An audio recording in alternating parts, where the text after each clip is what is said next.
The wind tasted like summer dust.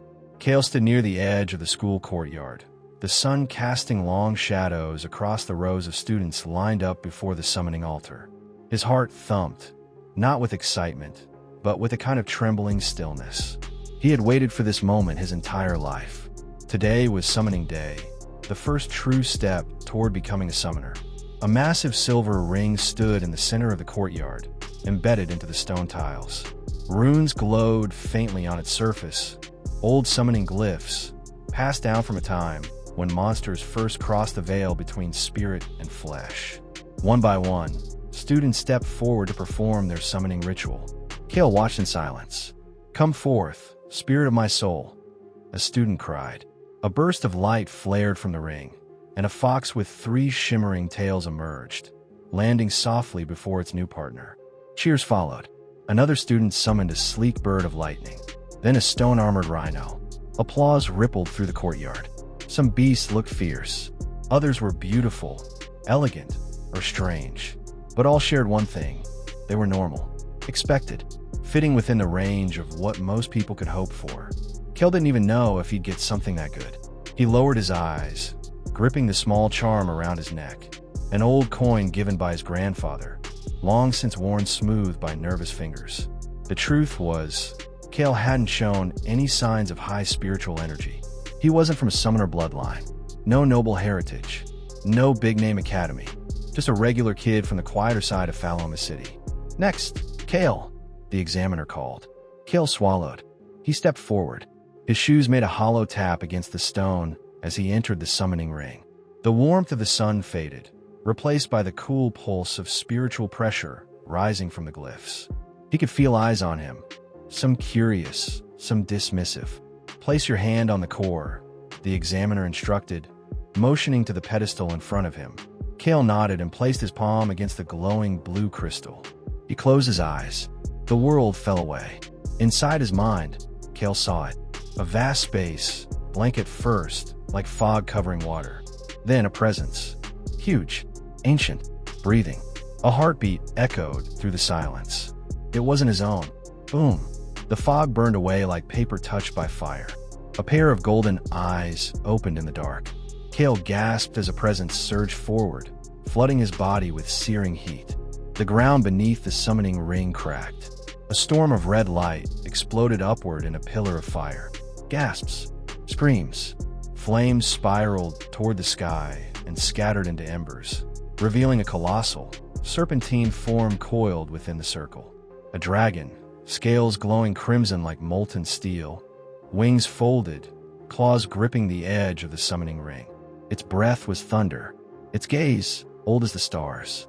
"A red dragon," someone whispered. The courtyard was dead silent. Kael's hand was still on the core crystal, but now it pulsed red-hot, searing into his palm. The dragon's eyes met his, curious, intelligent. A ripple passed between them. Not words, not thoughts, resonance. Then, just as quickly, the dragon shimmered and vanished in a blaze of red light. Gone. Back inside him, Kael stood there, smoke rising from the ground. His chest felt heavy, as if a second heart now beat beside his own. The examiner stared, wide-eyed. What was that?" Kael stepped back, voice quiet. "My summon." "You summoned a divine class beast," the man stammered. "That was no ordinary spirit. That. I'd like to be dismissed now," Kael interrupted. He didn't want the attention. Not now. A whispering tide rolled across the courtyard. Students stared, some in awe, others in envy. One or two glared with clear hostility. Kael walked back toward the edge of the field, keeping his expression calm. Inside, his thoughts were anything but calm. In the quiet of the school garden, Kael finally sat down. He waited until the noise of the crowd faded.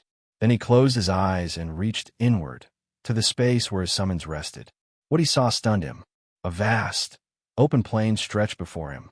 Green grass, warm sunlight, and above it all, the looming shape of the red dragon, curled around a stony hill. Its breathing was steady now, quieter, calmer. "Can you hear me?"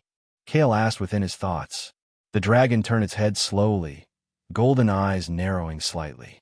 It didn't speak, not with words, but Kael felt its intent. Acceptance. A forming bond. This place, this sanctuary, was his personal realm. Every summoner had one, a kind of resting space for their monsters. But Kael's felt different, larger, alive, almost like the dragon had shaped it by merely existing. He felt warmth inside his chest. The link was forming fast. That night, Kael lay awake in his room, staring at the ceiling. Moonlight filtered through the curtains. He held his right hand up, fingers tracing the faint, glowing mark now etched into his palm. A red glyph, shaped like a dragon's wing. He had no idea what this meant. Why he could summon a divine-class monster. Why the dragon had answered his call. But deep inside, something had awakened. A desire. Not to be famous. Not to be feared. But to grow stronger. To protect. To rise. Not just with the red dragon, but with the other divine beasts he now sensed waiting, far beyond the veil. There was no hiding from it. By the time Kael returned to class the next morning, everyone had heard. Students stared the moment he stepped into the room. Some leaned in a whisper. Others turned away too quickly, pretending not to have noticed him at all. The murmurs swirled like smoke. Did you see it? No way, that was a normal summon. A dragon man. Like a real one. The summoning ring cracked. They say it was divine class. He must be hiding something. Kael walked to his seat and sat without a word. His chair creaked softly as he leaned back, pulling out a notebook. He could feel the pressure building, not from his classmates, but from the weight inside him. A presence. Still warm. Still watching. The red dragon was sleeping again in his realm, but its power pulsed beneath Kael's skin like a second heartbeat. He didn't look up when the teacher entered. He didn't need to. The lesson today was pointless. Some minor lecture on summon classifications and standard beast contracts. No one really paid attention. Except Kael. He took notes carefully, as if each word could help him make sense of what had happened. Divine-class monsters weren't supposed to be summonable anymore. The last recorded case had been decades ago, and even then, it was a fluke. Most people assumed divine-class spirits had retreated beyond reach, sealed behind the higher veils of the spirit realm. And yet, Kael had summoned one. Effortlessly. Instinctively. Why? At lunch, he sat alone. Not because he wanted to, but because no one dared approach. Across the courtyard, a group of students huddled together, eyeing him from time to time. One boy, a tall, well-dressed student from a known summoner family, met Kael's gaze directly. Kael recognized him. Darren Voldy, known for his flashy summoning style and control over lightning types. Darren smiled, but there was no warmth in it. Kael looked away. Later that afternoon, he found a quiet spot behind the library, where the old training dummies were rarely used. The shadows stretched long as he sat cross-legged on the grass and closed his eyes. Inside his mind, the personal realm opened like a doorway. The red dragon was awake. It lay coiled around a massive rock formation that hadn't been there yesterday. The realm was already changing, growing stronger, more defined. Trees had begun sprouting near the edges. The sky here was always sunset-colored, glowing with a surreal orange hue. Kael approached slowly. The dragon raised its head, exhaling smoke that shimmered like gold dust. "You're too strong," Kael muttered. "I can't use you in public." "Not yet." The dragon blinked once. No resistance. It understood. Kael sat down in front of it. "I need to train," he said. "If I can't use you, then I need to be strong enough without showing everything. You're my partner, but right now, you're too much." A faint pulse rippled through the realm. The dragon closed its eyes again, and Kael felt a sensation in his chest. A bond tightening, not loosening. It wasn't angered. It trusted him. He smiled. That night, he made a choice. The next morning, Kael visited a small weapon shop on the edge of town. Not to buy anything flashy, but to purchase a basic spirit channeler blade. A small, curved dagger used by summoners to direct energy in battle. He needed something low profile, something he could use while hiding his true abilities. Then, he signed up for the local dungeon permit. "Going alone?" the clerk asked, surprised. Kael nodded. "Just testing my limits." The clerk shrugged. "Well, be careful. Some of those starter dungeons are randomized these days. You sure you don't want to hire a support mage?" "No need," Kael replied. He left the shop quietly and made his way to the outer zone, a wooded area where natural dungeons often appeared, protected by magical wards and overseen by city officials. A swirling portal of blue and silver shimmered between two twisted trees. It pulsed gently, welcoming any who dared enter. Kael exhaled and stepped through. Inside the dungeon, everything shifted.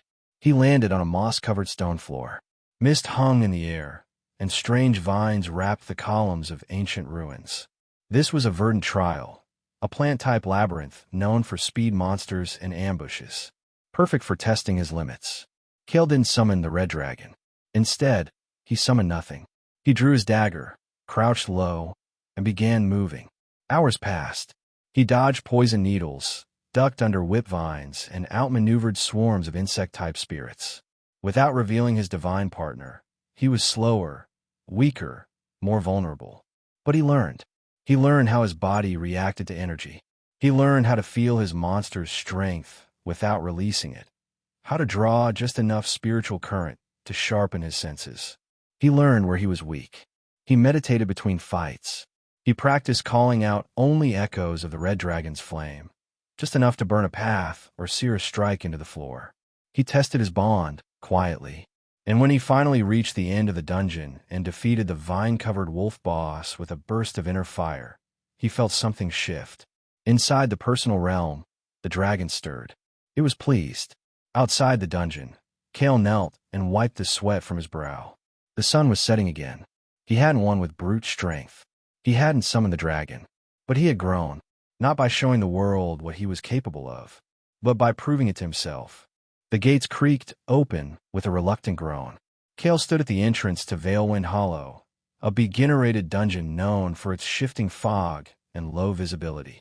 It wasn't the most dangerous place on the blue planet, but it had ended more than a few overconfident careers. And Kael was walking in alone. A cool breeze drifted out of the dungeon's mouth, carrying the scent of wet stone and moss. Beyond the misty threshold, silence reigned. No one spoke as he entered. There was no team, no fanfare, just the sound of boots on old stone and a faint pulse in his chest. The red dragon stirred inside his personal realm, but Kael didn't call it out. He tapped the spirit blade at his side, a standard dagger, bound to his own energy signature. It couldn't do much alone, but with practice, it had become an extension of his focus. Quick to draw, quicker to channel. A dungeon overseer nearby frowned as he noted Kael's name. Solo? You sure, kid? Kael nodded. Most run it in teams of 3. I know. You at least got healing items. Kael held up a pouch. Restoration crystals. Emergency barrier shard. I'm good. The man didn't look convinced, but waved him through anyway. Don't try to be a hero. If it goes bad, there's an exit glyph near the start. Don't hesitate. Kael stepped past him without a word. He didn't plan on running. The dungeon swallowed him whole. Inside, it was like walking through a dream. Trees stretched toward a mist-filled sky, their limbs twisted like claws. Strange vines crawled along old ruins, flickering with bioluminescent spores. Every sound was muffled. Even Kael's own footsteps vanished beneath the hush of fog.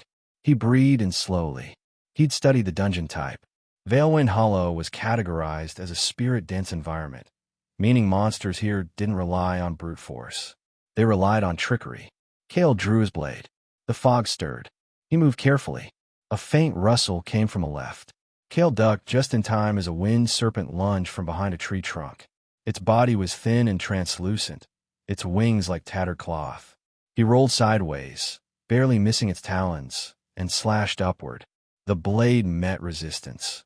Then the creature dissolved into mist. Kael spun, narrowing his eyes. An illusion. The real serpent struck from behind. Instinct moved faster than thought. Kael dove forward, twisted mid-roll, and slashed back with a burst of heat-charged spirit energy. The blade shimmered orange as he guided a sliver of the red dragon's flame into the strike. This time it hit.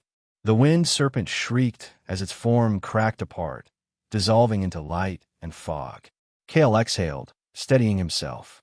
The fight hadn't lasted more than 10 seconds, but already his body was burning, not with pain, but with pressure. Using even a fragment of the dragon's power was like trying to hold fire in his bare hands.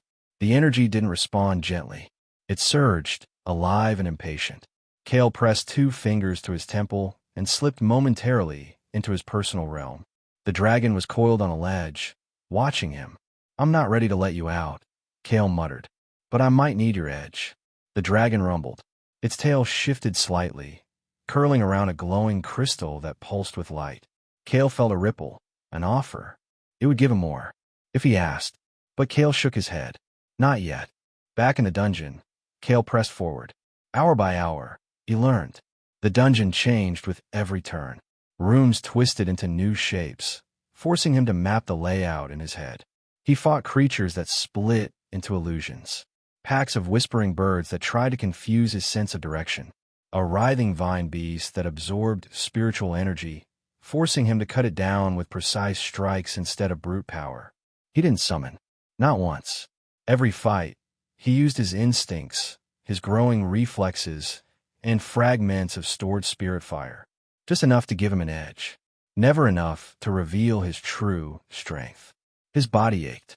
His hands shook. But every battle ended the same. Victory. By the time he reached the dungeon core, the fog had lifted just slightly. A circular clearing opened around him, and in the center stood a creature twice his height.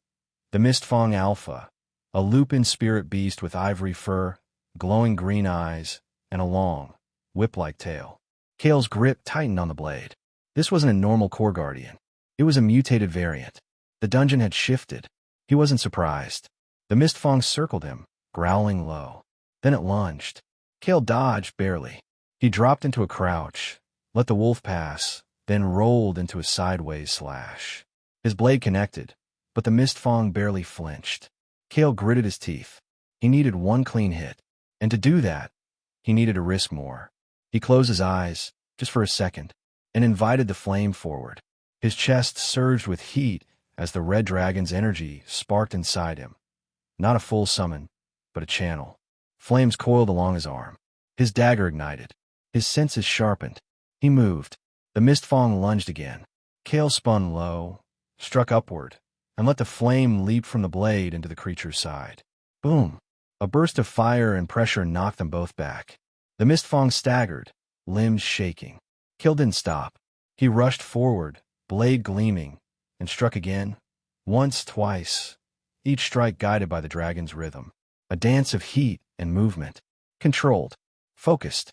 Finally, the mistfong let out a long, keening cry and dissolved into shards of light. Silence returned. Kael fell to one knee, panting. Not from fear, but from growth. The dungeon crumbled around him. The exit glyph shimmered in the clearing. Kael stood, walked through it, and emerged into the fading light of evening. The overseer blinked as Kael stepped out alone. No injuries. Kael shook his head. No team. No team. The man checked the dungeon records. Mutated alpha, cleared solo. That's an advanced variant. Kael didn't answer. He just walked past. That night, in the personal realm, the red dragon raised its head as Kael entered. Kael smiled faintly. I think I'm starting to keep up. The dragon didn't reply, but it shifted slightly, and behind it, a second hill began forming. The realm was evolving again. Kael squinted up at the dungeon entrance.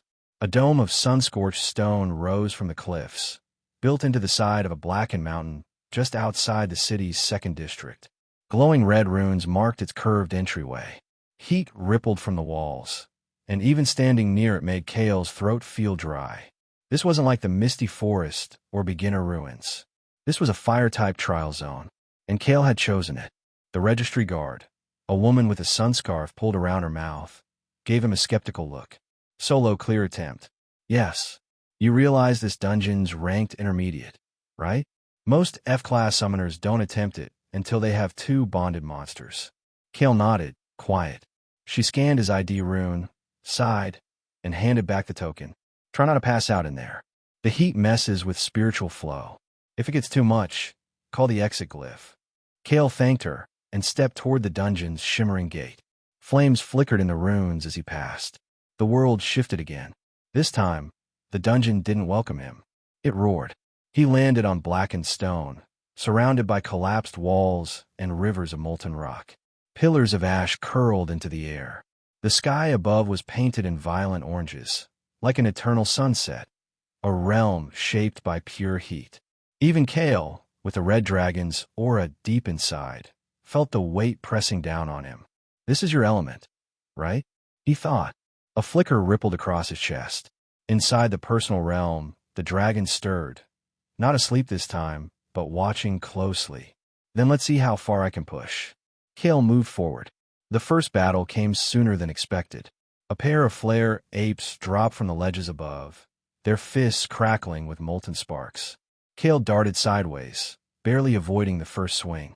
Heat blasted across his back, and he bit down hard as he rolled his feet. No hesitation. He'd trained for this. He pulled his blade, and with it, a thread of flame. It wasn't the dragon's full power, not even close, but he could now guide the energy along the blade's edge like a flame dancing on a wick. He struck low. The first ape reeled. The second came barreling in, arms swinging. Kael ducked, stepped into the opening, and slammed his shoulder into its gut. Not a flashy move, but effective.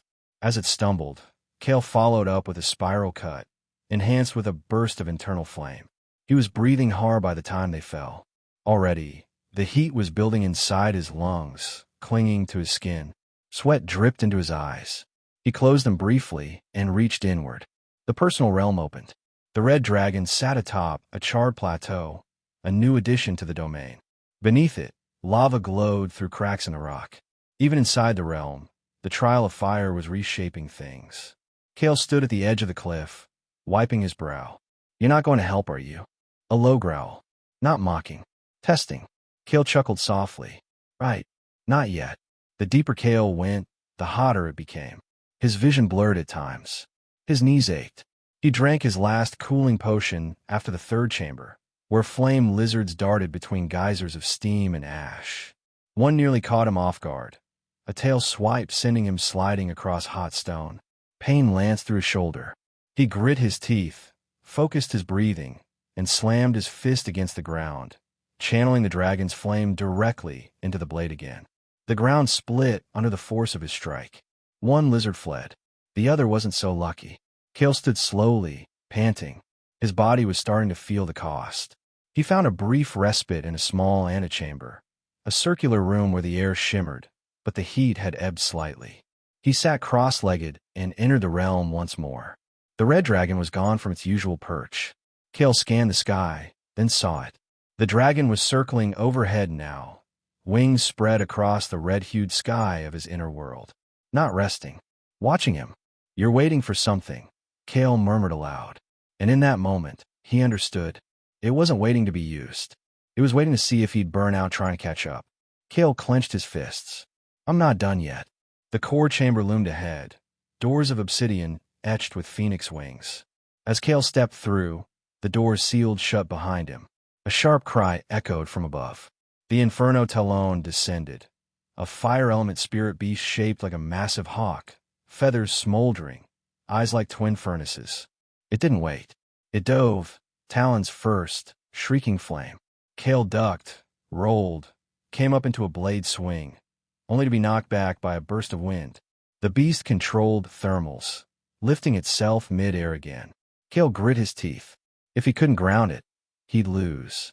He reached deep, grabbing at the edge of the red dragon's energy. His arm flared with heat, lines of burning red spiraling up from wrist to shoulder. He slammed his foot into the stone, channeled the flame through his spine, and threw his dagger like a spear, fire trailing behind it. The hawk shrieked. Hit mid-dive, it faltered, then fell. Kael ran. He closed the distance before it could rise, and threw himself into a controlled drop, pressing both hands to the beast's feathers. He unleashed a focused wave of fire from both palms, his flame, not the dragon's. He poured in everything, and when the flames finally ebbed, the Inferno Talon lay still, its form turning to ash and light. Kael collapsed beside it, panting hard. His muscles trembled. His hands felt scorched. But inside, he felt lighter, clearer. He'd won, not by summoning, not by hiding, but by growing. Inside the personal realm, the red dragon landed in front of him for the first time in days. It bowed its head slightly. Kael blinked. It wasn't submission. It was recognition. Kael opened his eyes to a red sky. But it wasn't the fire-lit sky of the trial dungeon.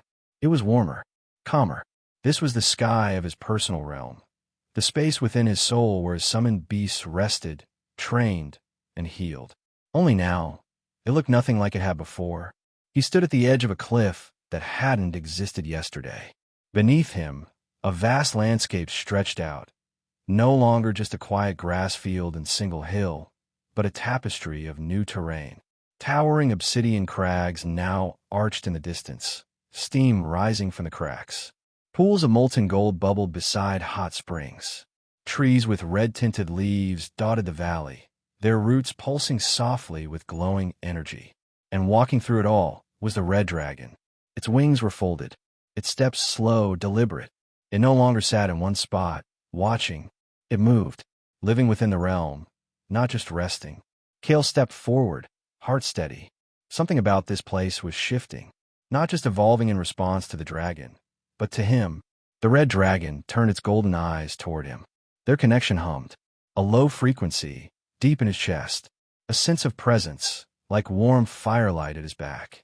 Kael crouched beside a ridge, watching as the dragon slowly dipped its head to drink from a wide, glowing pool. Something like a mana spring, but thicker, viscous, pure spiritual liquid. I didn't put that there, Kael muttered. The dragon exhaled softly, smoke rising from its nostrils. Then, without warning, it beat its wings once, just once, and lifted into the sky. Kael stumbled back as the wind ripped past him, eyes squinting against the light. He'd seen it fly before, yes, but only in glimpses. Memories. Fragments of battle instinct. But here, in his realm, he saw it for what it was. A beast of celestial flame, trailing embers like comets across the red sky. It soared effortlessly, carving a spiral arc above the peaks, then dove back down and landed with an earth-shaking thud near the lava pools. Kael slowly approached. The dragon didn't roar. It didn't bare its fangs. It was waiting. For him. Kael took a breath and closed his eyes. Focused. He reached out with his spirit, letting it brush against the dragon's aura. The response was immediate, a surge of warmth through his arms, his chest, his bones. His heart pounded. Sweat trickled down his neck. The dragon opened its mouth slightly, and a glowing symbol rose from its throat. A rune, shaped like a broken circle wrapped in wings. Kael's eyes widened. A summon mark? He didn't recognize the symbol. Most summoners only had one, embedded somewhere on their body. The mark of their first bonded creature.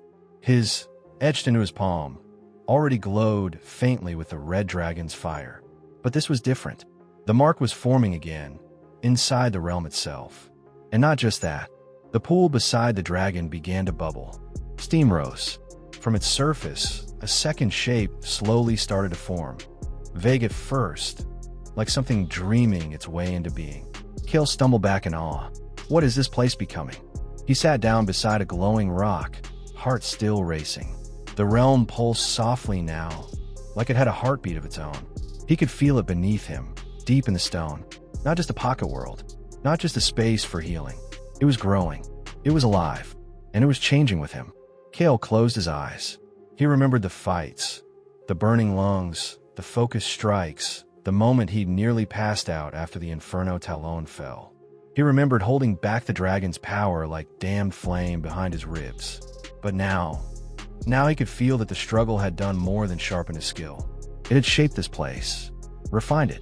Back in the waking world, Kael opened his eyes. He sat on the rooftop of his family's small apartment. The stars were just beginning to show. The city below buzzed faintly with distant lights and voices. But up here, everything was still. He clenched his hand into a fist and watched the mark on his palm glow softly. I get it now, he whispered. It's not about how strong they are. The dragon's strength wasn't the key. The realm was. It was the forge, the training ground, the sanctum. If he could evolve it, nurture it, then every monster he summoned could grow within it. That was his talent. Not just summoning divine beasts, but giving them a place to thrive. A knock came from below, his mother calling him in for dinner. Kael stood slowly, brushing off his pants. He walked down, calm, a faint smile on his lips. Tomorrow, he'd train again, but not just for strength. He would begin shaping his realm, learning how to evolve it, room by room, terrain by terrain. The dragon had given him power. Now it was his turn to return the favor. The days that followed were quiet, not peaceful, Kael wouldn't call what he was doing peaceful, but quiet, yes. Focused, measured. Every hour had a purpose. Every moment had a goal. He didn't attend class much anymore. Not because he was skipping, but because he was building something else. Himself.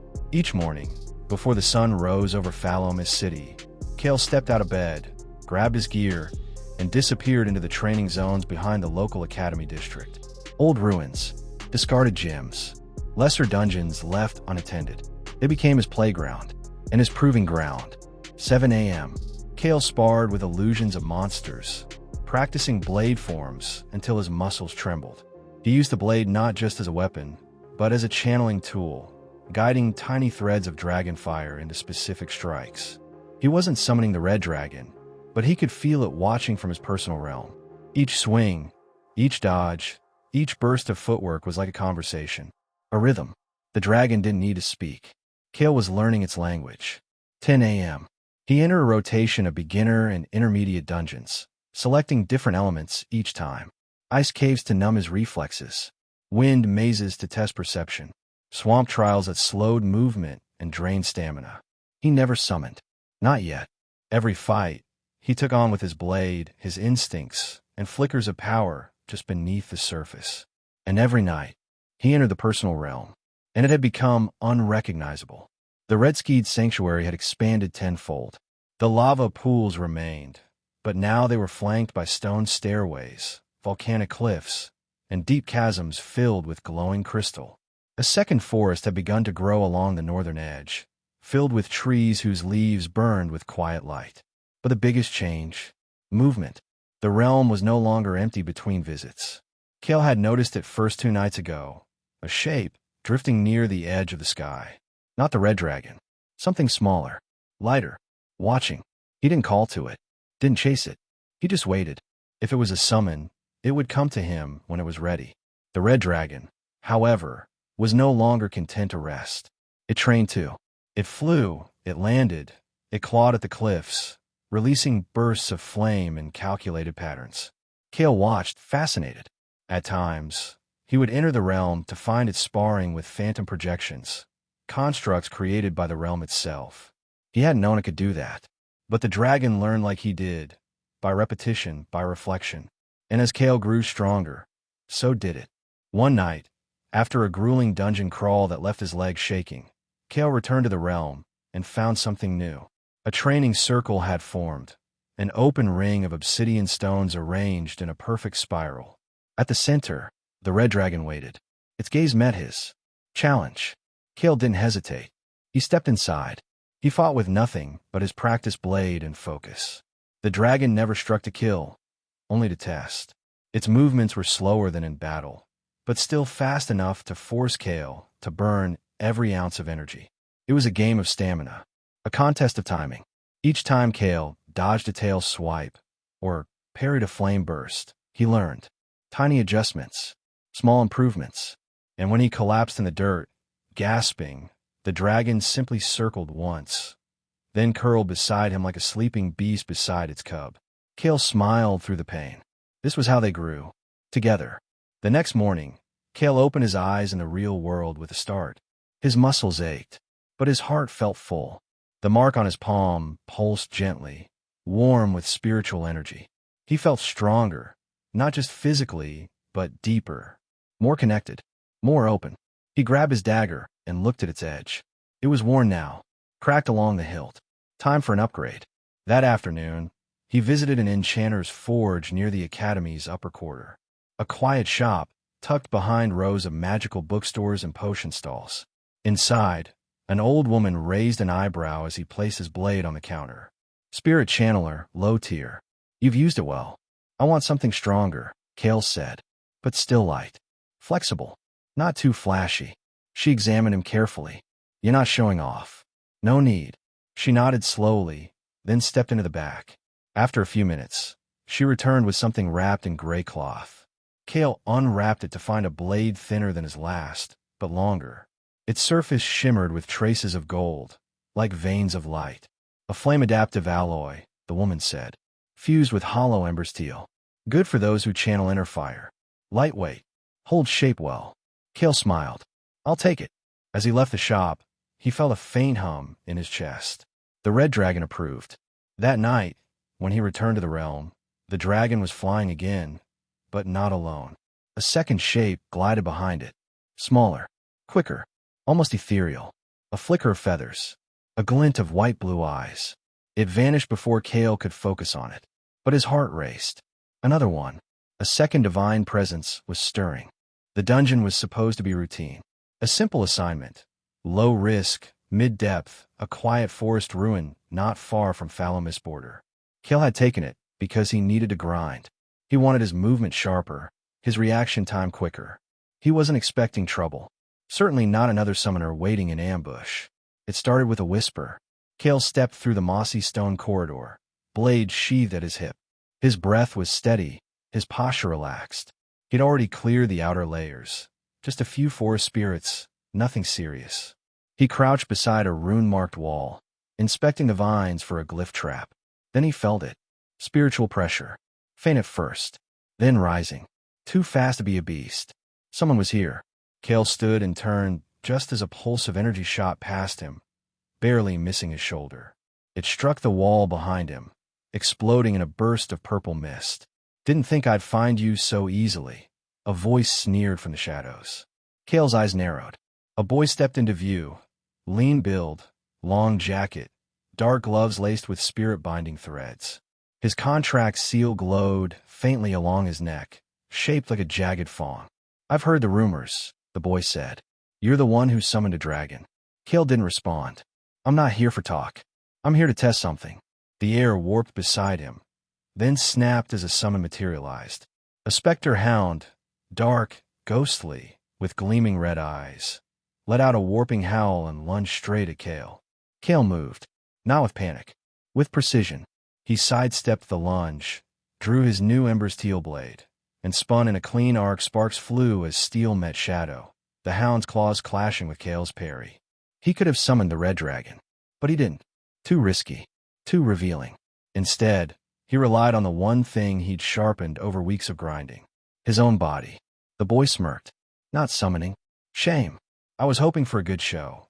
Kael didn't answer.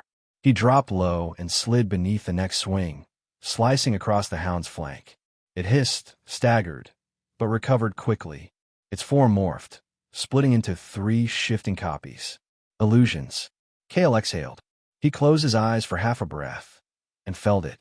The faintest thread of heat running through his chest. The red dragon's presence. His anchor. He guided that thread into his blade, just enough to ignite the edge with a whisper of flame. When he opened his eyes, he moved without thinking. One step, one arc, one clean cut. 2 of the illusions shattered instantly. The third reeled backward. Kael followed, closing the gap. The enemy summoner's eyes widened. He hadn't expected Kael to push in. Kael struck once, twice, forcing him to retreat. The boy gritted his teeth and raised his palm. Enough games. A second summon mark flared across his hand. A stone WYRM emerged. Heavy, armored, its body plated with jagged rock. It roared and slammed the ground, sending cracks through the dungeon floor. The walls shuddered. Too unstable. Kael backed away, analyzing quickly. The specter hound was injured, but still functional. The stone WYRM was fresh, but slow. If he got pinned, he'd be finished. He considered his options. He could call the red dragon. One blast of divine flame would end this. But, no, not here. Not yet. He shifted his stance. Then something changed. The ground to Kael's left cracked open, but not from the battle. Something emerged, a shape not bound by either summoner. A beast of rotting roots and molten bark crawled through the stone, snarling with a twisted jaw. Kael's eyes widened. That's not part of the dungeon roster. The other summoner stepped back.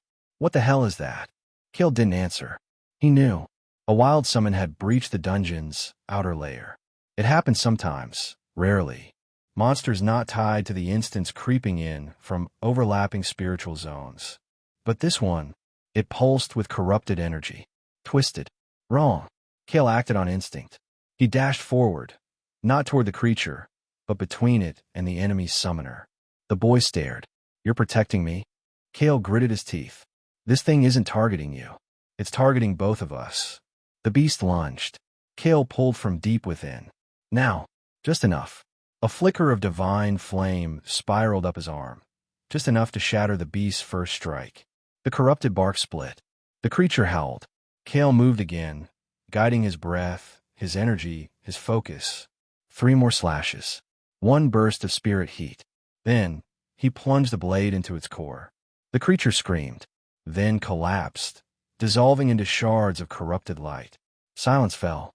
Kael stood still, blade smoking, chest heaving. The other summoner stared, wide-eyed. What was that? Kael wiped his blade and turned to leave. You should report the breach, he said. But that fire, was that the dragons? Kael paused, then answered quietly. No. Outside, Kael sat beneath a stone arch, letting the wind cool his face. Inside the personal realm, the red dragon curled beside the lava pool, watching. Kael joined it in silence, not as a summoner commanding a beast, but as a fighter recovering beside a companion. They didn't speak. They didn't need to. Kael felt it before he saw it. The moment the corrupted beast's spiritual shards dissolved, something shifted inside him. Not violently, just a slow, steady pressure building in his chest, like a tide rising against stone. It wasn't just fatigue. It was energy. Deep, pure spiritual energy flowing into his core. Then the pulse hit. Boom. Kael staggered as the world tilted slightly. His vision blurred. A whisper of light flickered behind his eyes, and then, clarity. Level up achieved. Spiritual rank. F3, F2. Summoner core expanded. Realm resonance increased. Divine trait slot unlocked. Kael gasped and fell to one knee, gripping his chest. Not from pain, but from the sheer intensity of it. So this is what it felt like. Not just growing stronger in a dungeon, but advancing as a summoner. When he opened his eyes again, the corrupted zone was quiet. The air felt thinner, but stable. He stood, brushed the dirt from his cloak, and made his way back through the dungeon's collapsed corridors. His blade hummed faintly with residual heat, a reminder of how close he'd come to summoning the dragon fully. But he hadn't, and that mattered. He'd won on the edge of restraint. Back at his apartment, Kael barely spoke to his mother, just offered a tired smile and waved off dinner.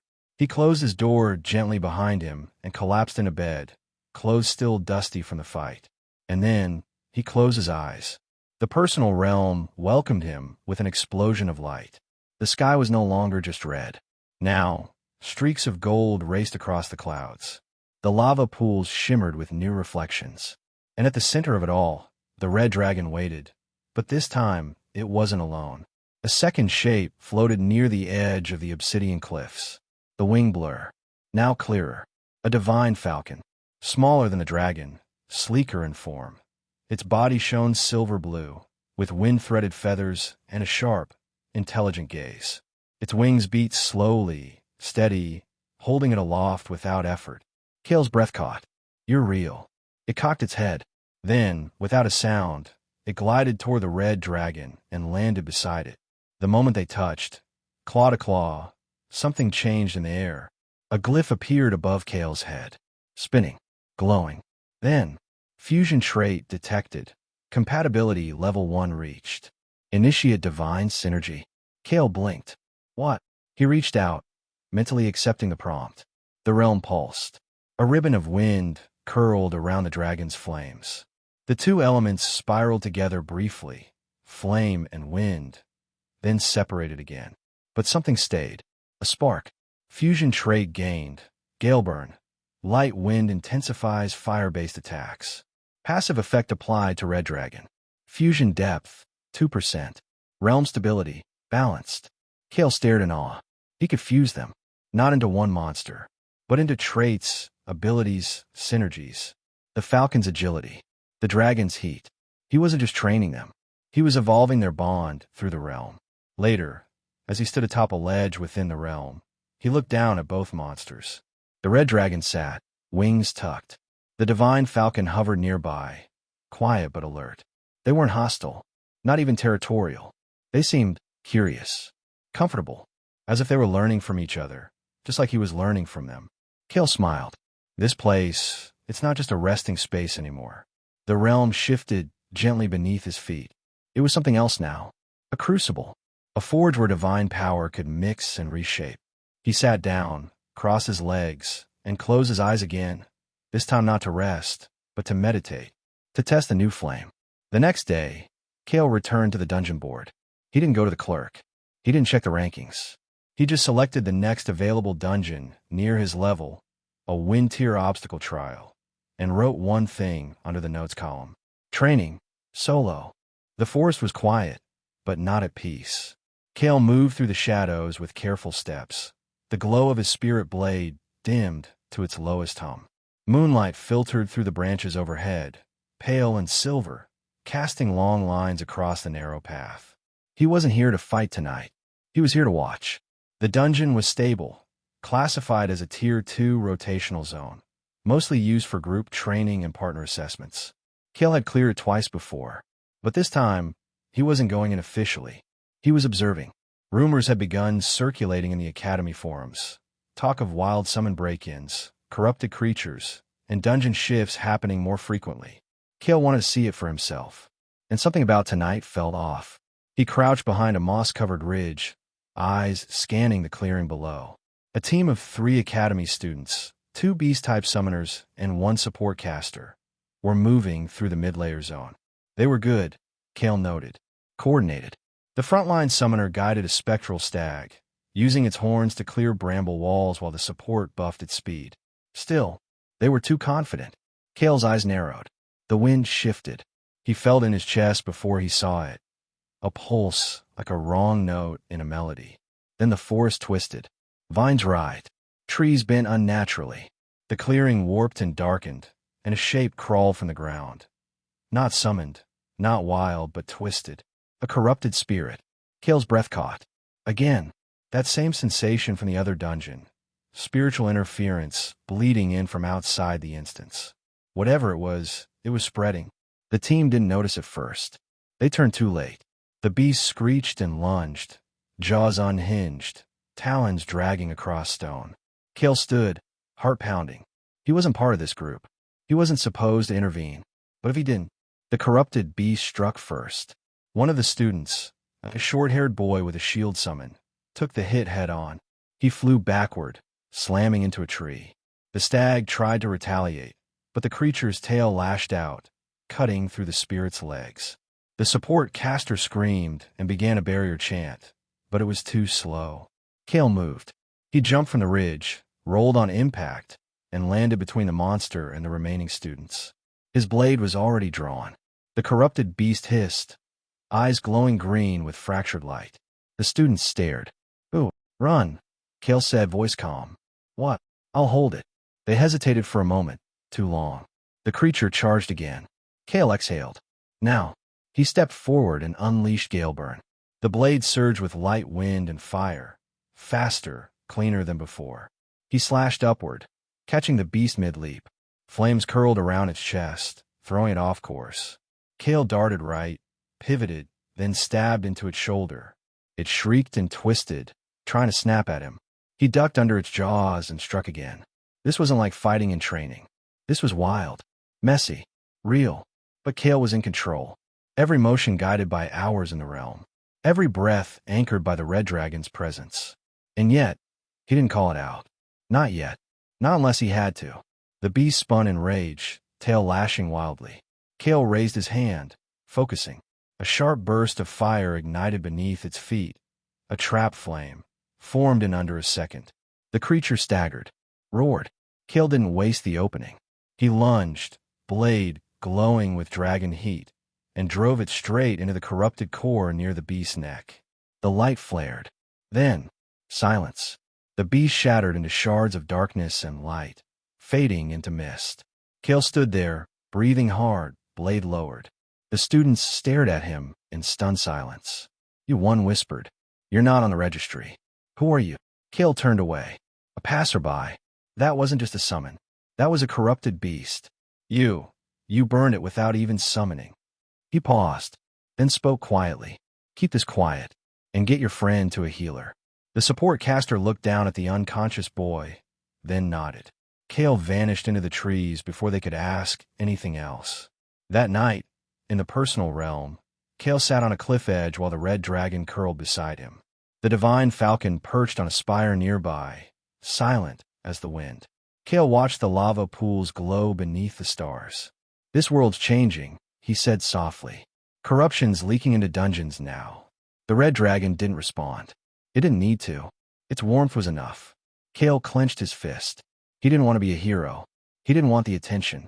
But tonight, if he hadn't acted, he looked down at his palm. The summoner's mark burned faintly. "I need to get stronger. Fast. Because hiding his power might not be a choice forever." The sun hadn't risen yet. Fallow Mist City lay under a blanket of silver fog, its towers still cloaked in the hush of early dawn. Street lamps flickered quietly along the edge of the Summoner Registry building, where Kael stood in front of a wide set of stone steps, holding a worn satchel and a decision he couldn't take back. Inside, the front desk lights were on, casting a warm glow through the windows. He took a breath, then stepped in. The clerk barely looked up at first.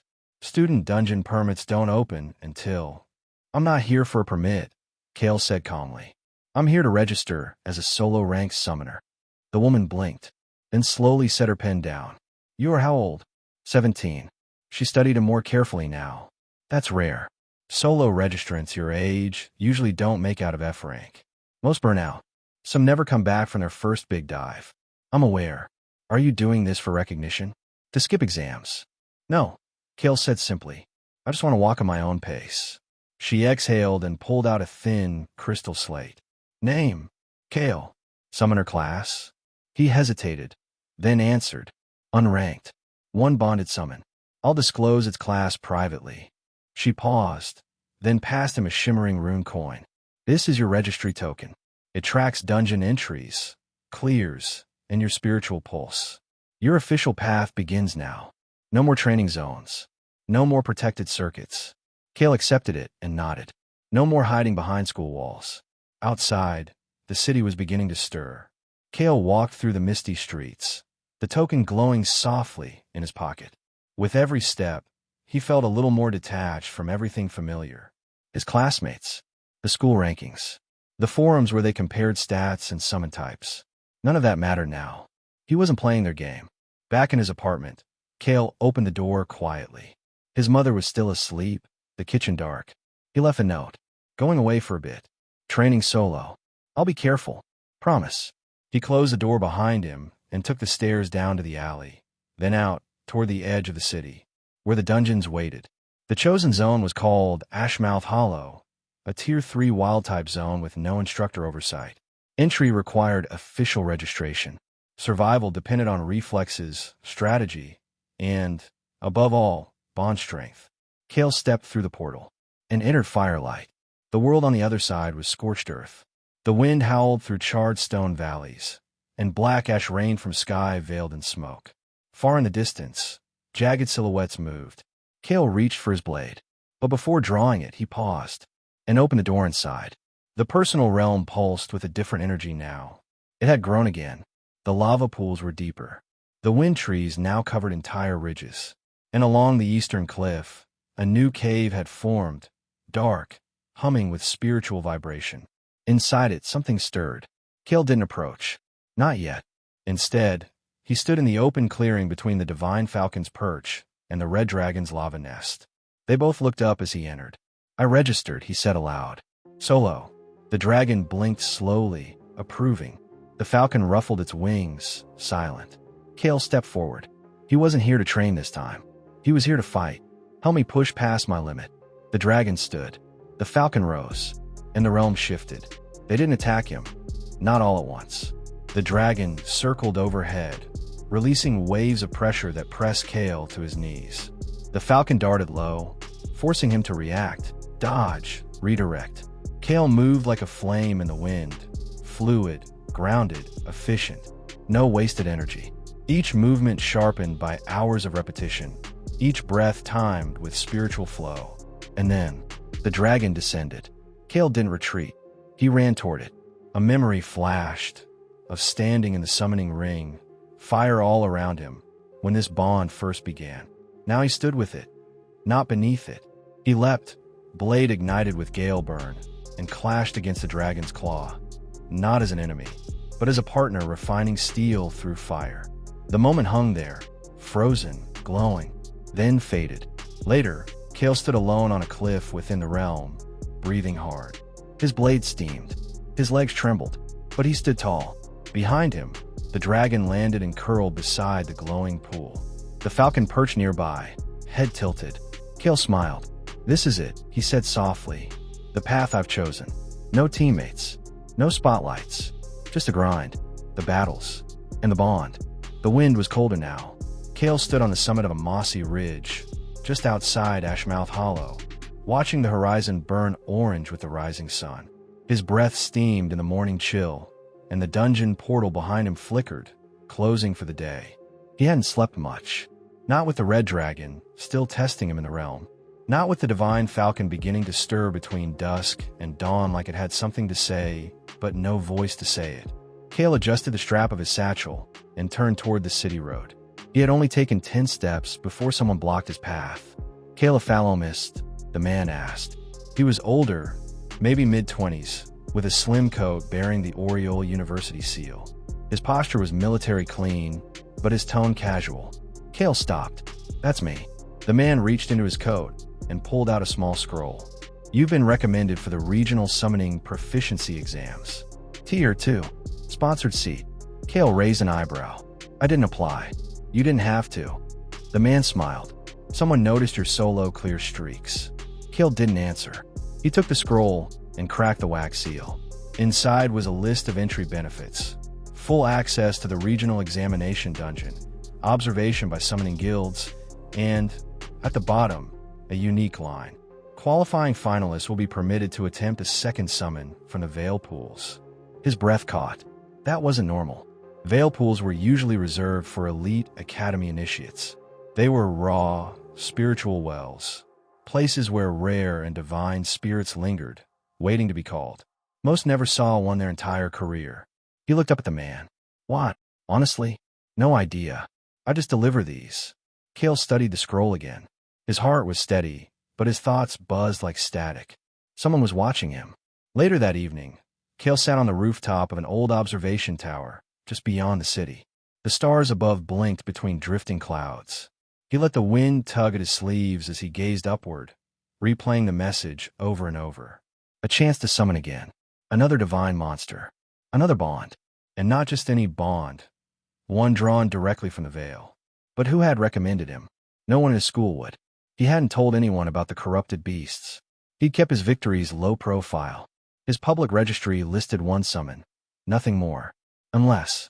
He glanced down at the glowing mark on his palm. The red dragon stirred faintly in his chest. Still and quiet, but present. "You think this is a trap?" he asked aloud. The wind didn't answer. But the dragon didn't recoil either. Kael stood and looked toward the east, where the capital city of Zephyrah glittered faintly on the horizon. That was where the regional exam would be held. That was where the Veil Pools waited. The next day, Kael packed lightly, travel cloak, his new blade, and a few binding tokens stored in a small leather case. The divine falcon's spiritual signature hovered more steadily now in his realm, resting, stabilizing. He couldn't summon it yet, but soon. The train to Zephyrah took 5 hours. Kael spent most of the ride in silence, watching forests blur into plains, and plains fade into silver-roofed towns. The other travelers avoided him. His summoner's mark was faintly visible now, glowing with a light most casual users didn't carry. They could feel it, even if they didn't understand it. Power has weight, and Kael had it. When the train hissed to a stop in Zephyrah's outer station, Kael stepped off into the crisp air and followed the path toward the Summoner's Coliseum, a vast, tiered arena built beside the cliffs, surrounded by marble towers and floating platforms. Dozens of summoners milled about, dressed in uniform coats and school insignias. Teams formed clusters. Bonded beasts lounged in the sun beside their partners. Kael walked through them alone. Eyes followed him. He didn't acknowledge them. At the front desk, an attendant scanned his registry coin and nodded. "Kael, solo registrant. Tier 2 recommendation. Her voice slowed. "You've been granted a direct slot in the Veil trial." Kael stayed still. "No preliminary rounds. Your prior dungeon clears and combat log were reviewed. You're in." She handed him a small silver emblem, etched with the glyph of a twin-headed phoenix. This is your trial badge. Bring it into the Veil Pool Chamber. Only those with this emblem may attempt the contract. Kael nodded and walked away. He didn't need to make noise. His steps were already echoing in the halls of the strong. That night, Kael stood inside his realm again. But this time, the cave in the eastern cliffs was glowing. The red dragon lay near the lava pool, unmoving. The divine falcon perched on a wind-carved spire, watching. Kael approached the cave. As he stepped inside, the warmth changed. It was no longer fire, but something sharper, cooler.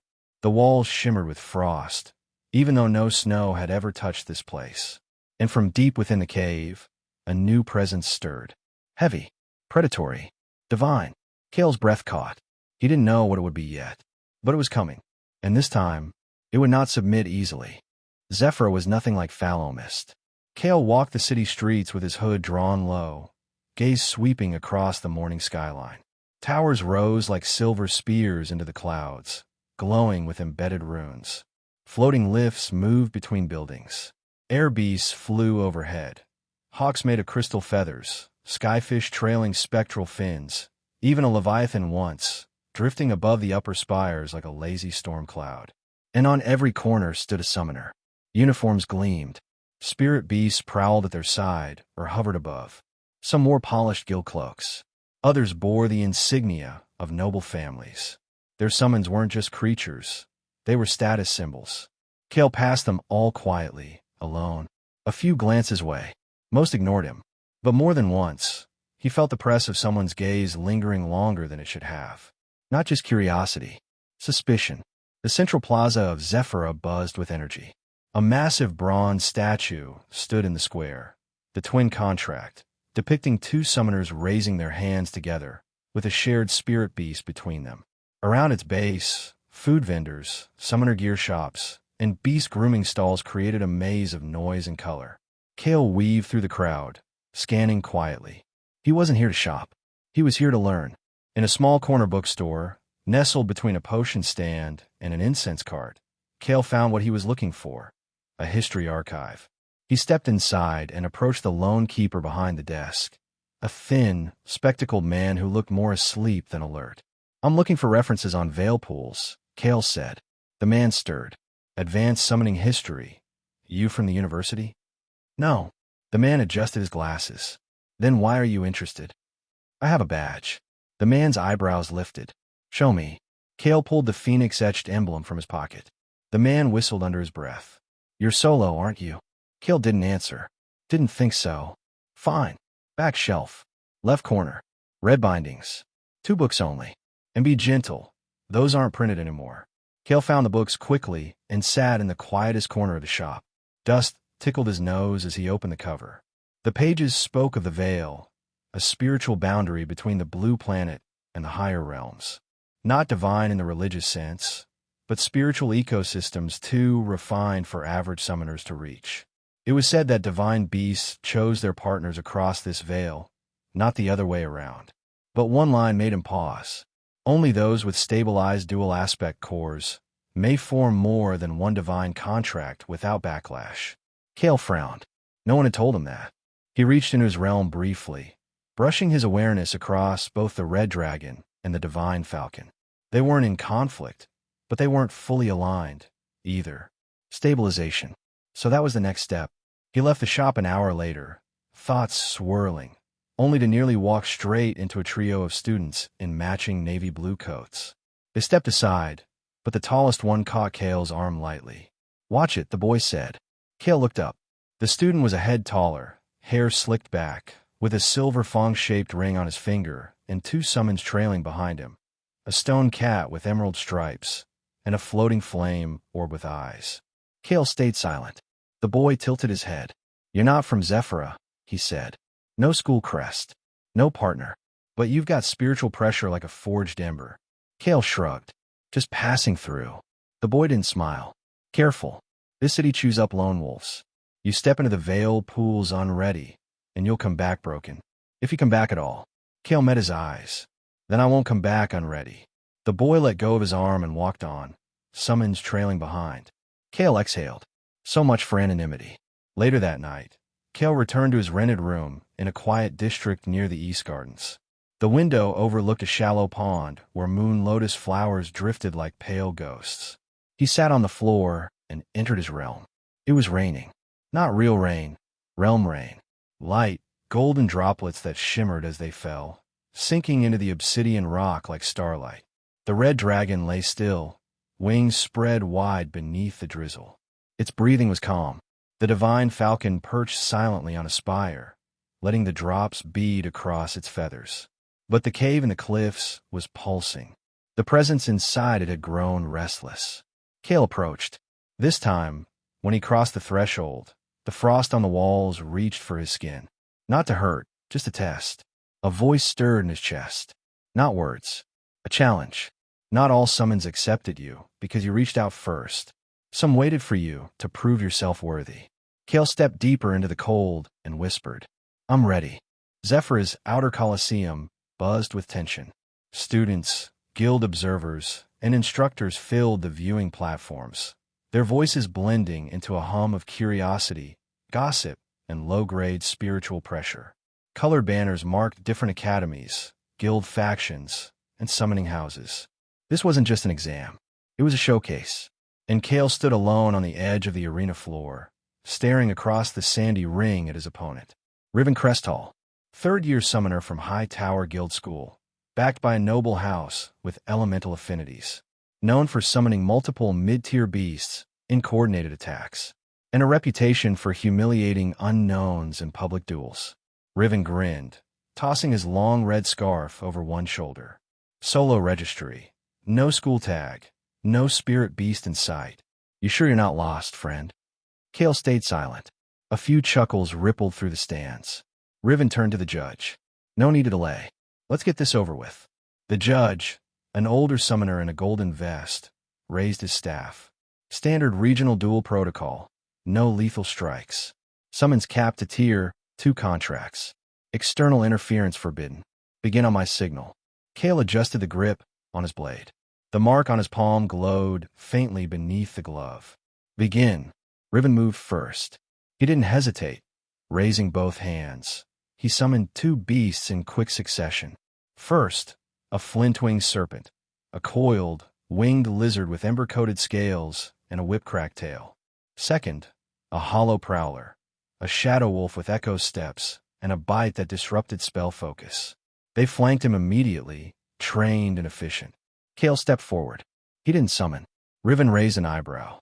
You're not calling anything out? Kael narrowed his eyes. Not yet. Riven clicked his tongue. Suit yourself. The hollow prowler attacked first, darting low with illusion speed. Kael barely sidestepped before the flintwing came crashing down from above, wings burning. He rolled to the side, blade scraping across the sand, and struck upward just in time to parry the serpent's tail. The blow still sent him skidding backward.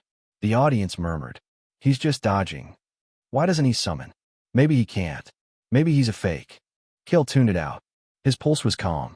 He'd studied Riven's fighting style during the train ride. Aggressive, double summon pressure. He liked to force his opponent into panic. Kael waited. Let the beasts tire themselves. Let Riven overreach. A slash from the wolf grazed his arm. Kael spun and countered with a wide arc of flame-tinged steel, forcing the beast back. The serpent dived again. Kael pivoted beneath it and dragged the blade across its wing joint. Sparks flew. Not enough to wound, but enough to shift the rhythm. Riven narrowed his eyes. You're playing defense too well. Kael didn't respond. He called inward, not to summon, but to channel. Just a thread of the divine falcon's precision. His movement sharpened. His blade flowed faster. The serpent lunged again. Kael slid under its shadow, struck upward, and caught its underbelly. The creature screeched and recoiled midair. One down. He pivoted as the hollow prowler came in fast. This time, Kael didn't retreat. He stepped into the strike and slammed his blade hilt first into its ribs, then spun behind it and pressed the edge to its throat. The crowd fell silent. The wolf vanished in a shimmer. Kael straightened slowly, blade steaming faintly. Riven stood with his fists clenched. What the hell was that? The judge raised his staff. Victory. Kael, by clean disarm and summon incapacitation. Polite applause followed, but it wasn't the crowd's reaction that Kael noticed. It was the man in the upper balcony, watching from behind a gilded rail. He wore robes marked with a glowing white crest. Oriole University, the most prestigious summoning institution on the blue planet. And he wasn't smiling. He was studying. After the match, Kael walked alone through the stone halls beneath the Coliseum. His arm still stung from the wolf's bite, but the injury was light. He turned a corner and found someone waiting for him. Not Riven, not Staff. A girl. Short hair, slate gray uniform, quiet expression. "I saw your fight," she said. Kael tilted his head. "You hid your strength," she said, deliberately. Kael didn't respond. She stepped forward, voice softer now. "There's a veil pool trial in 2 days. You'll be called into it." He blinked. "You're an examiner?" "No, just another summoned partner waiting her turn." She smiled faintly. "Good luck." She turned and vanished into the torchlit corridors. Kael stood still for a moment, then walked on. That night, back in the personal realm, the rain had stopped. The red dragon slept under the stars, coiled in flame. The divine falcon circled above. And in the frost cave, the presence stirred again. Only this time, it spoke. Not in words, in feeling. A test was coming, and Kael would either be chosen or broken. Kael didn't remember falling asleep, but he woke with the feeling that something had changed. The air in Zephyr smelled different this morning, fresher, but also heavier, as though the wind itself had started watching him. His senses, sharpened through weeks of dungeon trial and inner meditation, picked up the shift before his mind did. He sat up slowly, blinked the sleep from his eyes, and found a letter waiting on the small table near the window. No knock, no messenger, just the seal, a twin phoenix crest, faintly glowing with spiritual ink. He opened it in silence. To Kael Phalomist, "You are hereby invited to the Prevail Induction Seminar, held at the Inner Athenaeum of Zephyr's East Spire. Attendance is not mandatory, but understanding what awaits you is. V. No signature, just a single initial." Kael folded the letter and stood. The East Spire rose like a blade through cloud light, wrapped in spiraling glyphs that pulsed with soft, ancient magic. At its base, guards in white cloaks waved him through without a word. He entered a narrow lift chamber, stepped onto the floating sigil, and let the magic carry him upward, higher and higher, until silence swallowed the city below. The Inner Athenaeum was a circular room made of glass and stone, ringed with faintly levitating books, silent candles, and floating tablets etched with runes. Only 6 others sat inside, scattered across the benches. Some were students, some older, but all wore the same unreadable expression. Kael sat quietly, 3rd row. He could feel the hum of spiritual contracts in the air, dense, old, and heavy. Someone had summoned ancient beasts here before, and not all of them had come back the same. A tall figure stepped forward from the shadows behind the central dais. Not a teacher. Not quite. He wore a long gray coat, open at the collar, and thin gloves lined with summoner threads. His eyes were pale, like someone who had seen too far past the veil and couldn't forget what waited there. Professor Velan. Kael recognized the name from whispers. A summoner who once held 3 divine contracts. And lived. Barely. Velan scanned the room with a slow gaze. "So," he said softly, "you've been chosen." No one answered. He smirked. "That's the thing about the veil. You don't choose it. It chooses you." He stepped forward, boots quiet on stone. "You're all here because the pools have responded to your spiritual cores. That's rare. Most summoners can only connect with a single divine thread in their lives." He turned toward Kael briefly, then looked away. But when someone holds a second, it creates a rupture. The room tensed. Velan raised one hand. Not always visible, not even dangerous at first. But summoners with multiple divine bonds begin to change. Not just in strength, not just in realm evolution. He tapped the side of his head. "In mind. In will." Kael's breath slowed. Velan's eyes flicked toward him. "You felt it, haven't you?" Kael didn't respond. Didn't have to. The silence answered for him. Velan walked slowly along the arc of the room. "Your personal realm will begin shaping itself in ways you didn't plan. Beasts may appear without your call. Traits may blend. Time may flow differently. The deeper the bonds, the thinner the veil." He paused at a floating stone and waved his hand across it. A projection shimmered to life, a void between stars, with pulses of golden and blue light drifting through it. "This is where your second contract will be forged," he said. "The Veil Pools do not offer beasts. They offer choices. Power, yes, but also weight." The image shifted. A summoner stood between two beasts, one glowing with flame, one with frost. When he stepped toward the frost, the flame turned away. Permanently. Villain looked back at them. "You may not get a second chance. And if you overreach..." The image darkened. A third projection formed, a summoner with two monsters beside him, and shadows leaking from his back. Some bonds rot if mishandled. Kael felt the mark on his palm pulse gently. Not in warning, but in recognition. The red dragon understood. The divine falcon, too. He was already halfway through the path. He just hadn't looked down yet. Villain closed the lecture with a quiet warning. 2 nights from now, the Veil Pool's open. If you choose to step forward, understand this. You may leave with a divine partner, or leave without a part of yourself. Then he turned and walked away. The doors opened behind him, silent and slow. The seminar was over, but Kael didn't move. Not for several minutes. That night, the personal realm was unusually quiet. No wind, no fire. Even the lava pools burned low, glowing faintly under a pale, starless sky. Kael sat on the edge of the frost cave, staring at the entrance. Inside, something pulsed. Not hostile, not welcoming, just waiting. He reached out with his spirit, letting his awareness drift into the chill. And for the first time, the divine wolf opened its eyes. The city moved without him. Zephyr's marble roads were as busy as ever. Summoners training in the outer plazas, scroll merchants shouting deals from painted stalls, familiars darting between the feet of passers-by. But Kael drifted through it all like a ghost. The letter from the Summoners' Council sat folded in his pocket. No seal, no flare of magic, just a handwritten summons. Report for record review, one-on-one evaluation. Time today. Location, East Wing, Pact Enforcement Office. It didn't feel like an invitation. It felt like a warning. Kael didn't go straight there. Instead, he found a quiet spot in a rooftop garden tucked above the library, somewhere students often forgot. The breeze up here was gentle. The wind carried the scent of tea leaves and moss, and the sun warmed the stone bench beneath him. He sat, didn't train, didn't meditate, just sat. The red dragon's presence hovered quietly in his chest, heavy and still. Not sleeping, not speaking, waiting. And inside his realm, he could sense the divine falcon perched on a high ledge, unmoving, watching the cave where the divine wolf still slumbered.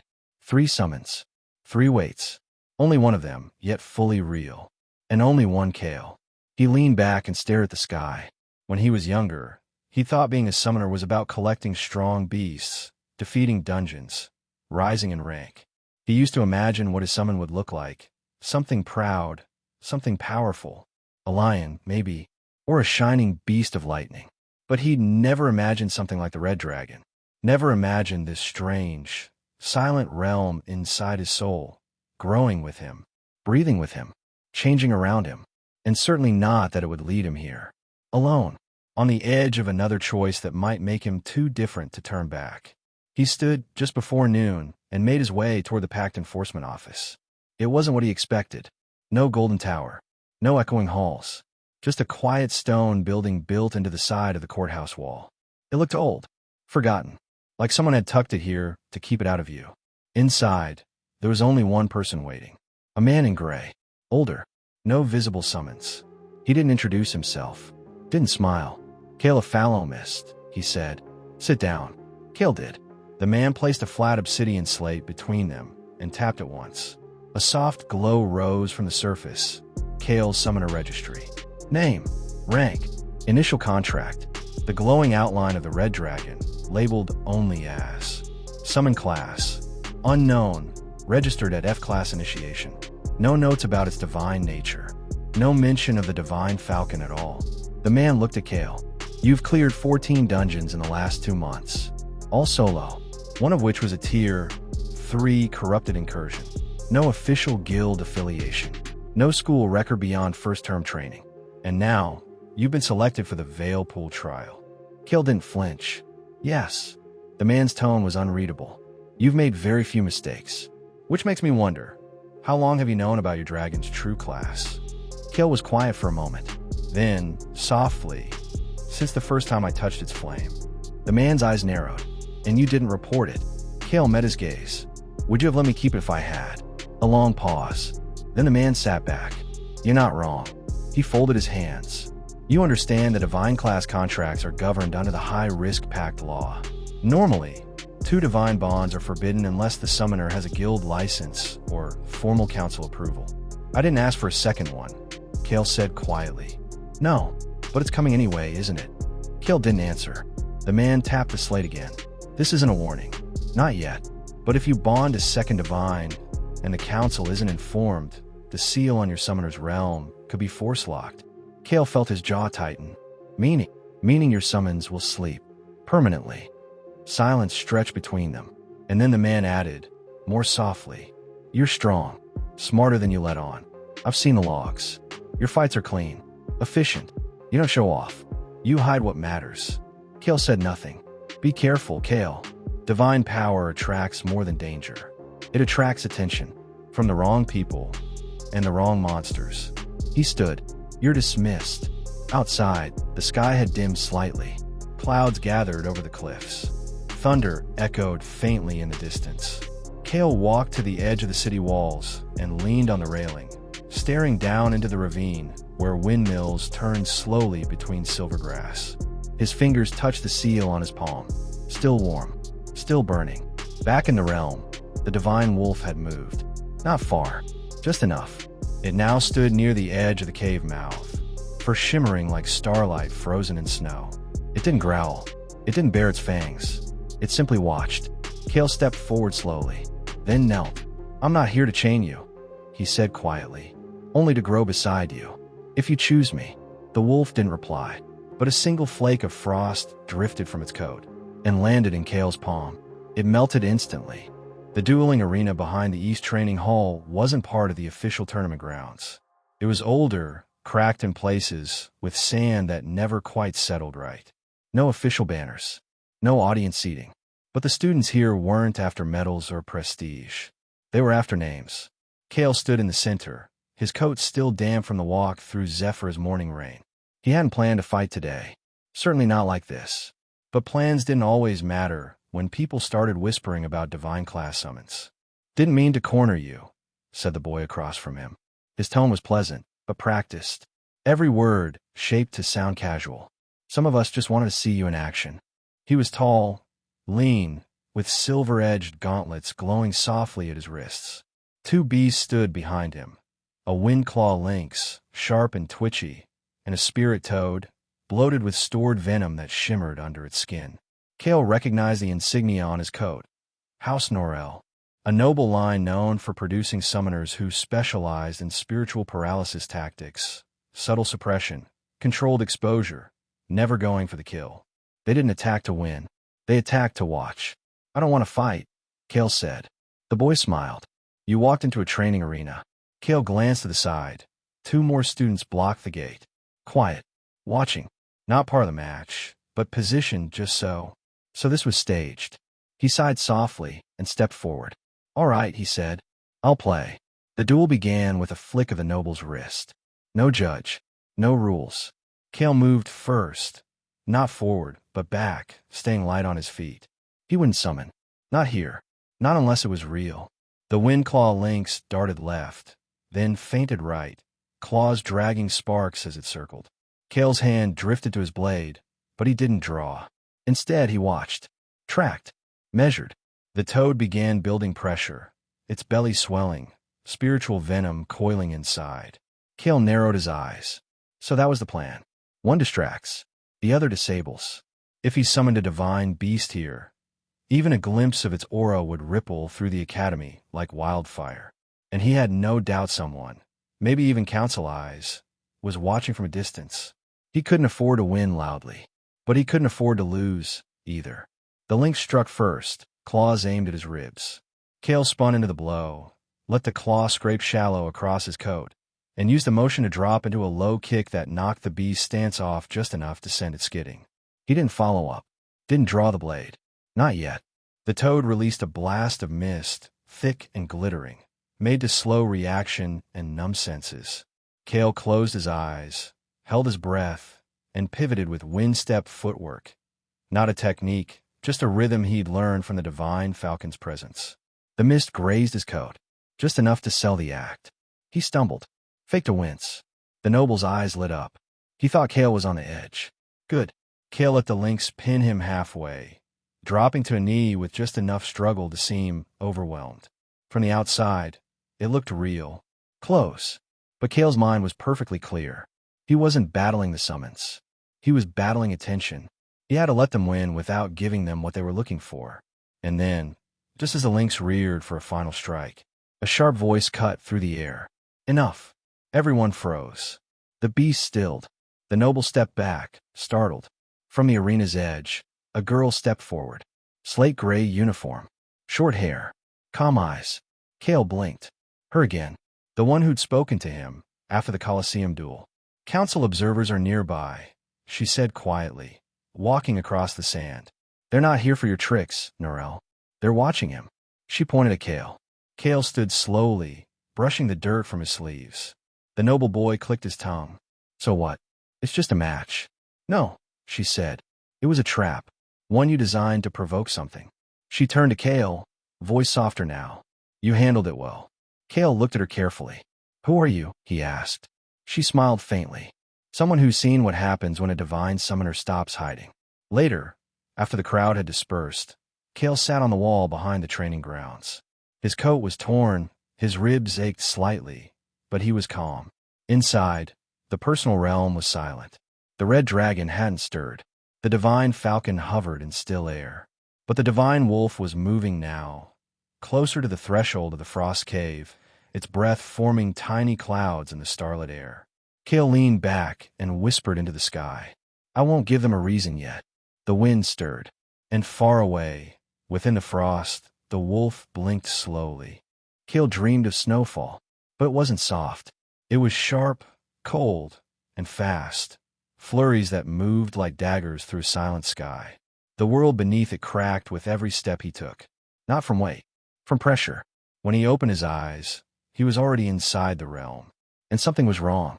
The familiar warmth of the lava fields was gone. The wind no longer flowed gently through the trees.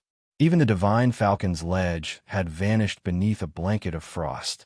Kael stood at the center of a new landscape, half frozen, half burning, and somehow still growing.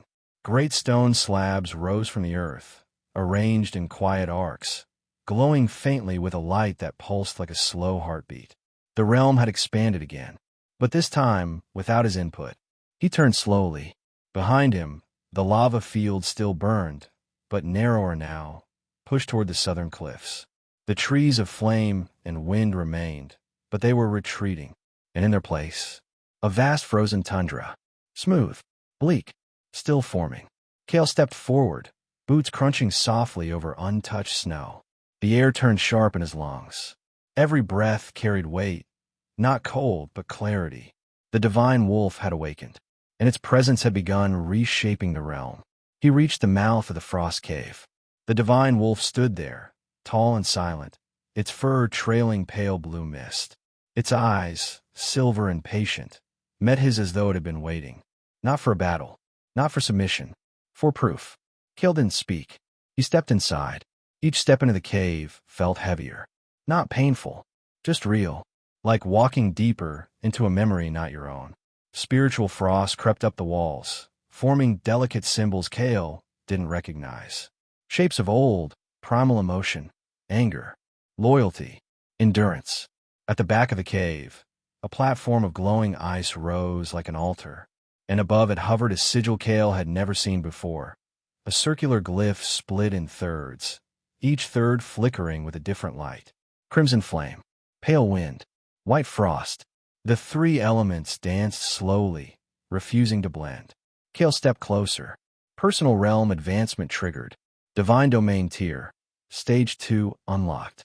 Aspects: flame/wind/frost, unaligned. Warning: unbalanced aspects may result in unstable summon traits. He inhaled slowly. This wasn't just expansion. It was evolution. The realm was adapting to the presence of 3 divine contracts.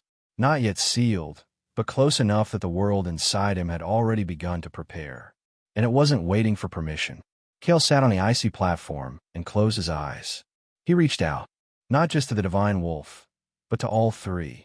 The red dragon, the divine falcon, and now, this creature of silence and snow. He let his breath settle into a rhythm. 1 beat, 3 pulses. The red dragon stirred first, heat rising across the southern cliffs. Then the divine falcon, air currents rippling above. Finally, the wolf, ice creeping steadily toward the center. For a moment, all 3 energies touched. Kael's mind flashed white, and in that flicker, he saw something else.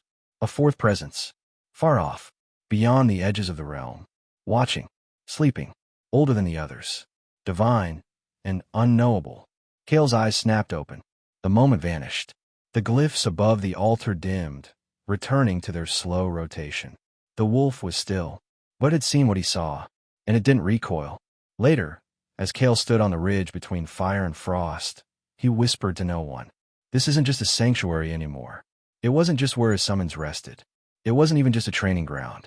It was becoming a world, a shared space where divine minds could grow. And if he couldn't maintain balance, it would tear itself apart. In the real world, Kael opened his eyes to the dim morning light in Zephyra. His body felt heavy, his limbs sore.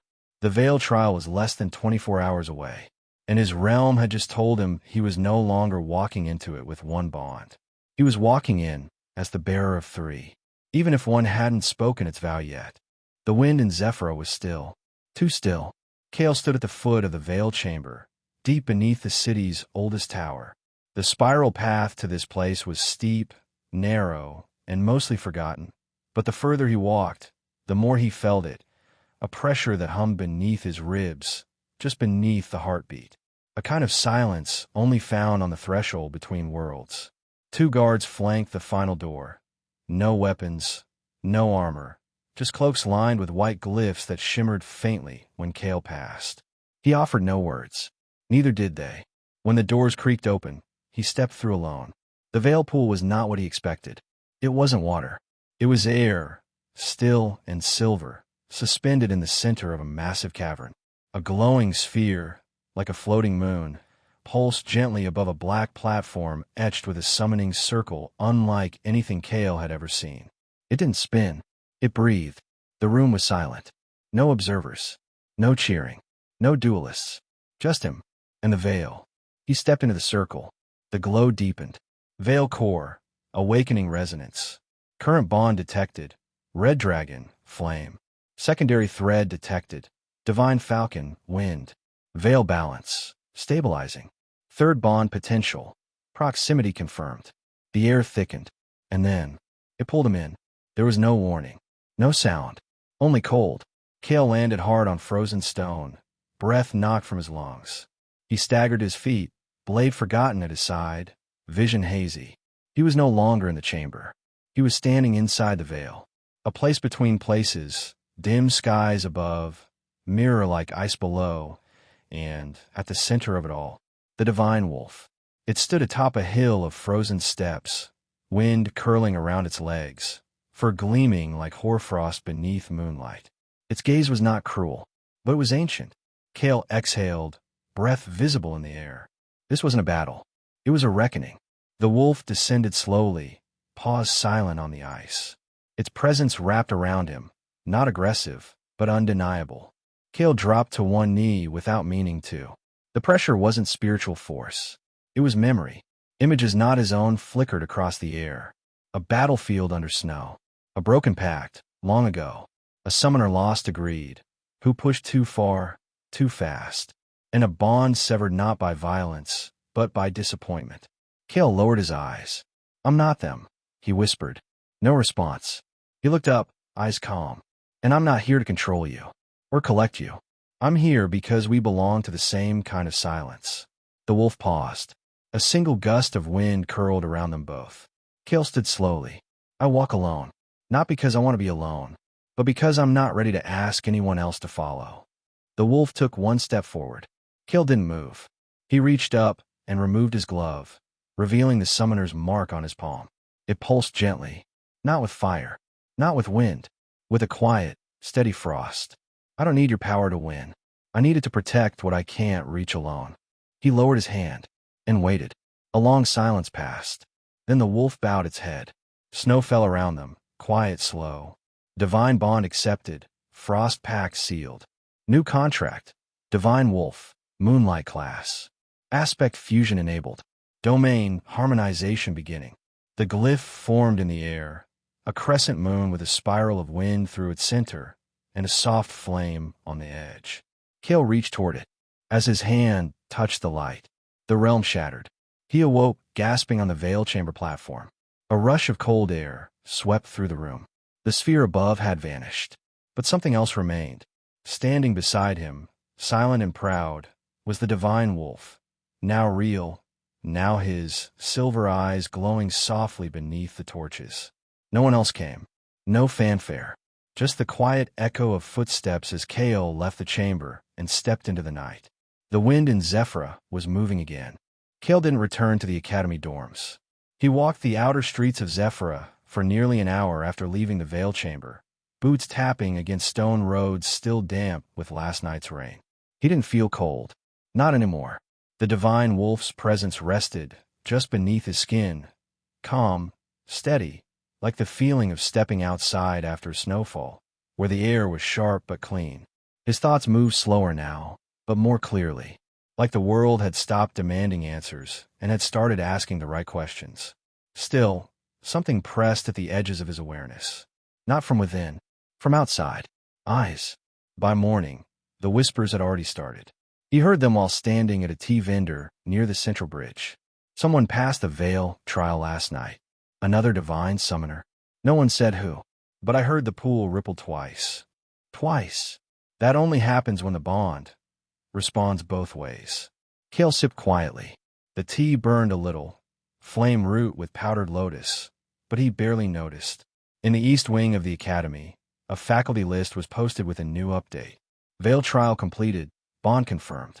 New divine signature detected. Registration pending. The name space was blank, but several instructors had already circled the notice. In one of them, a woman in navy robes with spirit-binding rings on both hands scanned the hallway like she was searching for something very specific. Kael watched from a distance and turned away before her eyes found his. He ducked through the back corridors, cutting behind lecture halls and through the old summoner observatory. Empty now, its telescopes gathering dust. Only when he reached the small rooftop above the greenhouse did he stop and breathe. The divine falcon's presence stirred faintly from his realm, curious. But it was the divine wolf that answered first. A soft pulse like ice brushing skin. Not words, just a quiet awareness. They know. He sat on the rooftop ledge, looking out over Zephyr's rooftops. The storm clouds had cleared, but the city felt different today. Tighter, like something had clicked into place behind the walls, and he hadn't been told what it was yet. Kael leaned back on his palms and closed his eyes. I never want to stand out, he murmured. But that wasn't true, was it? He wanted to grow, to walk alone, so he could learn to carry others. But now the world had started walking toward him, and he wasn't sure what it would ask him to carry next. A voice interrupted his thoughts. You've changed. Kael opened his eyes. The girl with slate-gray hair and a quiet tone stood nearby, hands tucked into her uniform sleeves. She wasn't smiling. I knew something happened the moment I woke up this morning, she said. You moved, and the realm moved with you. Kael tilted his head. You can sense that. She nodded. I'm a realm sensitive. Rare talent. We're trained to feel spiritual weather. She sat beside him. You made your second bond, didn't you? He didn't answer. You don't have to confirm it, she said. The realm already did. Kael glanced sideways. Why tell me this? She looked down at her hands. Because you're going to start attracting the wrong kind of interest. And I don't want to watch another divine bearer get dragged under. He frowned. Another. She was quiet for a long time. Then, my brother held two. One was light. The other wasn't. Kael's breath caught. He's not around anymore, she added softly. But I've seen how it starts. The council leans closer. The guild sends scouts. And some beasts, not the ones you summoned, but the ones who still wait, start to pull. Kael looked away. I didn't summon the wolf to fight for me, he said. No, she said, but someone else might make you. Later that night, Kael sat within the personal realm, perched on the edge of the newly balanced landscape. The red dragon slept by the lava ridge, steady and warm. The divine falcon drifted along invisible wind paths high above. The divine wolf sat beneath a frost-lit archway, eyes glowing softly in the dark. Kael looked at all three. He felt stronger, but also more watched, more pulled, like a thread had been tied around him and run out into the wider world, where hands, human and not, were starting to tug. He exhaled and whispered into the wind, "I'm not ready for that war yet." But deep inside, he knew. The war was already walking toward him. The letter arrived without warning.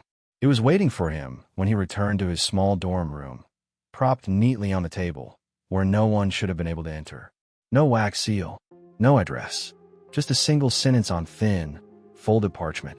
Summoner Kael, report to Evaluation Chamber 7, Summit Wing. Midnight. This is not a request.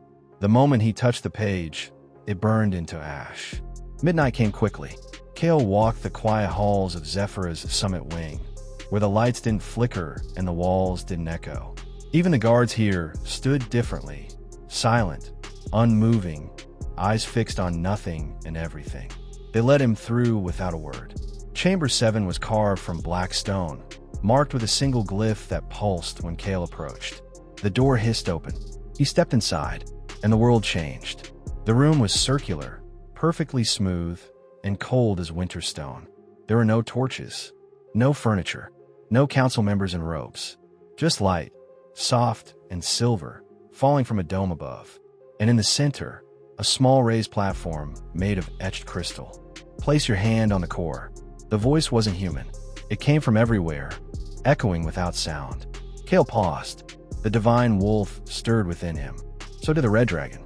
And the falcon, too. Alert, cautious.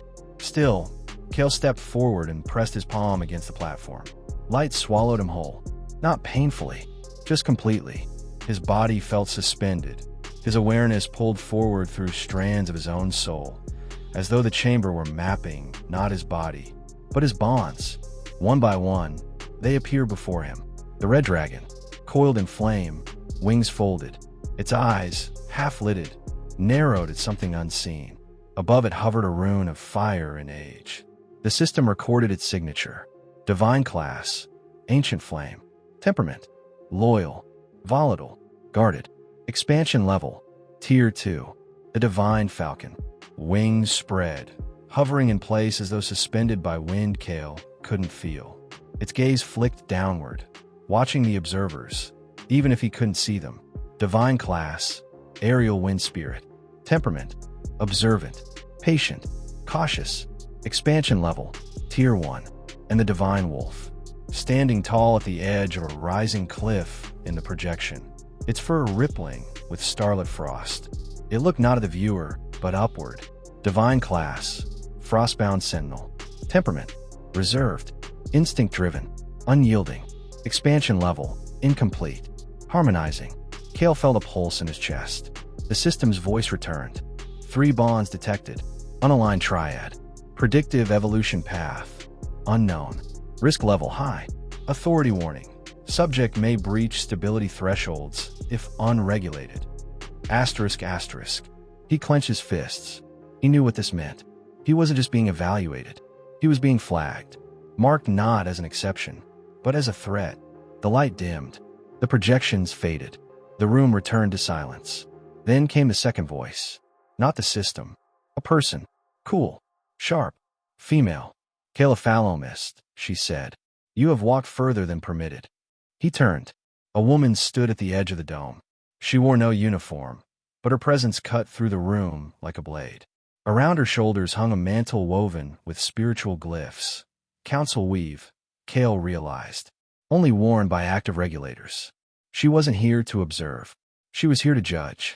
I didn't break any laws, Kael said quietly. You passed the veil trial without approval, she replied. Formed 2 divine bonds.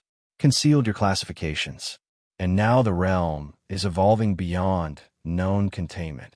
I never asked for power, Kael said. No, she replied. But now you have it. She stepped closer.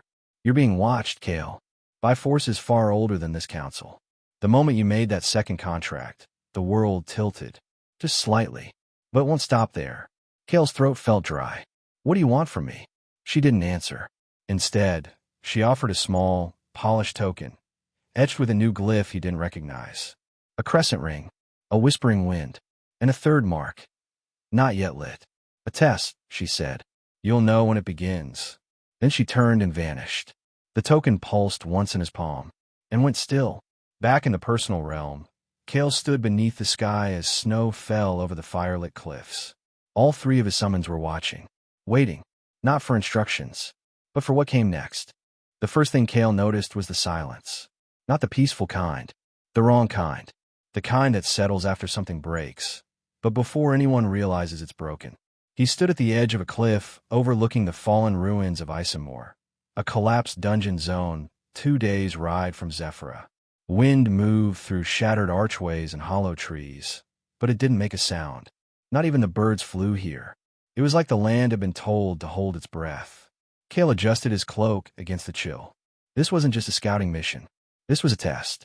2 days earlier, the token left by the councilwoman had pulsed to life in his hand. No message. No instructions. Only a set of coordinates burned briefly into his palm, before fading into frost. When he asked for context, he got none. Only a note in the official registry. Special assignment. Observer class. Black site ID. Isamore. Objective. Survey and record remaining spiritual density. Companions. None. Clearance. Full. They weren't sending him because he was strong. They were sending him because they didn't want to risk anyone else. Now, standing among the stone bones of an old summoning fortress, Kael slowly stepped forward. The dust stirred beneath his feet. A gate lay half buried in ash, its spiritual runes long since darkened. Only a faint shimmer remained where a boundary seal used to be, like a mirror cracked at the edges. Kael crouched beside it, ran a hand across the sigils. Nothing moved, but something was here. Inside his realm, all three summons stir at once. The red dragon raised its head from the lava ridge. The falcon lifted from its wind perch. The wolf stood tall beneath the frost arch, ears back. They were alert, watching, sensing. Kael stepped across the boundary, and the air shifted. The dungeon wasn't collapsed. Not really. It had changed. The inside didn't match the outside at all. A winding cavern opened before him, spirals of obsidian and pale green crystal lighting the path with a faint, pulsing glow. The walls felt curved, almost as if alive.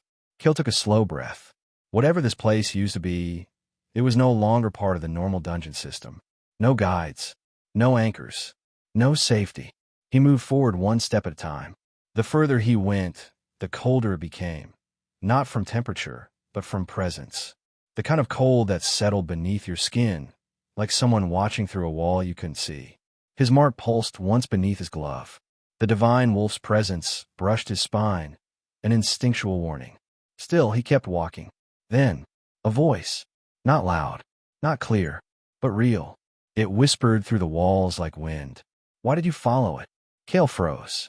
His blade slid silently from its sheath. The voice didn't come again, but something moved in the dark. He rounded a corner and found a summoner's badge, half buried in the dust. He crouched, brushing it clean. The glyph glowed faintly. Council issue. Whoever had come here before him hadn't come back. Kael's breath slowed, and then the air trembled. The cave darkened, and something began walking toward him. He stepped back, raised the blade. The creature that emerged wasn't a beast. It was a man, or something that used to be one. His coat hung in tatters. His hair was white, but not with age. His eyes glowed faintly, with a mark across his neck that pulsed with divine sigils, half broken, half fused. And behind him, a shadow, formless. Wrong. Kael's chest tightened. This wasn't a summoner. This was a failed bond.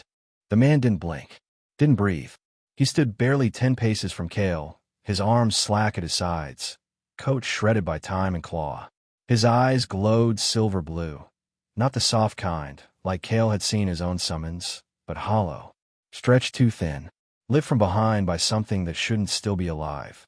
And behind him, the shadow stirred. It had no shape, no feet, no eyes, just a presence, a ripple in the air like oil on glass, drifting close to the man's spine, as though we're wearing him. Or worse, leaning in from somewhere else. Kael stood completely still. The divine wolf's presence swelled behind his ribs, steady, alert, but not rushing to act. Even the red dragon did not burn. The air in the cavern was too tight for fire. The man's lips moved. Kael leaned forward, but what came out wasn't words. Just a long, strained exhale that ended in a shudder, like his voice was caught between one reality and the next. Kael lowered his blade slightly. "Were you the one sent here?" he asked softly. The man tilted his head. Not confusion. Recognition. Kael's chest tightened. This wasn't just a trap. This was a message. The mark on Kael's palm began to glow on its own. A warning. The air around the man fractured. Just for a second, like the world was splitting around him, as if reality couldn't decide what he was anymore. Kael stepped back. The thing behind him rippled, rising higher now, brushing the ceiling of the cave. Shapes moved inside it. Wings, claws, eyes that blinked and vanished. And from a man's throat came something like speech. He made the bond, but didn't know how deep it reached. Kael flinched. The voice wasn't one. It was many, speaking as one. Too many calls, too many beasts. He tried to bind what didn't want to stay. The man took a step forward. Kael didn't move. Now they all live here, in the break, in me. A flicker of silver light escaped the man's hand. Kael caught a glimpse of it before it was swallowed again. A contract seal, divine class, cracked, fragmented, burned through from the inside. Kael breathed slowly, centering himself. This was it. The fate he'd been warned about. The line they told him not to cross. A summoner who had reached too far, too fast, who had tried to own, not understand. And now he wasn't just broken. He was housing something that didn't belong on this side of the veil. Kael reached inward. The red dragon growled his chest, slow and ready. The falcon circled in wind above, waiting. But it was the wolf who stepped forward first. Its presence wrapped around Kael like snow underfoot. Not aggressive, just grounded. Kael didn't raise his blade. Instead, he took a step toward the man. "You're not gone yet," he said quietly. The man's head jerked. Kael continued. "You're still holding them back. Whatever's inside you, it hasn't taken you fully." "It will," came the reply. A whisper now, barely human. "I can't hold it much longer." Kael's heart pounded. He didn't know how he knew. But he knew. The man hadn't called the shadow. He'd absorbed it. To protect someone else. Kael reached out with both hands. The man recoiled. But Kael pressed forward, the air warping around his skin as he stepped into the reach of the shadow. It howled. Not aloud. Inside his head. "Another summoner. You think you'll fare better?" Kael gritted his teeth. "I'm not here to control you." The air cracked. Ice bloomed beneath his boots as the wolf's energy surged into him, anchoring him. "I'm here to release him." For one moment, just one, Kael touched the man's shoulder. The shadow screamed. The world blinked. Inside Kael's personal realm, the sky went black. The snow stopped falling. The lava froze in place. And the wolf howled. The sound pierced through every ridge and peak, shaking loose the cold silence. The shadow tried to slither inward, but Kael was ready. His body flared with wind, with frost, and with fire. The three aspects surged forward and pushed back. In the real world, the man dropped to his knees. The shadow peeled off him like a shedding skin, writhing in the air, clawing at nothing. Kael didn't wait. He raised his palm and sealed it, using a blend of the wolf's cold and the falcon's binding wind. The shadow shattered. Light flickered. Silence returned. The man lay on the ground, breathing, eyes no longer glowing, but broken. Kael knelt beside him. The contract mark on a man's arm had turned to dust. Kael stared at it quietly. So that's what it looked like when a pact gave too much. Kael sat beneath a broken archway as the sun rose. The ruins of Isomore were silent again. The corrupted shadow had been sealed. The man who carried it, who'd once made a divine bond and tried to hold more than his soul could bear, lay resting in a protective ward Kael had cast beside the crumbling shrine. He hadn't stirred in hours, but he was breathing. That, Kael told himself, was enough. Still, his hand shook faintly as he poured tea into a battered tin cup. Not from exhaustion, from understanding. Inside the realm, the divine wolf stood watch at the frozen ridge, staring out over the horizon Kael still hadn't explored. The red dragon sat low, flames burning dimly, contemplative. The falcon drifted higher than usual, circling slowly above the clouds. None of them spoke, but Kael felt it in the stillness between them. They had all seen it, and they all knew what it meant. By noon, Kael was moving again, not toward home, toward the old shrine in the northern corner of Isamore, the only structure still standing in full. A broken temple, once used by summoners to meditate before forging contracts inside the dungeon. Its walls were scorched, its floor cracked, but in the center, a stone circle remained, and around its edges, names, not etched, burned. Kael knelt and brushed off the dust. Dozens of names, faint and faded. Most were unreadable, but a few still pulsed faintly with dormant sigils, contract markers. His fingertips hovered over one in particular. Talus WIR. Bond type, divine class. Mistfong sentinel. Status, unknown. Last seen, 17 years ago. Kael exhaled. The man in the cavern hadn't said his name, but he hadn't needed to. Beside the name lay another, smaller, etched lower into the stone, almost forgotten. Karen WIR. Bond type, none. Deceased. A sibling? A summoner's student? Kael didn't know, but he stared at that pairing for a long time. Two names. One fate sealed by overreach. The other, left behind. Later, in a sealed chamber within the shrine's back wall, Kael found what looked like an offering alcove, half collapsed, but still intact. Inside lay a journal, its cover half burned, but preserved by protective glyphs that flickered when Kael approached. He opened it slowly. The writing was rough, scattered, but readable. The wolf is colder than I expected. Not in temperature. In memory. It carries old things. Lost things. It won't look at me unless I'm silent. Truly silent. But once it did, I understood. This wasn't a beast. It was a sentinel. It was once a guard in the old realms. Before the pact laws. Before the council. Kael's pulse slowed. He turned the page. The veil didn't break. It was broken. By us. The moment we summoned not to protect, but to prove. He closed the book carefully and tucked it into his satchel. The wolf wasn't just a summon. It had been a guardian of the old order. Perhaps a creature that once watched the edge of realms before summoning ever became regulated, before the Blue Planet's council began shaping the contract system. And now it lived in him, not fully trusting, but watching.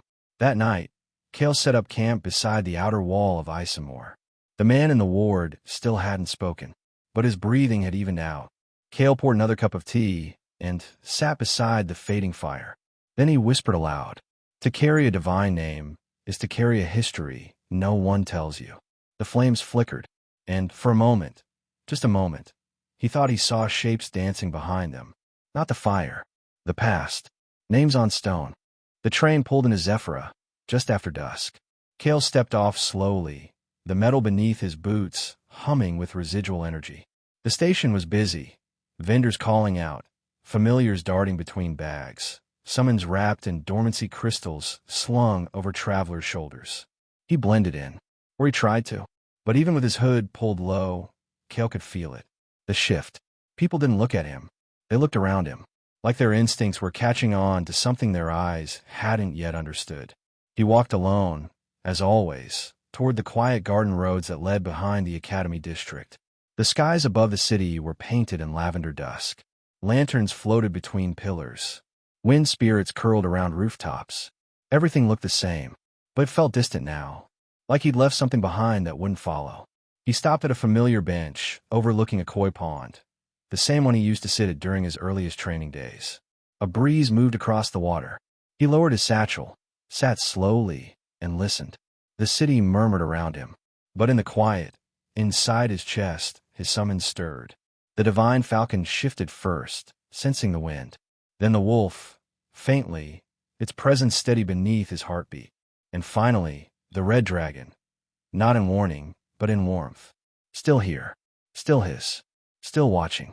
A familiar voice broke the silence. "You came back quieter than you left." Kael turned his head. The slate-gray-haired girl, Mira, stood a few steps away, holding a paper cup of herbal tea. She offered it out without ceremony. "Mint root. Calms the pressure." Kael accepted it with a nod. He hadn't realized until now that his hands were trembling. Only slightly, but enough. Mira sat beside him, eyes on the pond. No questions, just presence. It took a while before she finally spoke. "You saw something," she said. "In Isamore." Kael didn't reply at first. Then, softly, "I saw what happens when the bond fractures from the inside." She nodded slowly. Kael glanced at her. "You knew." "I knew the symptoms," Mira replied. "I've seen others who were close." "Did any survive?" She didn't answer. They sat in silence a little longer.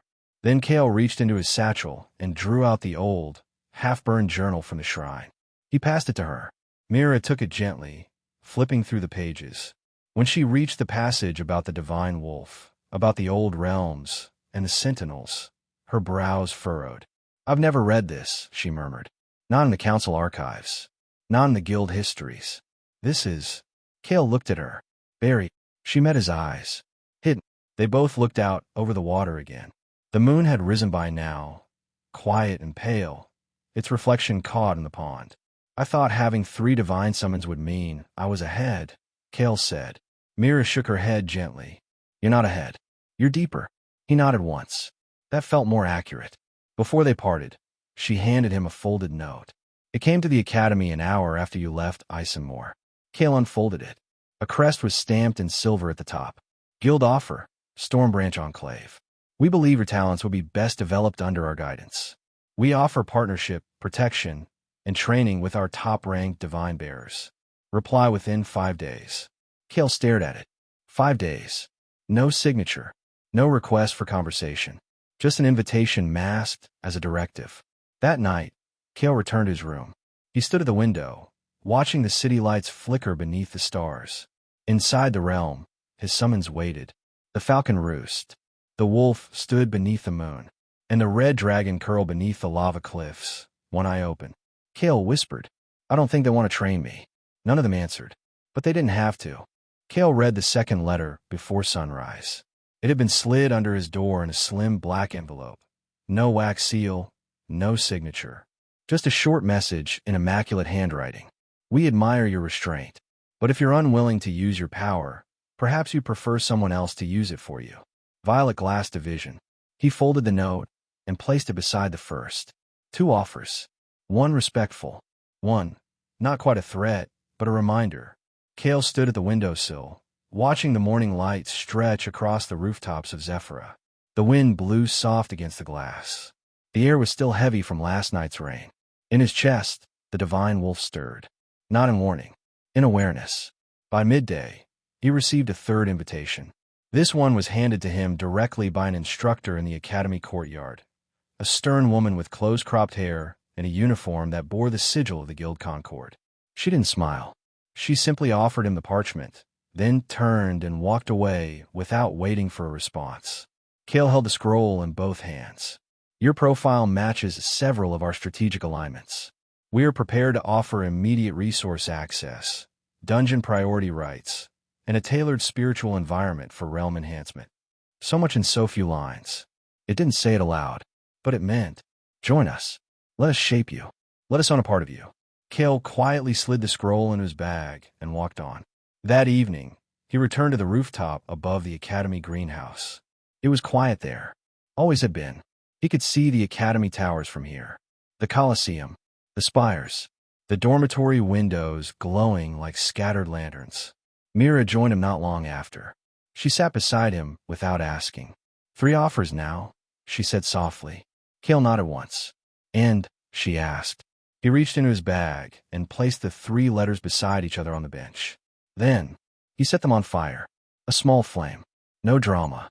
Just silence and slow, curling ash as the wind took the edges. Mira didn't stop him. She just watched. "They're going to start pushing harder now," she said. "I know. You'll get noticed more for saying no than if you said yes." Kael nodded again. Myra's voice softened. "Why not accept? You get access to more training, better facilities, safety." Kael looked out at the darkening city. "I don't want to be trained into something I didn't choose." Mira was quiet for a while, then said, "That might be the most dangerous thing about you." Back in his room, Kael sat cross-legged on the floor, the curtains drawn, the lights off.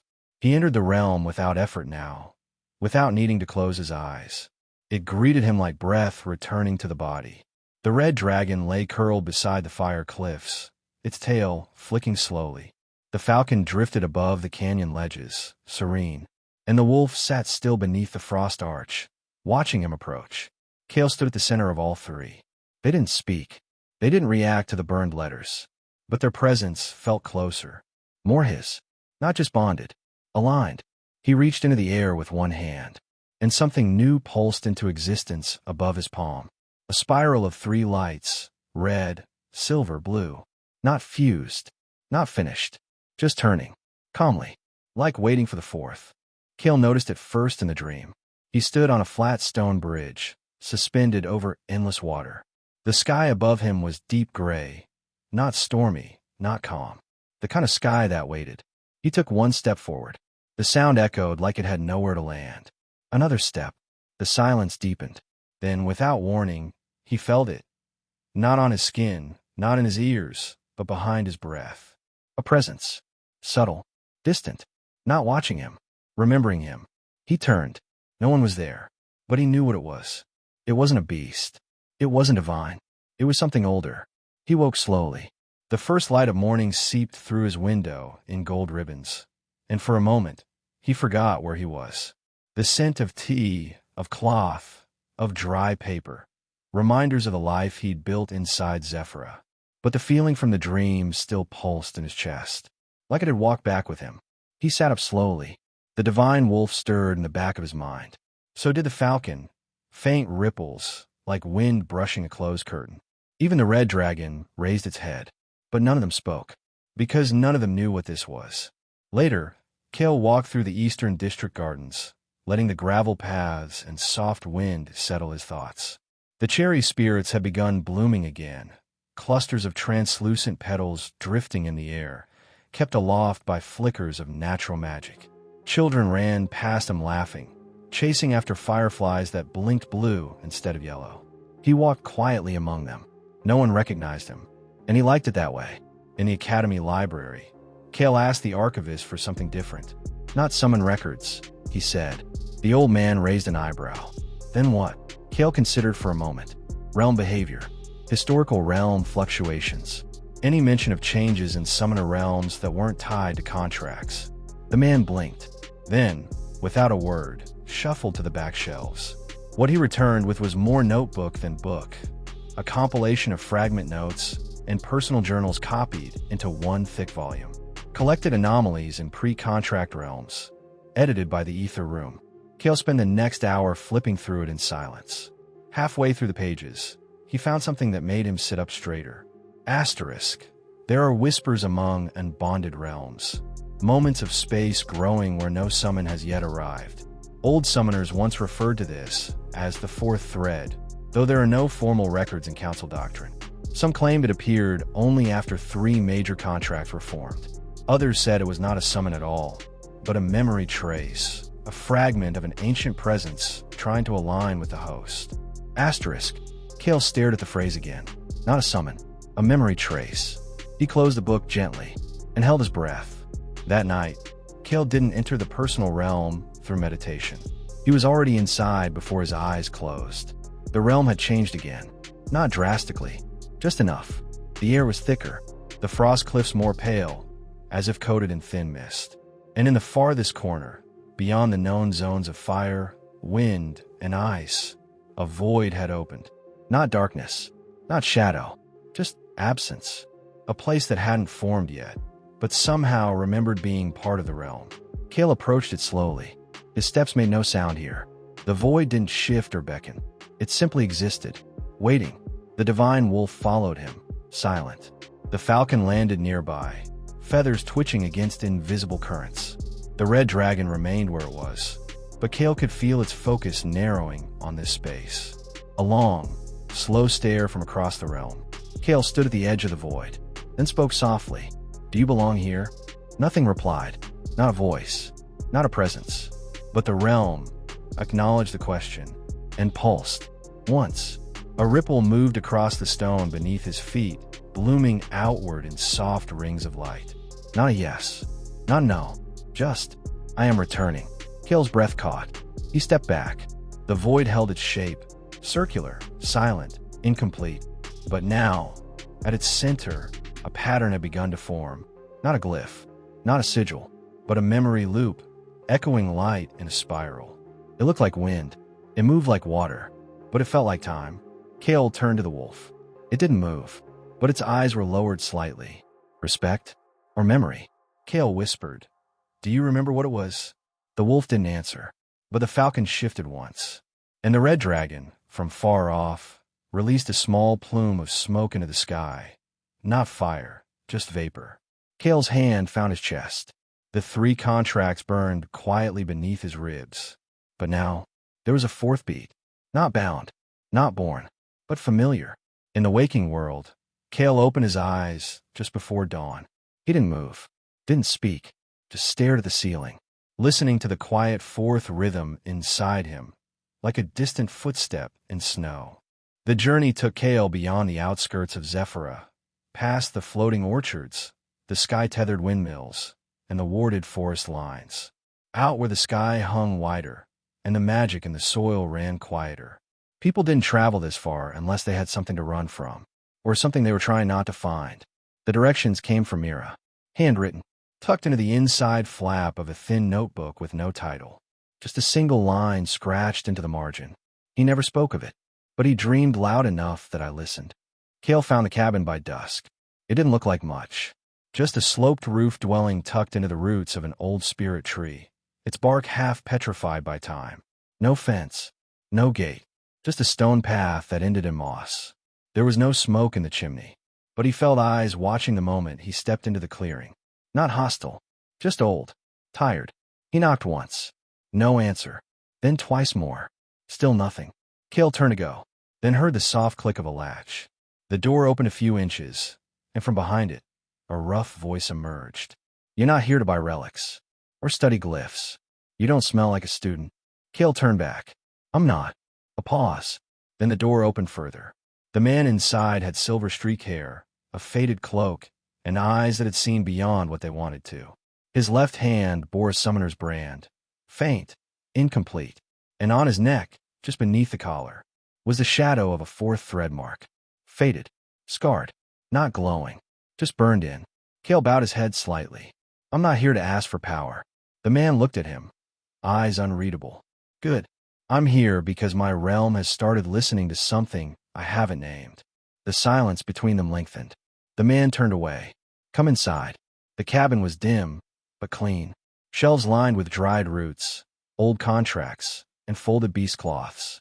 At the center was a small hearth, cold and unused, surrounded by 3 worn cushions. The man gestured, and Kael sat. You already have 3, the man said quietly. Kael nodded. Flame, wind, frost, the man murmured. And now something older wants in. Kael didn't reply. The man looked at him.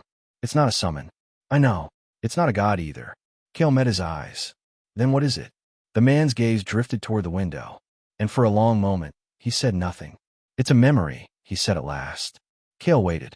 A long time ago, before summoning was formalized, there were not beasts, not spirits, not even gods, just fragments of intention. Ideas so old they wrapped themselves around places and dreams. Sometimes they curled into monsters, sometimes into stars, and sometimes, he tapped the side of his head, into people. Kael's chest tightened. The man looked away again. They don't choose you. They remember you. And once they do, they don't stop. Not unless you name them. Kael frowned. Why does naming matter? Because naming isn't claiming, the man said. It's anchoring. Kael leaned forward, his voice soft. You've been remembered before, haven't you? The man didn't answer directly. He just unwrapped the glove on his left hand and revealed a scarred palm with 4 thin marks etched into it. Not glowing, not active, just resting. Kael studied them. Only one looked like a divine brand. The others were something else entirely. The man wrapped his hand again. I didn't name mine. Not fully. And they never left. They sit in my realm like statues, half-formed, always listening, never sleeping. Kael closed his eyes. He could almost imagine it. A realm haunted by silence that never asked for anything, but refused to fade. Later, they sat in near darkness as the wind moved through the cracks in the cabin wall. The man poured tea into chipped ceramic cups. Kael held his gently, letting the warmth soak into his hands. Finally, the man asked, "Has yours started showing a form?" Kael nodded. "Not fully. Just a void. A shape without weight." The man exhaled. "It'll start moving soon. And when it does, it'll bring a part of your past with it. Not something you saw. Something you carried." Kael's fingers tightened on the cup. "It won't be a summon," the man said again. "It will be a story." When Kael left, the stars were beginning to show between clouds. He walked the moss path in silence, cloak pulled tight. Inside him, the realm stirred, not with tension, but with question. The fourth thread hadn't moved, but was no longer still, and he understood now. The moment it formed, it wasn't offering power. It was offering memory. That night, as Kael stood at the edge of the void in his realm, he didn't call to it. He just whispered, "I'm listening." And for the first time, the void pulsed in reply. Once, like a forgotten heartbeat in a place that hadn't breathed for a long, long time. The sky inside Kael's realm had begun to change.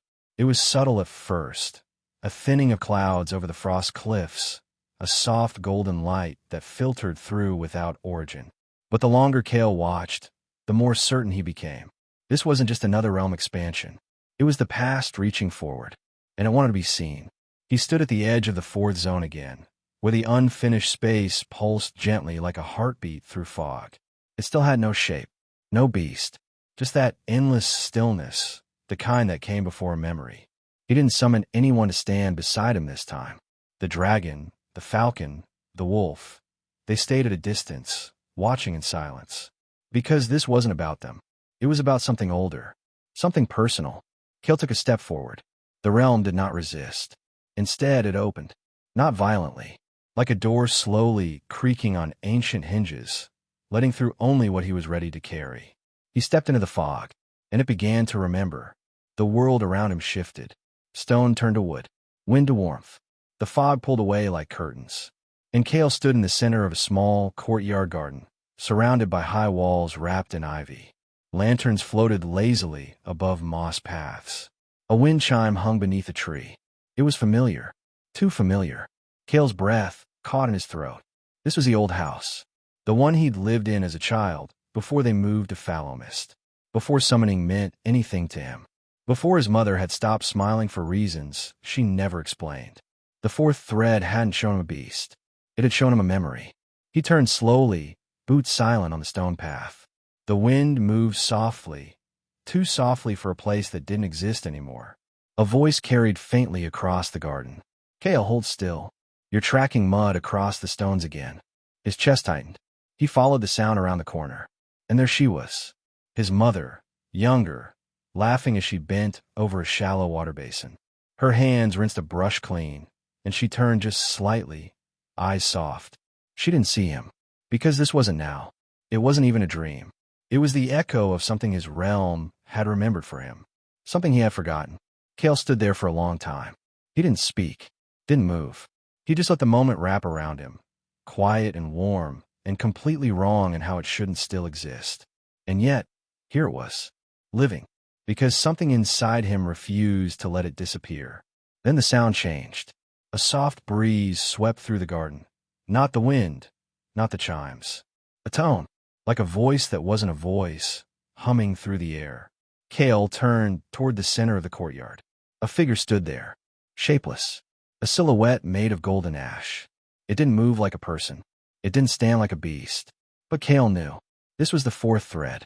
It didn't speak aloud, but the realm pulsed with thought. "You did not call me." Kael stood his ground. "No," he said. "I didn't. And yet, I came."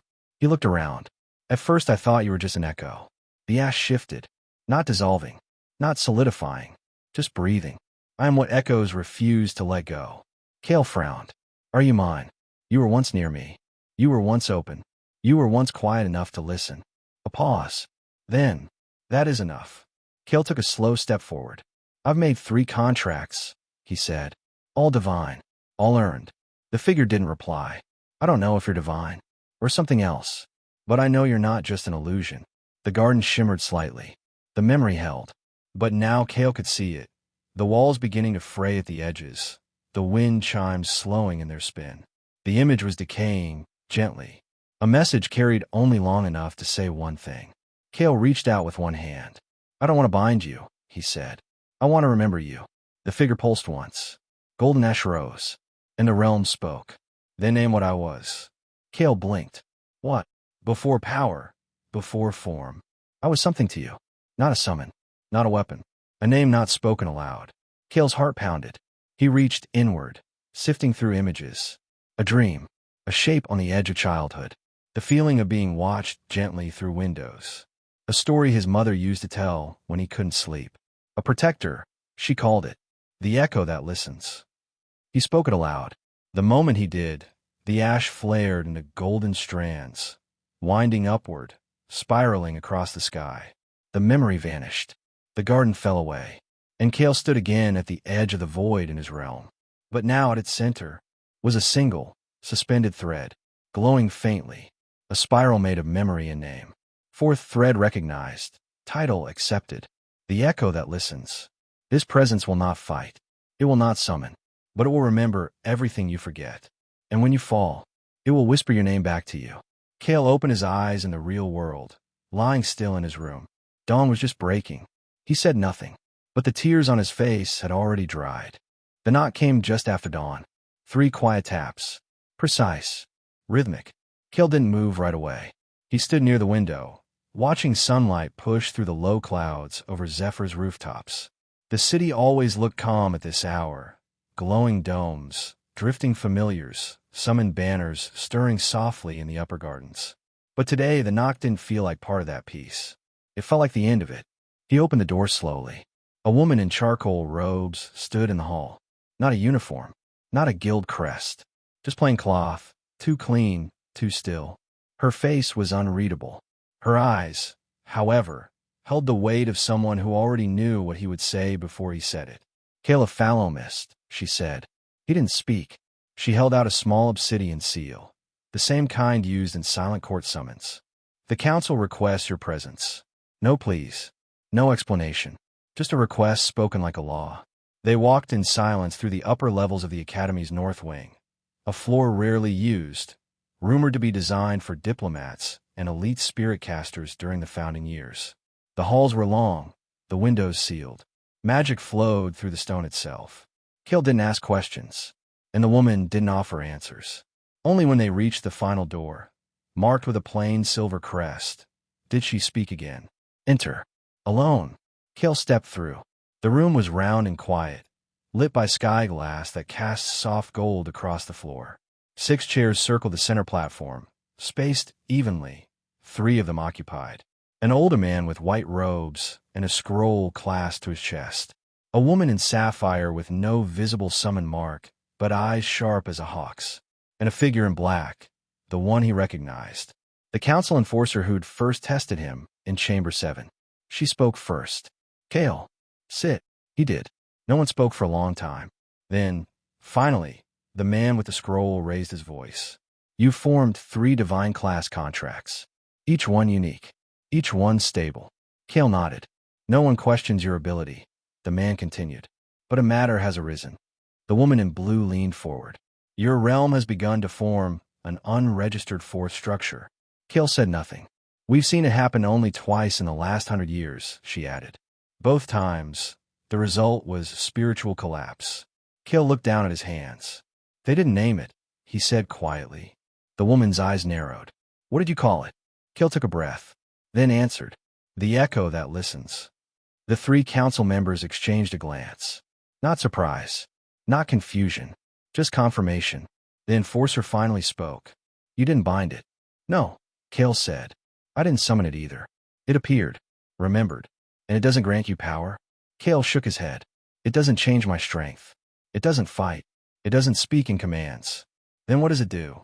Kael's eyes stayed calm. It remembers. Things I wouldn't. A long silence followed. Then the man with the scroll leaned back and set the parchment down. The council cannot allow unknown structures to form unchecked, he said. Realms that evolve beyond contract control may pose risks to their summoners and to the balance between summon and host. Kael didn't argue, but he didn't lower his eyes either. You think I'm becoming something else, he said quietly. The enforcer's gaze sharpened. We think you're at a crossroad. Kael stood. His voice was quiet, but steady. I'm not asking for approval, he said. I haven't called this thing. I haven't turned it into a weapon. And I don't intend to. I'm a summoner. He stepped closer to the center circle. I'm not trying to awaken forgotten forces. I'm just trying to walk with the ones who chose me. The room was still. His next words came softer. And I will never bind what doesn't want to be held. After a long moment, the woman in blue exhaled. She turned toward the enforcer. Then we observe. The man beside her nodded once. Conditional clearance granted, he said. Continued independent operation permitted. But if the realm shifts again, you report within the day. Kael inclined his head. Understood. The enforcer didn't look away. But she said nothing. By the time he stepped back into the open air, the sky had fully brightened. The morning wind curled gently over the academy rooftops. Kael stood for a moment at the balcony edge, breathing slowly. Inside his chest, the red dragon stirred. Then the wolf. Then the falcon. None of them seemed troubled. Because nothing had changed. Kael hadn't gained anything. He hadn't shifted roles. He was still what he had always been. A summoner. And now, for the first time, the world had seen that he wasn't chasing power. He was protecting the path. Later that afternoon, Kael returned to the rooftop garden. Mira was already there, leaning against the rail with a book in hand. Council meeting? She asked. Kael nodded. They try to measure what you're becoming. They try to make sure I wasn't. She looked at him carefully. And Kael smiled faintly. I reminded them that I'm not becoming anything. I'm just walking. As the sun dipped behind the academy towers, Kael sat in silence, eyes on the horizon. Inside his realm, the echo waited quietly in its place, unmoving, unchanging, uncalled. And that, more than anything, gave him peace. The sky over Zephyr shifted just after nightfall. Not with lightning, not with clouds, but with light, a low ripple that moved across the stars like a bruise underwater. Soft, blue, and unsettling. Most citizens never looked up long enough to notice it. Just a flicker, a shimmer, a trick of the eye. But Kael noticed. He'd seen the sky turn like that once before. The night before the Veil trial. Inside the realm, his summons stirred without command. The red dragon raised its head, wings tied against its sides, flame low but dense. It wasn't ready to fight. It was waiting. The falcon moved faster than usual, circling the sky above the realm with a pulse in its wings Kael hadn't seen before. Restless, focused, like it was watching for something trying to enter. And the wolf, normally calm, always watching, stood now at the edge of the realm's southern ridge, ears forward. Its breath came slower, colder. Kael joined them in silence. And for a while, they stood together, facing the horizon. By morning, the summons still hadn't settled. Kael rose early, dressed plainly, and stepped out onto the academy's outer walkways. He wasn't surprised when a courier intercepted him halfway to the plaza, offering a scroll with a silver tie. Not a guild mark, not a council crest, just a field assignment sigil. To Kael, a Phalomist. A tier 2 dungeon near the coastal ruins of Marin fell silent last night. All active parties failed to return pings through their summon relays. A collapse is suspected. You are not required to act. But one of your realm signatures matched the frequency of the disruption. Kael stared at that last line. One of his summons had resonated with a fault in the dungeon. That wasn't supposed to happen. By midday, he'd packed light, cloak, realm crystals, dried rations, and a single folding summoner's fan used to stabilize incoming energy near corrupted gates. No blade. Not this time. He didn't expect a fight. He expected to listen. The ruins of Marin were 2 hours west by Railstone, an ancient network of summoner-bound monoliths that activated in sync with the user's realm pulse. Kael arrived alone, stepping into a wind-scoured valley where time had long ago buried the city beneath vines and old stone. But the dungeon gates stood untouched, still open, still glowing, still humming with a pressure that didn't belong to this world. Kael exhaled slowly. He stepped through. The interior of the dungeon was different than the ones he knew. No monsters greeted him. No pathways shifted. No traps clicked beneath his feet. Just long, empty corridors lit by flickering lantern moss. And a resonance, like his own spiritual energy, was being echoed back to him. Inside the realm, the wolf sat down abruptly, not in surrender, in recognition. Kael paused beside an archway carved with ancient letters. Unreadable, but familiar. He reached out, brushing a finger across one of the sigils. It pulsed, and behind his eyes, a memory flashed. Snow. Stone. The courtyard from before. Not summoned. Not called. Just shown. The echo. Kael stepped deeper into the dungeon. Not rushing. Just following the pull. Eventually, he reached a chamber filled with mirrors. Tall, arched panels of silver glass leaning against the walls. None of them showed his reflection. Instead, they reflected his realm. But not all at once. Each mirror held a different aspect. One showed the red dragon's fire burning brighter than it should. Another, the falcon, wings spread wide over skies too vast. The third showed the divine wolf standing still while the world behind it moved like liquid.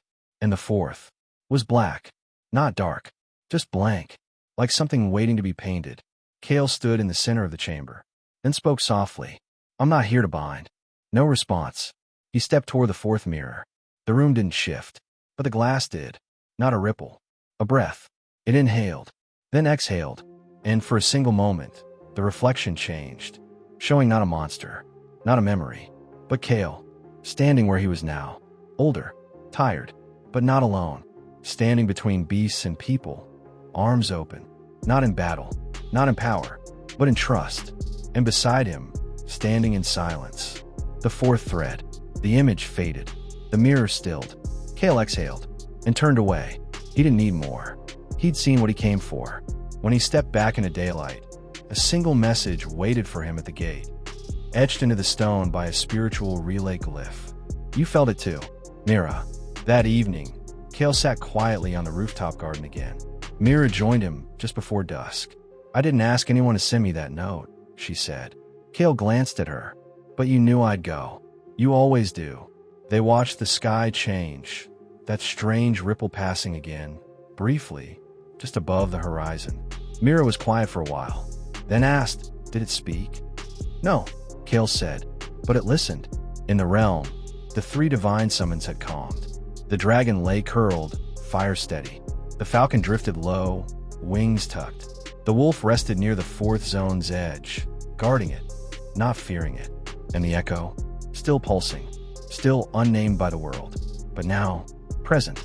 The message arrived sealed in gold.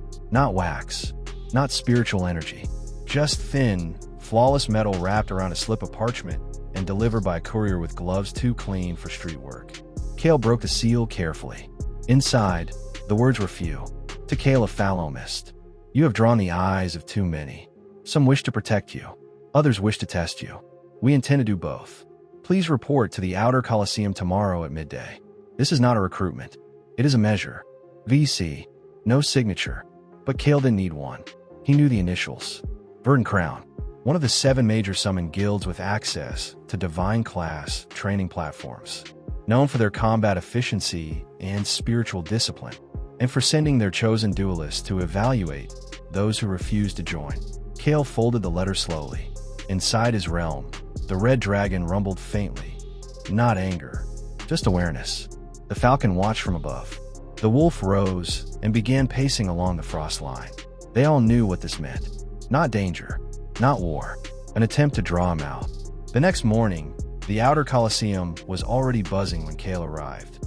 He walked alone through the high stone archways, his coat plain, his steps quiet. Students whispered as he passed. A few instructors paused, pretending not to watch. At the far end of the arena floor, a girl waited. Tall, clean posture, armor woven from beast thread and spirit glass, her coat bearing the deep green insignia of the Verdant Crown. A long summoner's sash coiled at her hip like a living vine. The air shimmered faintly around her. Kael stopped across from her, 30 paces apart. She inclined her head.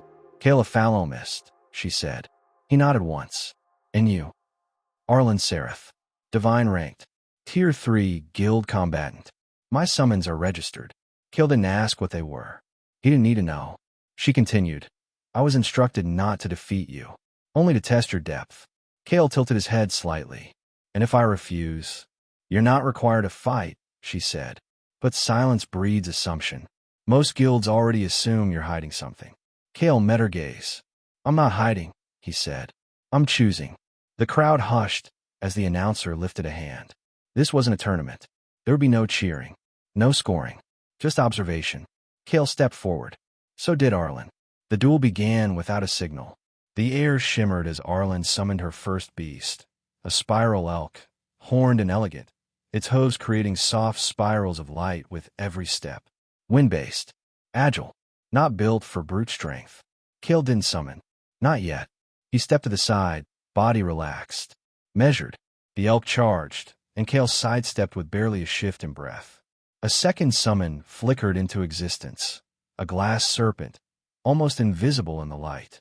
It moved across the sand with razor precision, coils gleaming with reflection spells.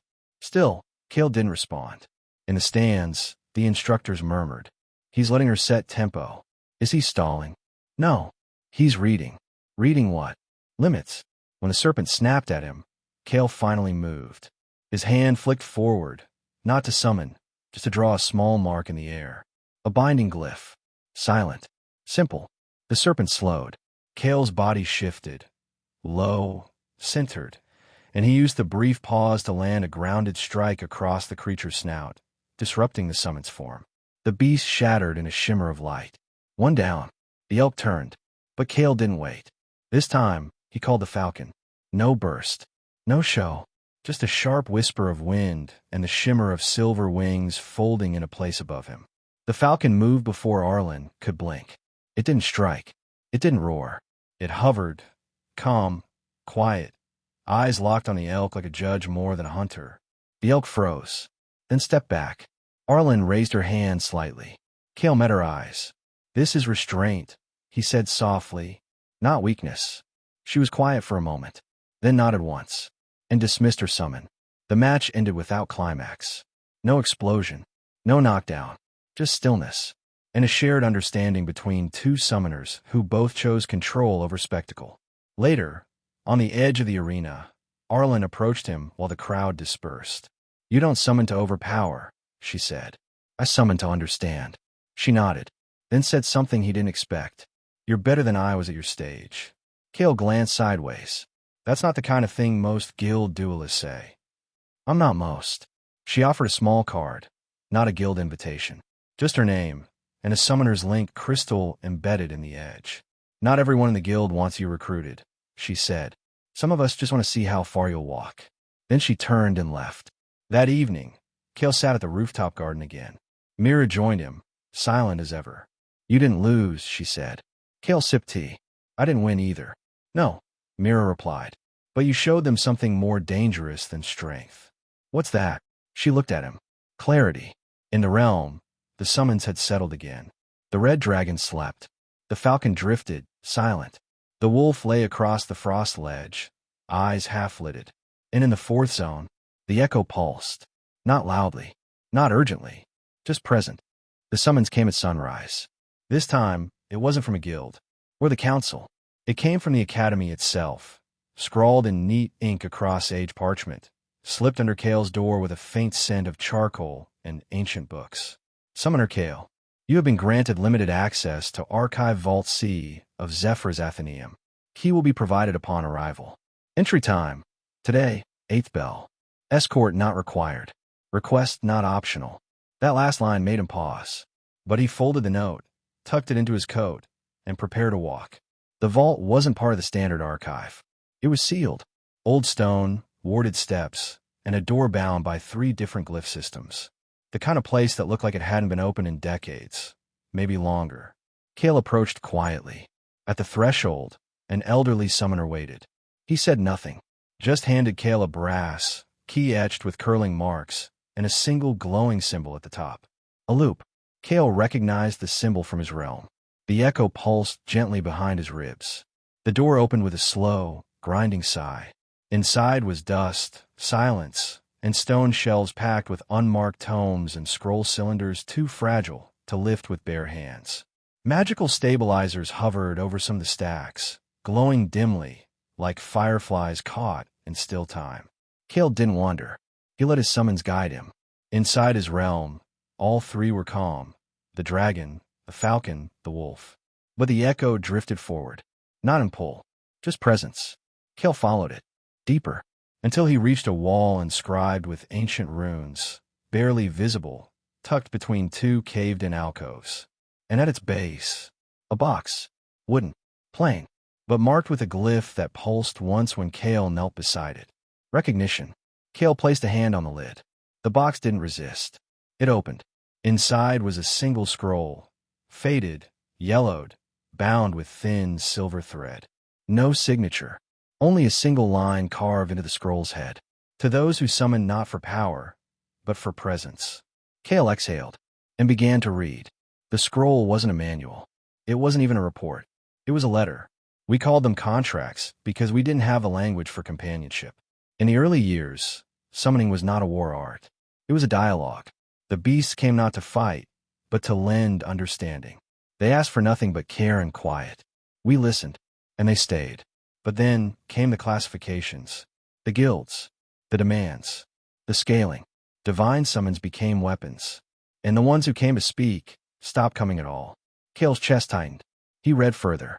The fourth thread is not a mutation. It is a memory, a longing for the old way. It will not grant strength. It will not win battles. But it will remember what you are when you forget. It will show you what remains when your other bonds grow quiet. Only those who summon in silence can see it, and only those who resist calling it will ever understand it. Do not try to name it for power. Name it for peace. Unknown scholar of the pre-contract era. Kael closed the scroll slowly. Dust fell around him, soft as snow. His realm pulsed once, a warm, even hum. No voice, no vision, just recognition. He stayed seated for a while longer, letting the quiet sink into his skin. This was what his journey had been building toward, wasn't it? Not more summons, not rank, but a way of seeing. A path where summons came not as tools, but as companions. And the echo was the memory of that path. When Kael emerged from the vault an hour later, the old summoner at the door simply nodded. You found it, he said. Kael nodded back. I wasn't looking for power, which is why it showed you truth. That night, he stood at the edge of his realm again. The echo drifted in place. No form, no command. Just pulsing. Kael sat cross-legged before it. He didn't summon the others. Didn't speak. He just whispered one thing. Thank you. The echo pulsed in reply. Not louder. Not stronger. Just there. Like it always had been. The assignment came through the Academy's quiet channels. No fanfare. No crest. A parchment page, folded 3 times, pinned to Kael's dorm door with a thread of faint spiritual ink. To Kael, a phallomist. A low-activity wildwood outside Zephyr's southern bounds has begun to show anomaly signs. Summons summoned within its borders have been failing to respond. Not breaking. Not dying. Refusing. Several researchers have reported missing contracted beasts. Others claim their summons are simply walking away. The area is known as Whisper Root. You are requested to observe. Nothing more. Report what listens. Do not call. Kael read it twice. Then packed. Whisper Root wasn't marked on any recent maps. It existed in the margins, a gentle forest between riverbend cliffs and wind-shaped stone. The kind of place the council never bothered to classify because it wasn't dangerous, just forgotten. The trees there grew close together, willowy, soft, their leaves pale green even in the heat of summer. Mist clung to the forest floor. The air always felt like it had just rained, even if it hadn't in days. Kael arrived alone. No escort. No crowd. No welcome. Only the trees. He stepped carefully beneath the canopy. The realm stirred as he entered. The red dragon pulsed, but stayed still. The falcon opened its wings but didn't take flight. The wolf rose, alert, ears forward. The echo watched. Kael didn't summon anyone. Not yet. He let the forest speak first. He found the first sign of strangeness within minutes. A shattered contract glyph, not broken by force, but peeled away, like bar from old wood. Kael crouched beside it. The summon it belonged to hadn't been severed. It had been released, but not by the summoner, by the summon. Further in, he found the remains of a small research camp. Empty tents, unlit lanterns, piles of notes, some half-written, abandoned mid-sentence. He flipped through one. The summons won't stay, even ones with strong contracts. They stand still, then walk away. No rebellion, no aggression, just refusal. One familiar cried while walking.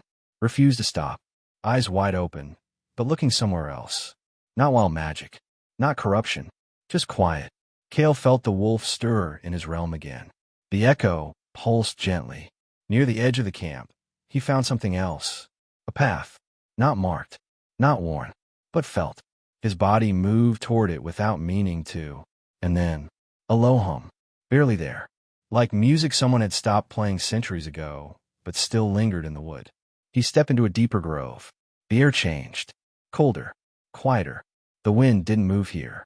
And the summons inside him fell silent. Not gone. Not asleep. Just listening. And Kael understood. They recognized this place. Not by name, but by essence. At the center of the grove stood a wide tree with silver-gray bark. Its roots spread outward like gentle waves, wrapping around stones and old glyph pillars, now cracked and faded. Beneath it sat a summon, or something like one. It looked like a stag, antlers woven with vines, body shaped like living wood, its breath visible even in the still air. But it wasn't just a summon. It was unbound, and its eyes, they were not empty. They were tired. Kael didn't move. The stag looked at him, then looked past him. Kael bowed his head slightly. "I won't call you," he said. The stag didn't answer, didn't run, didn't vanish. It simply stood, watching, remembering. Like the echo, Kael sat slowly at the base of the silver tree and said nothing. Time passed strangely. Minutes, maybe hours. No summons moved within him. No messages came through. Only the sound of the forest breathing, long and low, like it had waited too long to be understood. Eventually, the stag took one step forward. Kael raised his eyes, but didn't speak.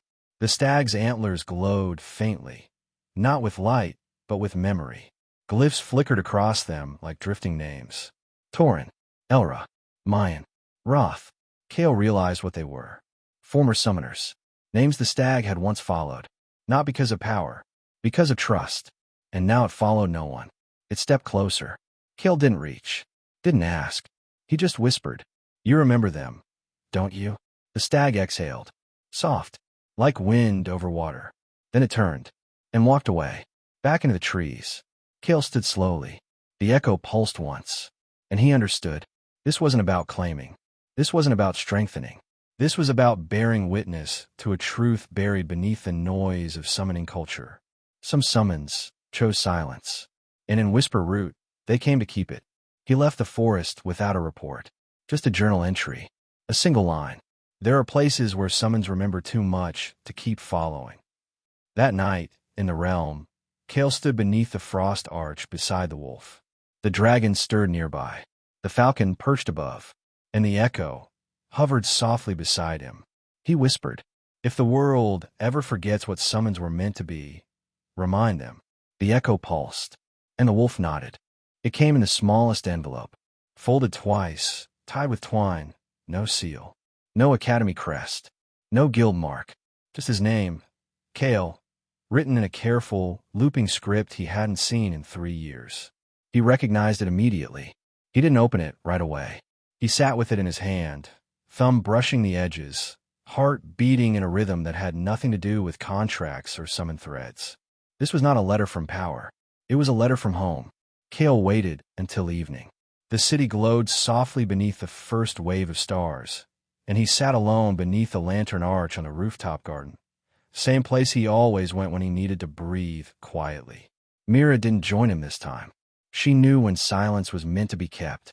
Kael untied the twine and opened the letter. "Kael, I know it's been long. I wasn't sure you'd want to hear from me again. I wasn't sure I had the right. But when I heard the wind shift last week, I knew your summons were changing. I don't know how I knew, but I did. It's the kind of knowing I used to wake up with when you were small. When I knew you were sick before you told me. When I knew you'd started dreaming of other places. There's a tree blooming behind the house again, the one with the crooked roots that you used to read under. The wind chimes you left still hang above it. I never took them down. They rang last night. First time in years. I just thought you should know." Kael read the last lines more than once. They rang last night. First time in years. He let the letter fall gently onto his lap and leaned back against the bench, eyes closed. For the first time in what felt like a long while, he remembered being small, not in power, in shape.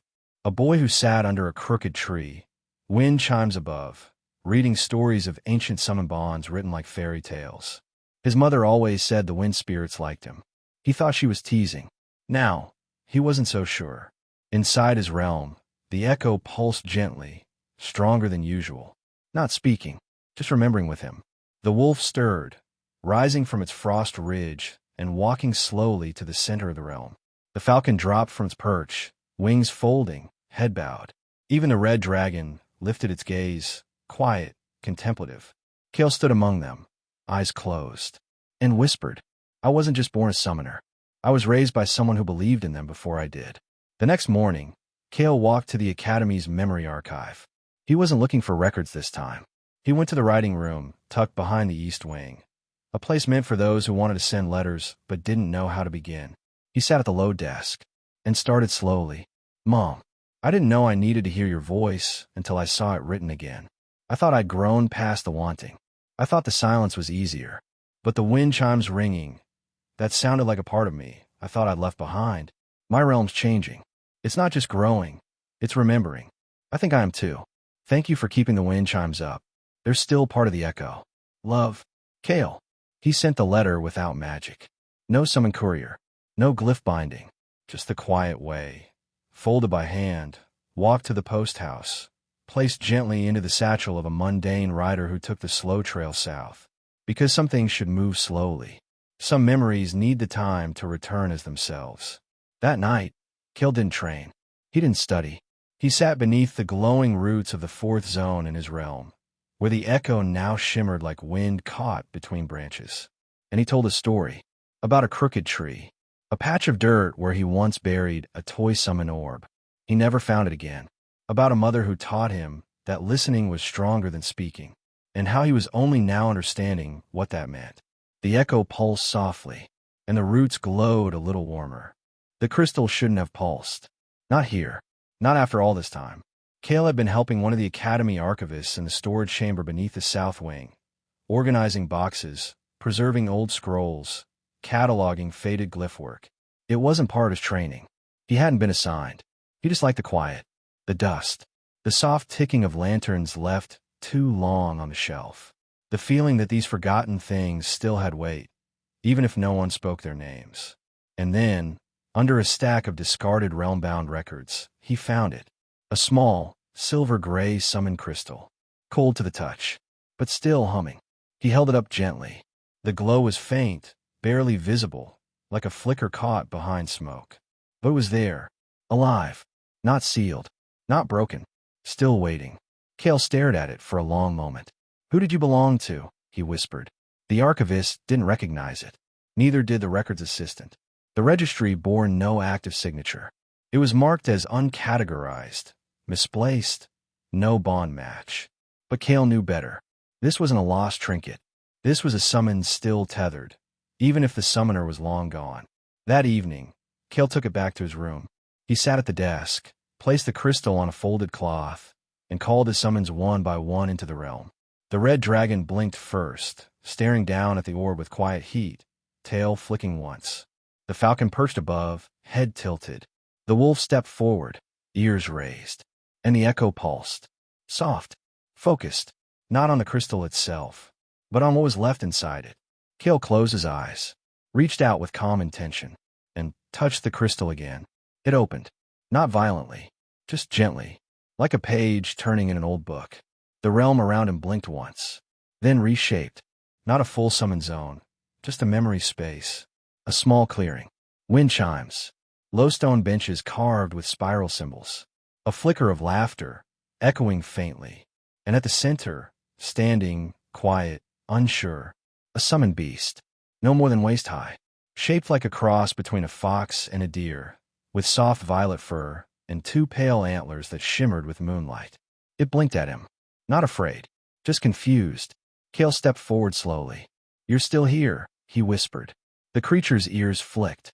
Then it lowered its head, cautiously stepping closer. Kael didn't move. He let it sniff his hand. It was warm, solid, real, but clearly not fully connected to him. Because it wasn't meant to be. This wasn't his summon. He was holding someone else's bond.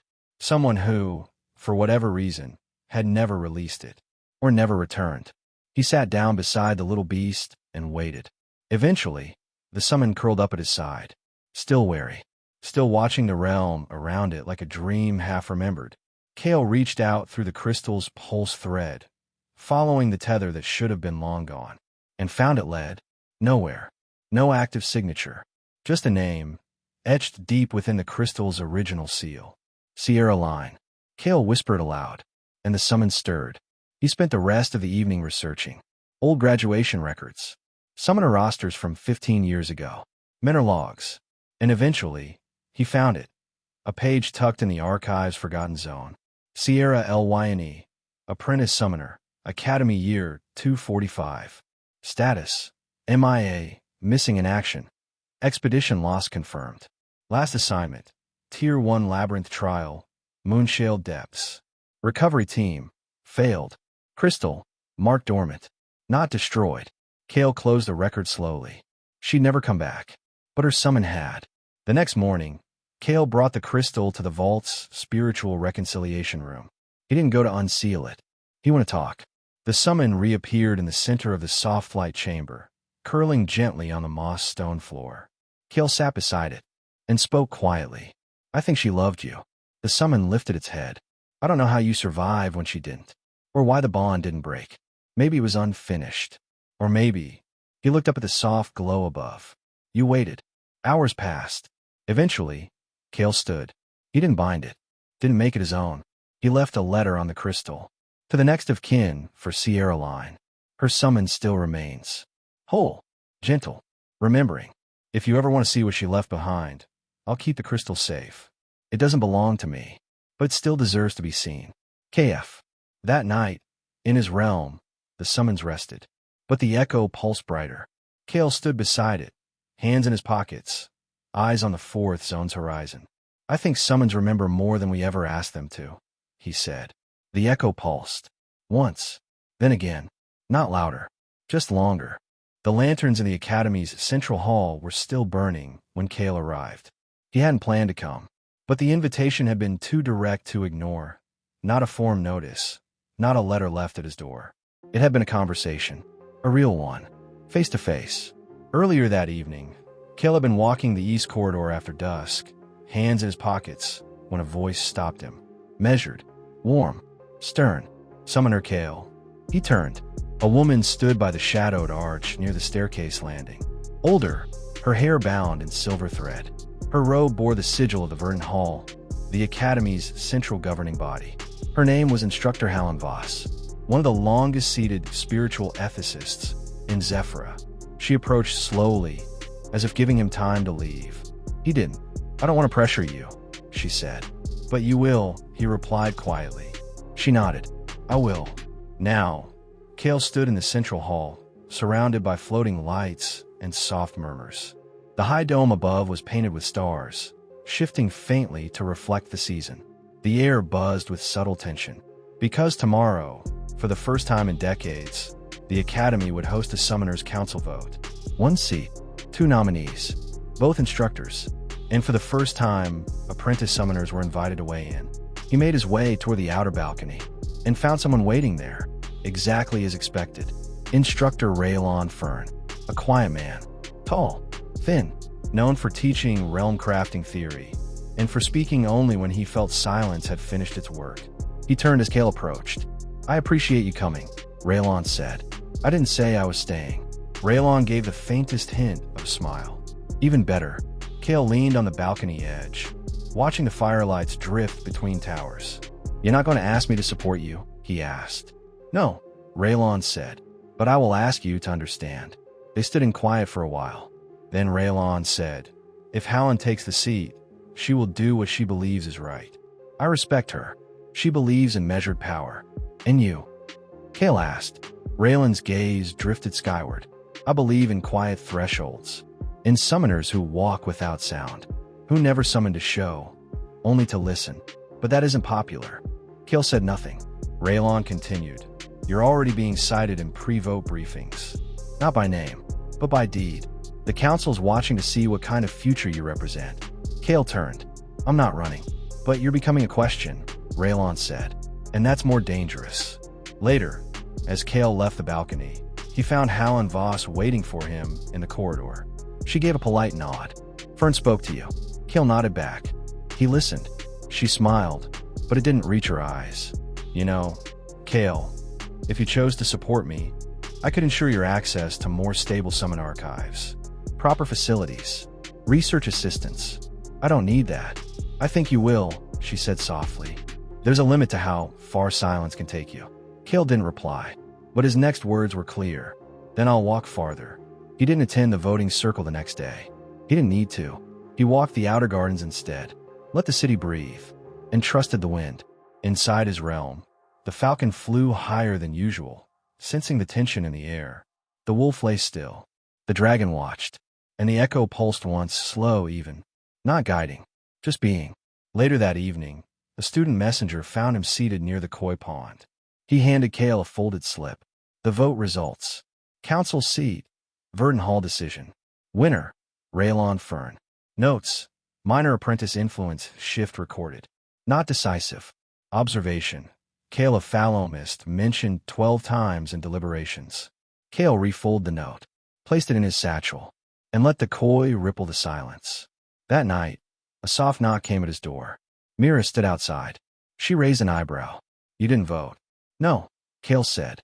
"You were still the loudest person in the room." He smiled faintly. "I didn't speak." She held up a wrapped rice bun. "Then eat instead." They sat under the stars again, Mira watching the sky, Kael watching the quiet.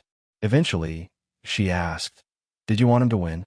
Kael thought for a long time, then answered, "I wanted the path to stay wide." The wind of the mountain pass carried more than chill. It carried rumor. That's what Kael thought as he dismounted near the edge of the Zephyr Ridge Trail, boots crunching softly on frost-stiffened earth. He wasn't alone. A dozen others had already come and gone. Scouts, watchers, even one ranking summoner who had tried to bind it. None had succeeded, because the creature that appeared on the ridge wasn't wild, and it wasn't summoned. It had simply arrived, and then stayed. Kael followed the slope trail on foot. The sun was beginning to dip behind the high peaks, casting long shadows across the narrow switchbacks. The cliffs above were steep, but not hostile. The wind here never shouted. It whispered. When Kael crested the final ridge, he saw it. The beast, tall as a house, broad, not monstrous, but massive. Its fur was pale silver, mottled with dusk-gray patterns across the flanks. Two long, curling horns arched back over its skull, wrapped in vines that swayed like loose silk. Its eyes were closed. It was seated, not guarding, not watching, just waiting. Kael didn't summon anyone. Not the dragon, not the falcon, not the wolf. But in his chest, they all stirred. The echo pulsed steadily. No fear, just readiness. He stepped forward, slowly, boots pressing into snow that hadn't melted despite the season. The creature opened one eye, the color of cloud light before storm. Kael bowed his head. "I'm not here to bind you." The creature's ear twitched. "I'm here to ask why you came." The beast didn't speak, not in words, but the mountain shifted. A low pulse moved through the stone beneath Kael's feet. His mark warmed.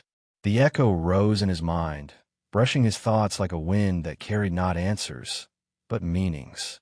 "I was summoned long ago, but my caller is gone, and my purpose ended before I was dismissed." Kael's breath caught. The creature didn't belong here, but it wasn't intruding. It was wandering, unanchored, unfinished. Kael stepped closer, kneeling at the edge of the cliff where the creature sat.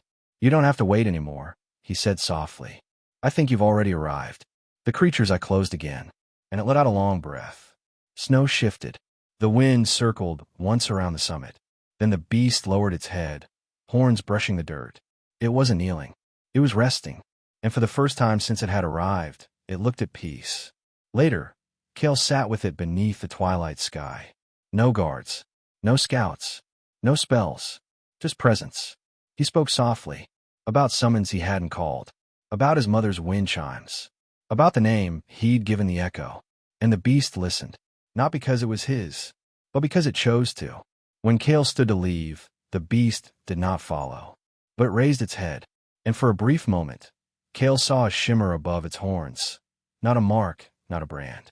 A symbol, a mirrored spiral, not a contract, a return. Kael placed a hand over his chest and nodded. The walk back was quiet. Inside his realm, the summon stirred, but with calm. The red dragon's eyes glowed faintly, as if watching something distant. The falcon perched lower than usual, close. The wolf lay beside the frost ridge, unmoving. And the echo flickered once with a gentle shimmer of mountain wind. Kael stood in the center of it all, and whispered, "Not all summons are waiting to be called." It was never on the maps, not even the old ones. But Kael had heard whispers of it since his first season at the academy. A place beneath Zephyra where the walls still breathed with memory, where the faintest traces of ancient summoned realms remained, not active, not dangerous, just present. The faculty called it the Silent Vault. Summoners called it something else. The City of Echoes. He received permission quietly. A simple note signed by Instructor Raylon. No ceremony. No announcement. "You've been listening long enough. Let the echoes speak back." Kael packed light. Only a satchel, a realm lantern, and a palm crystal set to stabilize environmental shifts. His summons didn't stir when he left, but they followed. Even the echo. Especially the echo. The entrance was hidden behind the lower conservatory, a vine-covered gate beneath a row of abandoned training terraces. Most students thought it led to the old cellar archives. It didn't. Kael placed his hand on the stone glyph beside the door. It pulsed. Once. Then the door slid inward with a sound like breath, escaping through old fabric. The air beyond was cool and still. Stone corridors curved downward, lit only by crystals sealed in ancient lantern brackets. The floor sloped gently. Not stairs, not steps. Like the vault had been carved by patience, not force. Kael walked slowly, and with each step, he felt it, a rel within the walls. Not his, not anyone's now, but remnants. Pieces of once complete bonds that had long since faded or been left behind. He passed the first chamber.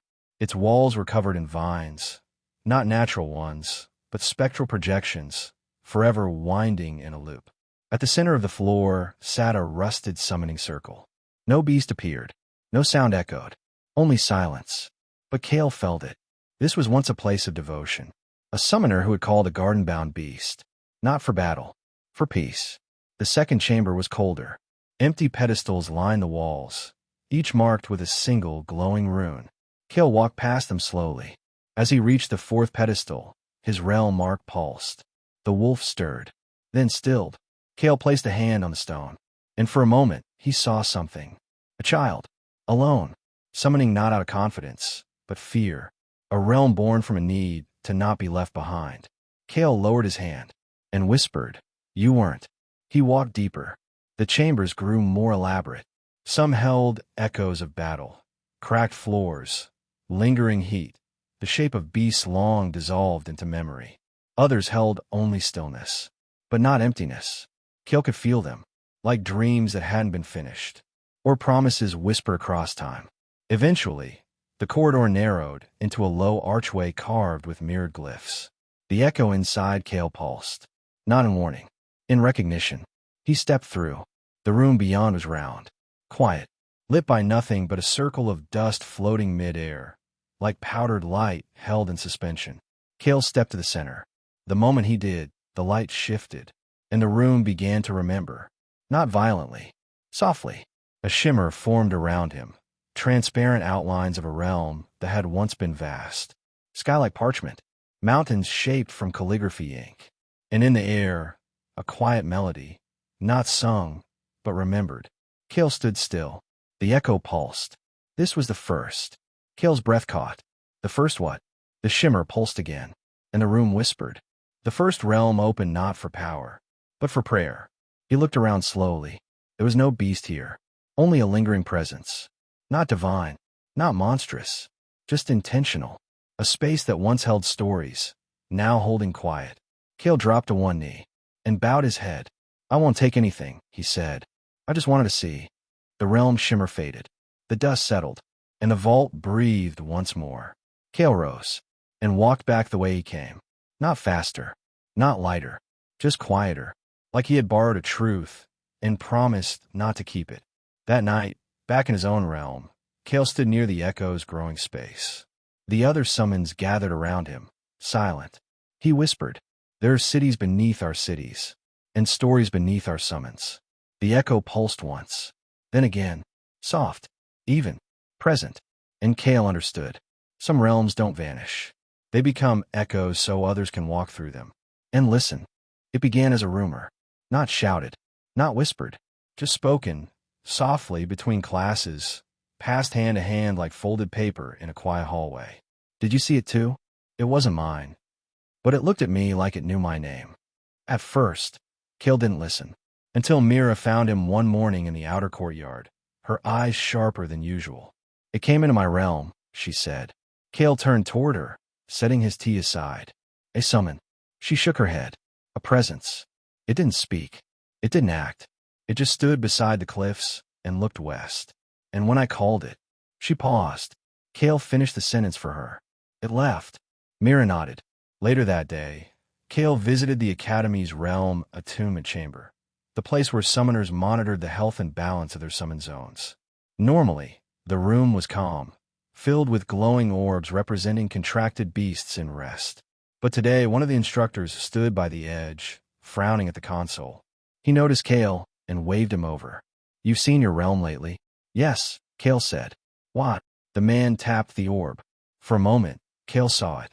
A shape, not part of his contracts, standing quietly near the echo's ridge.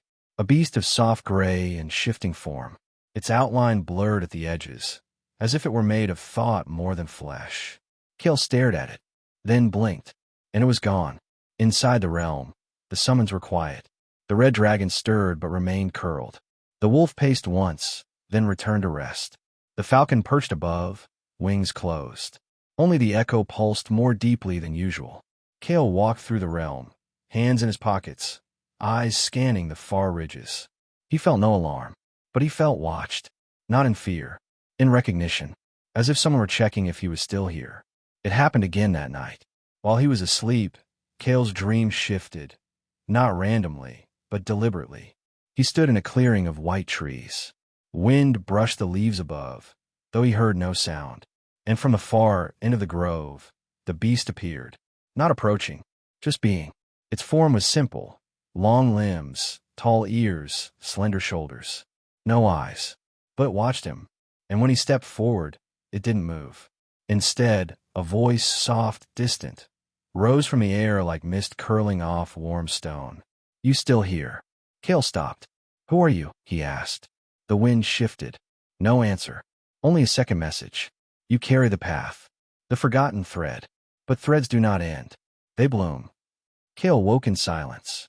The message echoed inside him, and when he looked toward the realm tether glowing faintly by his bedside, he saw petals. Small, white shapes drifting gently inside the fourth zone. Not flowers. Memories. Blooming. The following day, students across Zephyr began sharing stories more freely. A beast that arrived without being summoned. It never attacked. Never helped. It simply stood in a quiet part of their realm, looking outward, as if seeing something no one else did. Some feared it. Some welcomed it. But all of them remembered what it left behind. A single thought, clear as a whisper. You are still here. Kael met with Raylon Fern that evening, sharing what little he knew. Raylon didn't look surprised. I saw it once, he said. Years ago. Long before I was ready to understand it. And it didn't stay. Kael tilted his head. Did it speak? Raylon smiled faintly. No, but it stood at the center of my realm and faced me. And when I asked what it was, he paused. It bowed. Later, Kael sat on the rooftop garden, alone again. The sky above was clear. Soft wind carried the scent of memory root flowers blooming too early. Inside his realm, the creature stood once more, near the echo, facing away, unmoving. Kael walked to it, quietly, and spoke. I don't need to bind you, he said. I don't even need to name you. He stood beside it. I just want to know what you see. The creature didn't move, didn't reply. But Kael understood. It didn't come to be understood. It came to remind others they weren't forgotten. The next day, the creature vanished from every realm. No trace, no lingering glow, just silence. And one new flower blooming in Kael's fourth zone. He knelt beside it, and didn't pick it, just listened to the wind moving through the realm. The summons came without noise. No formal courier, no seal, just a folded note, tucked into Kael's satchel while he trained quietly near the frost ridge in his realm. He didn't find it until later. When he unwrapped it, the parchment held a single sentence. The council would like to see what you've become. No time, no location, just knowing. Kael folded the note in silence. Inside his realm, the echo pulsed once. Then again, soft, steady, as if it, too, had been waiting. He arrived at the council chamber just before dusk. This time, no guard stood at the gate. No instructors escorted him. No summons stirred. He walked alone, and he was expected. The chamber wasn't cold. It never had been. People just assumed it was. Kael stepped onto the center platform as the golden light from the high skylight turned the floor to glassy amber. 3 council members sat before him, as they had in the past. Same robes, same silence. But the tone was different. They weren't waiting to measure him now. They were waiting to hear him.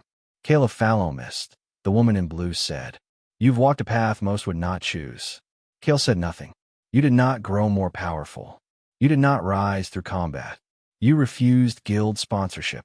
You refused mentorship. Still, he waited. The man with the scroll spoke next. And yet, here you stand, with 3 divine summons under contract, with a 4th thread in your realm that does not obey the council's classification system.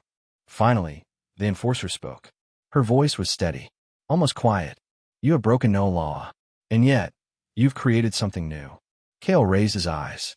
Not created, he said softly. Remembered. The silence in the chamber grew deeper. Not heavy, just present. Kael stepped forward. I haven't tried to rewrite the summoner system, he said. I've just listened to what came before it, to what was buried beneath it, to the summons who didn't want to be used, who wanted to be known. The air pulsed faintly. The echo stirred in his realm, not speaking, just watching with him. Kael continued. I don't want to change the world. He let the next words fall like leaves. I want to keep it from forgetting itself. The man with the scroll nodded once. The woman in blue leaned back in her chair, hands folded in thought. Only the enforcer held Kael's eyes a moment longer. Then she said, "Then we will remember you." And with those words, something shifted in the chamber. Not an announcement, not a declaration, just a quiet recognition. Kael of Falomist. Status, summoner. Realm designation, evolving. Council watch status. Active observation, no restraint. When Kael left the chamber, the sky above Zephyra had turned soft lavender. He didn't smile, didn't celebrate.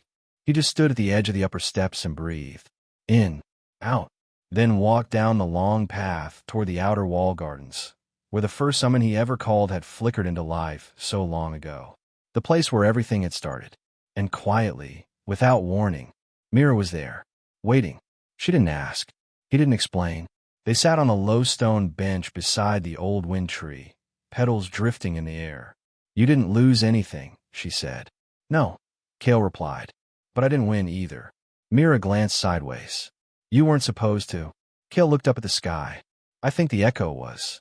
Later, in the realm, Kael stood at the edge of the 4th zone. The wolf sat beside him. The falcon circled low. The red dragon lay coiled, eyes half-lidded.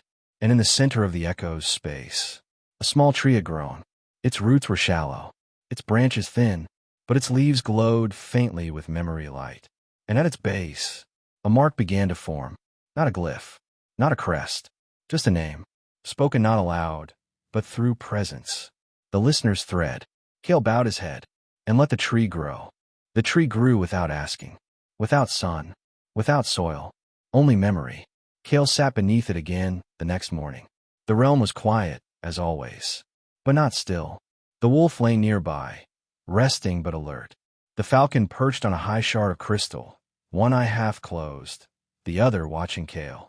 And the red dragon breathed slow, curled like a flame that had learned how to sleep. In the center of them all, the listener's thread shimmered like glass touched by breath. Faint, alive, changing.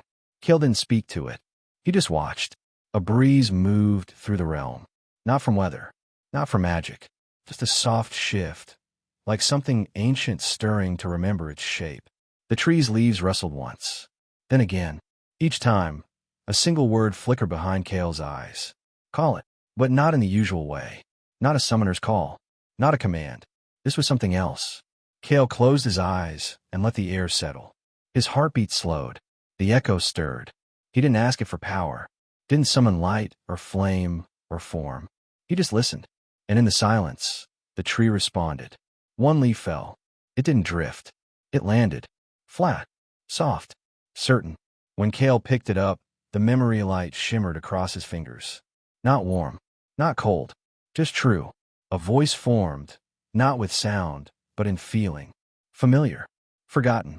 Like a lullaby once sung in a language no longer spoken. I was not made to obey.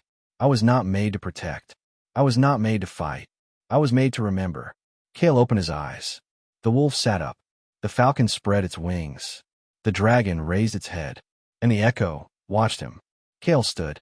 He looked at the leaf in his hand, then at the mark at the tree's base. It had changed. Still no glyph. Still no crest. But now, a word had settled there. Faint. Gentle. Whole. Salira. The listener had a name. Kael didn't speak it aloud. Names like that weren't meant for calling. Only for holding. For carrying. He stepped back, the leaf still in his palm. It didn't fade. Didn't vanish. It just stayed. Because some memories want to be kept. That evening, Mira returned. No words. Just her presence. Brushing past the outer veil of his realm. She didn't ask permission. Didn't need to. The realm knew her. Kael was still near the tree when she found him. She didn't sit this time. Just stood, arms folded lightly. Eyes on the branches. The memory light reflected in her gaze. You named it, she asked after a while. Kael shook his head. It named itself. Mira tilted her head. Do the other summons know? They felt it. He looked toward where the wolf now sat silently, tail curled around its paws. The echo knew first. Mira stepped closer. She traced a finger near the trunk of the tree, not touching, just hovering. The leaves above stirred again. You're doing something the council can't measure, she said softly. Kael nodded. They'll try. Mira smiled, a tired, knowing kind of smile. Let them. For a long time, they stood there. No more questions. No conclusions. Just a tree. Just a realm. Just two people listening. Later, after Mira had gone, Kael returned to the edge of the realm, where the veil ran thin, where stars bled in. He stood beneath them, the leaf still in his palm. And in the sky, something shimmered. A faint arc. A path not yet walked. A thread connecting the listener to something farther. Older. Waiting. The echo stirred again. Not urgently. Not loudly. Just present. There are others like her. Kael looked up, toward the shimmer beyond the veil, and said, almost without realizing, then I'll find them. And behind him, the tree of memory light rustled once more. As if answering. As if remembering too. There was a place in the realm Kael hadn't entered since the early days. The low stratum. Beneath the surface crystal. Beneath even the first summoning field. It was where unstable threads collected. Where echoes warped. Where creatures born from fractured intent clawed their way into form. Not quite alive. Not quite gone. He didn't come here for glory. Not for loot. Not even for training. Not really. He came because the tree had whispered. One leaf had fallen again. And this time, it didn't shimmer. It burned. Softly. Blue-white flame. Contained memory. Waiting to be tested. Kael stood at the threshold now. The veil into the low stratum pulsed once. There will be no balance here, the echo said. Only hunger. Only wait. Kael nodded. I know. He stepped through. The ground here was rougher. Like memory torn and stitched back wrong. Each step echoed twice. Once in sound. Once in intent. The first wave came without warning. Dozens. Maybe more. Shapes not fully formed. Claws made of shadow steel. Eyes blank with residual memory. Hollowlings. Born from forgotten contracts. Lost summonings that never completed. Kael didn't move right away. He watched. The wolf growled low. The falcon circled once and vanished into the dark above. The red dragon exhaled a thin thread of ember light. Then, Kael lifted the burning leaf. He didn't call Salira. He let her step forward. From the center of the realm, beneath the memory tree, the roots pulsed. A faint bell tone echoed through the low stratum. Then she appeared, not walking, not flying, just present, like she had always been there, and Kael had only now remembered to look. Salira took a shape unlike the others. No claws, no fangs. She moved like water, like light folded into silk. Her form shimmered, half humanoid, half memory light. hair like wind-drawn ink, eyes full of silence. And when the Hollowlings lunged, she raised her hand.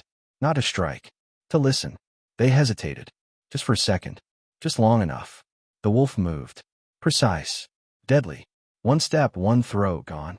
The falcon dove, its wings cutting through the air like edgelight. Two more fell.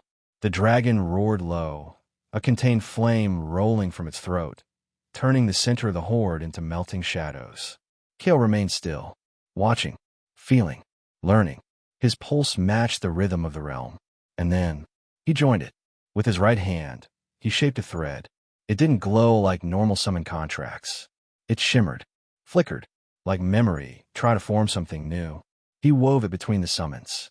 Not a leash, not control, a bridge. And they felt it. The wolf turned with more precision. The falcon's arcs grew tighter. The dragon moved with less waste. Every attack a measured breath. And Salira, she whispered. Each whisper pulled part of the Hollowlings apart. Not physically, but structurally. As if she were removing their false names. Their borrowed shapes. Kael stepped forward, slowly. His steps traced the edge of her aura. And something shifted. Not in the monsters. In him. Realm synchronization. 12%, 24%. Thread control. Advanced pattern recognition unlocked. New skill. Echo resonance. Allows summoner to stabilize and adapt summon behavior mid-combat based on inner state. He felt it. Not as power, but clarity. The low stratum fought back. More Hollowlings poured in. Dozens more. But Kael no longer hesitated. He extended his palm, breathed in, and the realm responded. Not just the summons. The ground. The light. The air. We don't overpower the world, Kael said quietly. We listen to it until it answers. He focused on Salira. No command. Just connection. She moved like ink unfolding. Touched the nearest wave of monsters with both hands. And they unraveled. Peacefully. Like threads coming home. Kael didn't celebrate. Didn't cheer. He just watched the Hollowlings fade. And in their place, flickers of pure thread hung in the air. Unbound. Free. He reached out. Touched one. Thread acquired. Forgotten pact. Tier unknown. Caution. Thread does not match current summoning taxonomy. Categorization pending. He smiled. Just a little. Then whispered. Guess we'll have to make a new category. Hours later, back at the tree, Kael sat alone. Salira beside him. The wolf dozing. The dragon sleeping deeply. The falcon already gone again. Always the first to leave. The leaf in Kael's palm had stopped burning. Now it simply glowed. Soft. Steady. A part of him now. Not power. Not progress. Presence. Level up. Summoner rank CB. Realm designation. Stabilizing. Echo synced. Summon profile updated. Salira. Listener class. Myth tier. Non-aggressive interface. Kael exhaled. Not in relief. In rhythm. Because now, the real training could begin. There was something strange in the realm that morning. Not a threat. Not a presence. An absence. The memory tree stood as always. Salira sat beneath it, eyes closed, breathing in rhythm with the root light. But above, the sky was wrong. Kael stared at it for a long time. No clouds, no stars, no light, just a dim, quiet space. Like someone had erased part of the world, but left the edges intact. It's not void, he whispered. It's silence. Salira opened her eyes. There's a call buried in it, she said. A thread that was never finished. Kael didn't answer. But he felt it too, a tension behind the silence. Like a note held too long. Echo alert. Realm alignment distortion. Source. External. Origin unknown.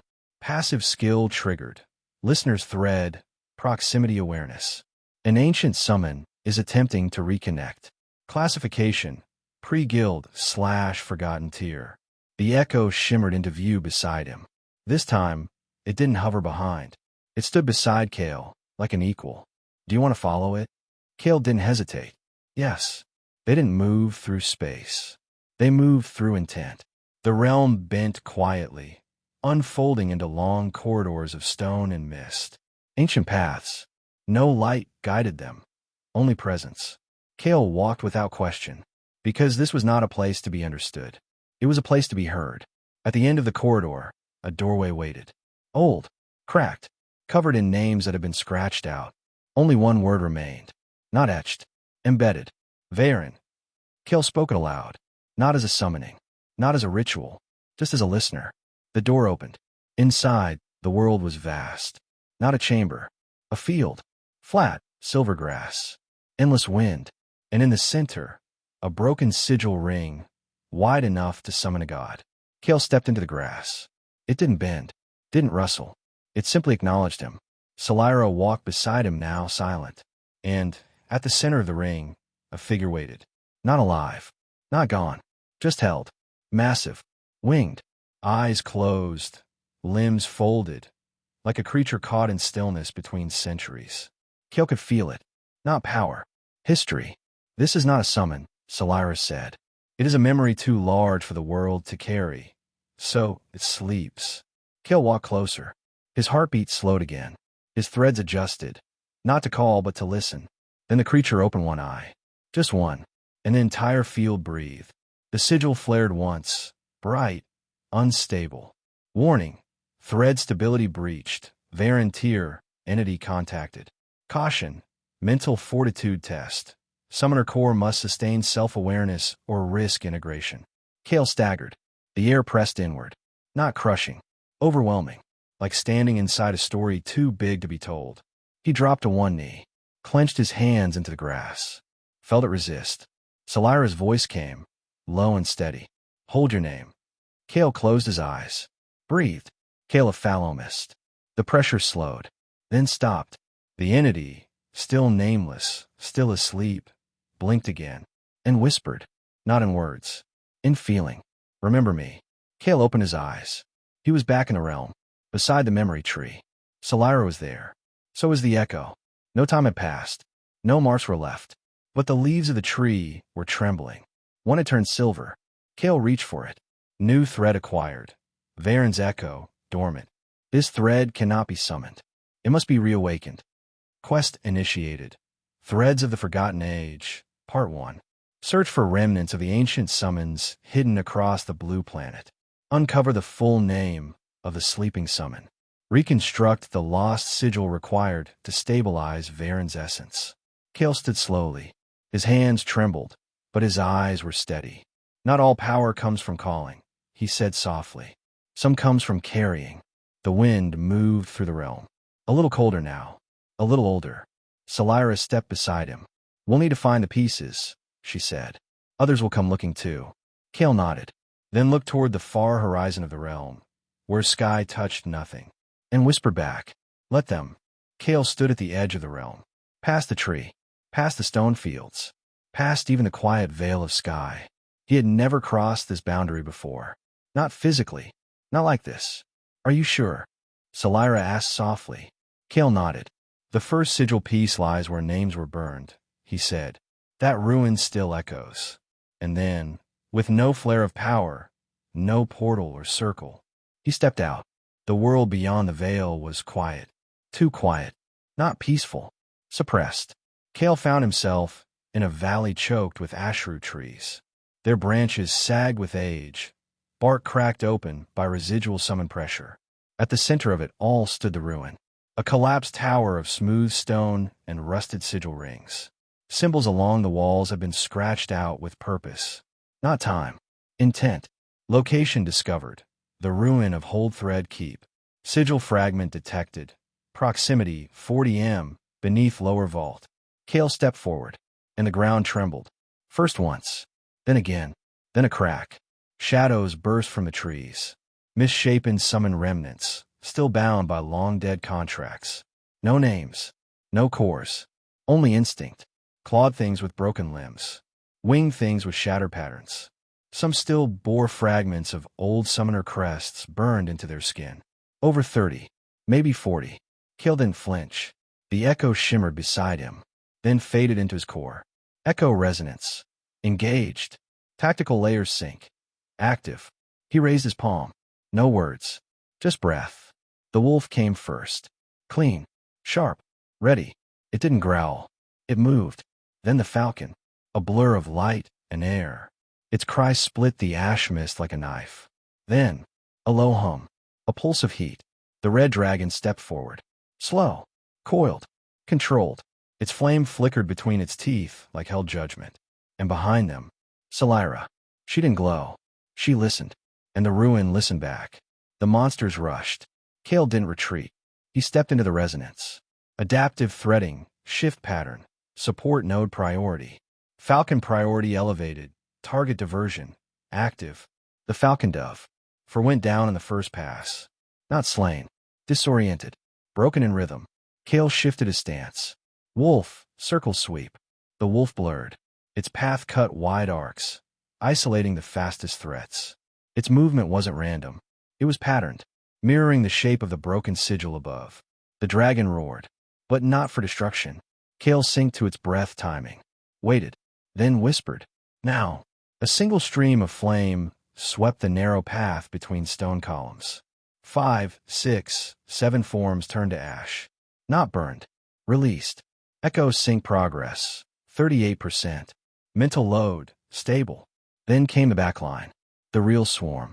Flying shades. Mouth stitched shut. Eyes drawn open in permanent awareness. They didn't attack. They screamed. Kael flinched. A raw wave of distorted names filled the air. Salira moved. One step forward. A single hand raised. She whispered. And the scream stopped. Like a record snapping in half. The shades collapsed midair. Kael breathed out. His pulse steady. But the ruin still wasn't done. The earth cracked. The vault door beneath the tower split. And from the black came a creature Kael couldn't immediately classify. Twice his size. Shaped like a lion, but layered with shattered contracts. Fractured circles of failed summoning attempts embedded in its fur. Eyes stitched with red thread. And worst of all, a name pulsing in its chest. A stolen one. Entity detected. Contract leech, rank, unstable S-class. Estimated output. Exceeds summoner core tolerance for rank B. Warning. Do not allow core link absorption. Kael narrowed his stance. Then, he stepped forward. He didn't summon anyone this time. He let the summons watch. And he raised a single, unstable thread. The fragment he had gained from Varen. Let's try something new, he whispered. Salira, echo me. And she did. Their threads folded together. Not to create a summon, but to disrupt one. The leech lunged. Claws dragging across ground and spirit alike. Kael didn't block. Didn't dodge. He listened. And just before impact, he spoke. That name isn't yours. The thread flashed. Varen's energy pulsed like a quiet chime. Salira mirrored it. And the leech halted. Just for a moment. A heartbeat. Enough. The wolf struck from the left. Falcon from above. Dragon from behind. And Salira simply touched its chest. The stolen name flickered once. And unraveled. The leech collapsed. Silent. Later, in the vault below the ruin, Kael found it. A single sigil fragment. Etched into obsidian. Still warm. Still waiting. He held it gently. Sigil fragment. Varen, crest of direction acquired. 1/7. Kael stood slowly. He didn't smile. Didn't celebrate. He just whispered to the shadows. One step closer. And outside, the ashroot trees rustled again. Not with wind, but with memory. There was no map to follow. Only pull. Kael walked across a shallow plain where grass had turned silver. Not from frost. From threadbleed. A sickness of the land, where old summoner wars had frayed the weave of the world. They called this place the Thirsting Expanse. Once it had been farmland. Now, it was a graveyard for failed realms. Places where too many summons had been forced into service and left to decay. Location entered. The Thirsting Expanse. Summoner core drain active. Warning. Passive thread degradation increasing per hour. Salira walked beside him. Unfazed. Still, silent, listening. The echo flickered near Kael's shoulder. It didn't speak. It simply pulsed in time with the land. This place doesn't want answers, Salira whispered. It wants silence. Kael nodded. Then stepped forward anyway. Within the expanse, sound moved strangely. Cracks in the sky showed things they shouldn't. Animals twisted by broken packs roamed freely. Kael moved carefully. His summons didn't walk at his side now. They circled. They watched. Even the red dragon did not breathe flame. It held it in. Tightly. Core output adjusted. Minimal disruption protocol engaged. Echo resonance adapted. Environmental sync mode. Kael tapped into the rhythm. Each step mirrored a thread beat. His breath flowed with the pulse of fractured memory around him. He didn't fight the expanse. He became part of it. That was the only way through. Midway through the valley, the sky shifted. Not by storm, by presence. Kael looked up and saw a shape. Not a creature. A form. Too big. Too far. Too old. It did not descend. Did not move. It just watched. Observation detected. Signature unknown. Classification: ancient summon or spectator class entity. Non-hostile for now. Kael lowered his head. Did not challenge. Did not bow. He simply walked. The second sigil fragment pulsed quietly ahead. Beneath a ruin swallowed by vines of thread-corrupted growth. The trees were wrong. Their roots moved. Kael stood at the edge of the overgrowth and exhaled. Dragon, keep watch. Falcon, give me height. Wolf, cut nothing. Just move. Then he turned to Salira. If I lose form, pull me out. She nodded. Kael stepped into the overgrowth. It attacked immediately. Not with claws. With remembrance. He felt every failed summoner who had tried this path. Their desperation. Their ambition. Their loss. It washed over him. Mental load spiking. Echo interference present. Listeners thread attempting stabilization. Success. Salira's voice came through the distortion. Not sharp. Not loud. Just clear. You're not them. Kael gritted his teeth. Pushed forward. Each step cost him. His threads tangled, twisted, but held. And finally, there it was. The second sigil fragment. Lodged in the center of a massive, hollowed tree. A stone of blue glass memory, marked with a spiral. Kael reached for it, and the tree screamed. Roots lashed out. A dozen tendrils of corrupted contracts surged to bind him. Emergency echo sync. Enabled. Unleashing controlled summon break. Red dragon tier release. Suppressed. The red dragon surged through the veil. Flame licked across the roots. Not burning. Cleansing. Kael grabbed the fragment and fell backward into the firelight. Not harmed. Protected. The tree wailed once more. Then fell silent. Hours later, Kael stood just outside the expanse. Breath heavy. Hand shaking. The dragon lay curled nearby. Spent but not wounded. Salira knelt beside him. Her hand hovered above his chest. Feeling, not fixing. Sigil fragment. Varen, crest of flow acquired. 2/7. Mental load, stabilizing. Core integration holding. Kael stared up at the stars. The shape in the sky had vanished. But he could still feel it. Something old. Something that watched. I don't think it's guarding the sigils, he whispered. I think it's waiting for them. Salira looked toward the horizon. Then back at Kael. Then we shouldn't be late. Zephyr hadn't changed. But Kael had. The stone roads still hummed with threadlight. The guild halls still towered like blades. The sky still turned to molten gold at dusk. But now, as Kael passed through the outer gates, he noticed it. The silence between footsteps. The pause in conversation when his shadow crossed a wall. The wait behind every glance. Not hostility, just observation. They see the fragments, Salira said softly beside him. Even when you keep them hidden. Kael nodded. He didn't ask how. She always knew these things. He walked through the inner ring of the city without announcement. No guard stopped him. No scribes took his name. But the doors opened when he reached them. As if they knew. The council didn't summon him this time. There was no parchment in his satchel. No voice in the wind. But still he returned. The chamber welcomed him the same way it had weeks ago. No sound. No greeting. Only presence. 3 council members. Same robes. Same seats. But this time, only one spoke. The woman in blue. You've left the realm. Kael didn't respond. He didn't need to. And you've returned with pieces that no longer belong to the system. Still, he said nothing. The man with the scroll shifted. Wrote something Kael couldn't see. The enforcer just watched. Expression unreadable. Then the woman continued. We will not stop you. But we will not protect you. Kael finally spoke. I never asked for protection. The silence deepened. But it didn't close. Instead, the woman leaned forward slightly. There are others seeking the same fragments. Some not as careful as you. Kael tilted his head. And will the council stop them? The enforcer answered. Quiet. Firm. We will watch. That was all. No warning. No permission. Just awareness.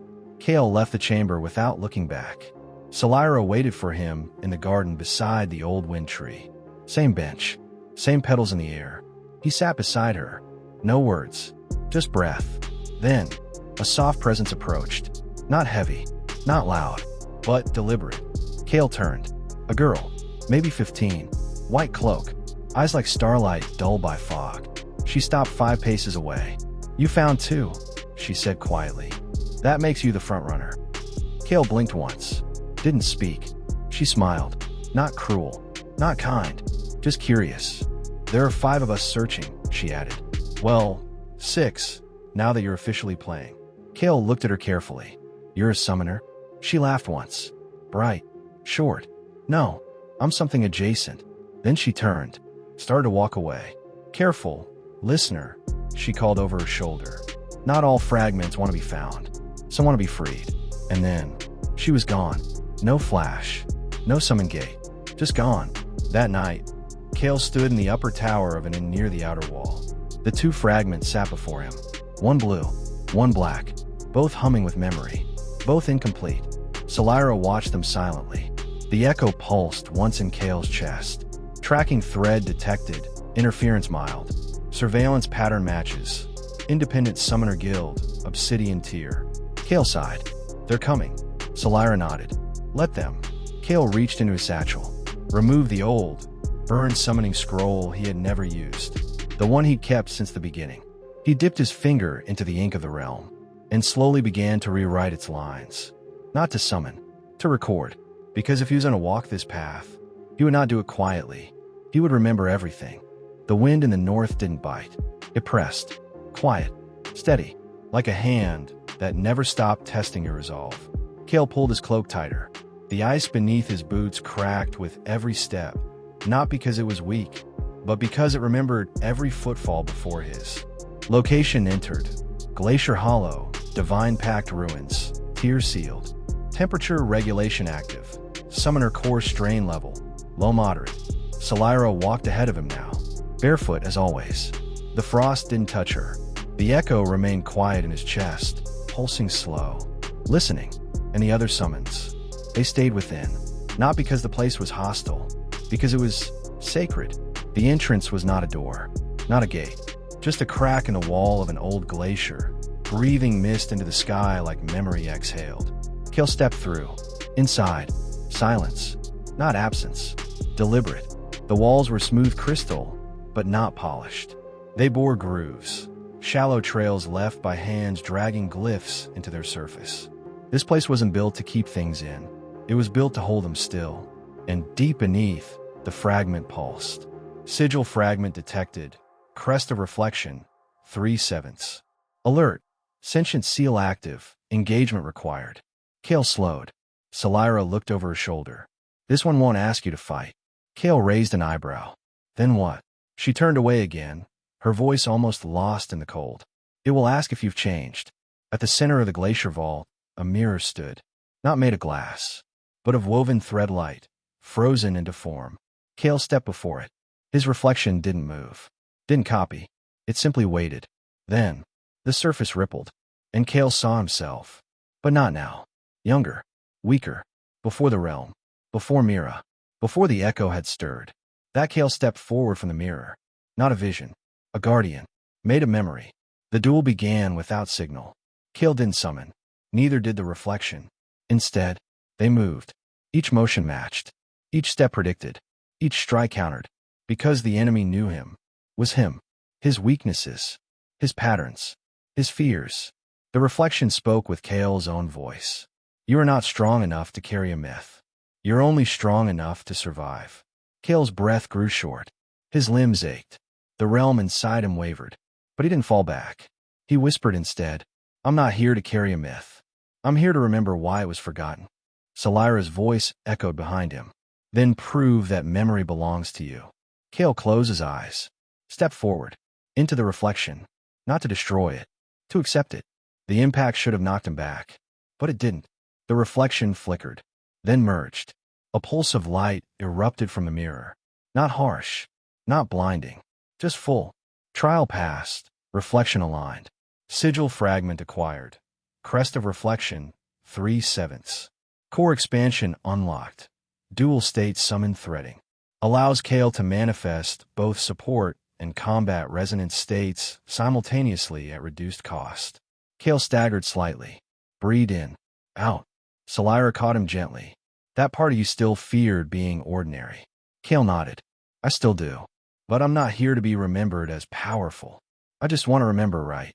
Later, outside the glacier, the wind returned. Colder now. Sharper.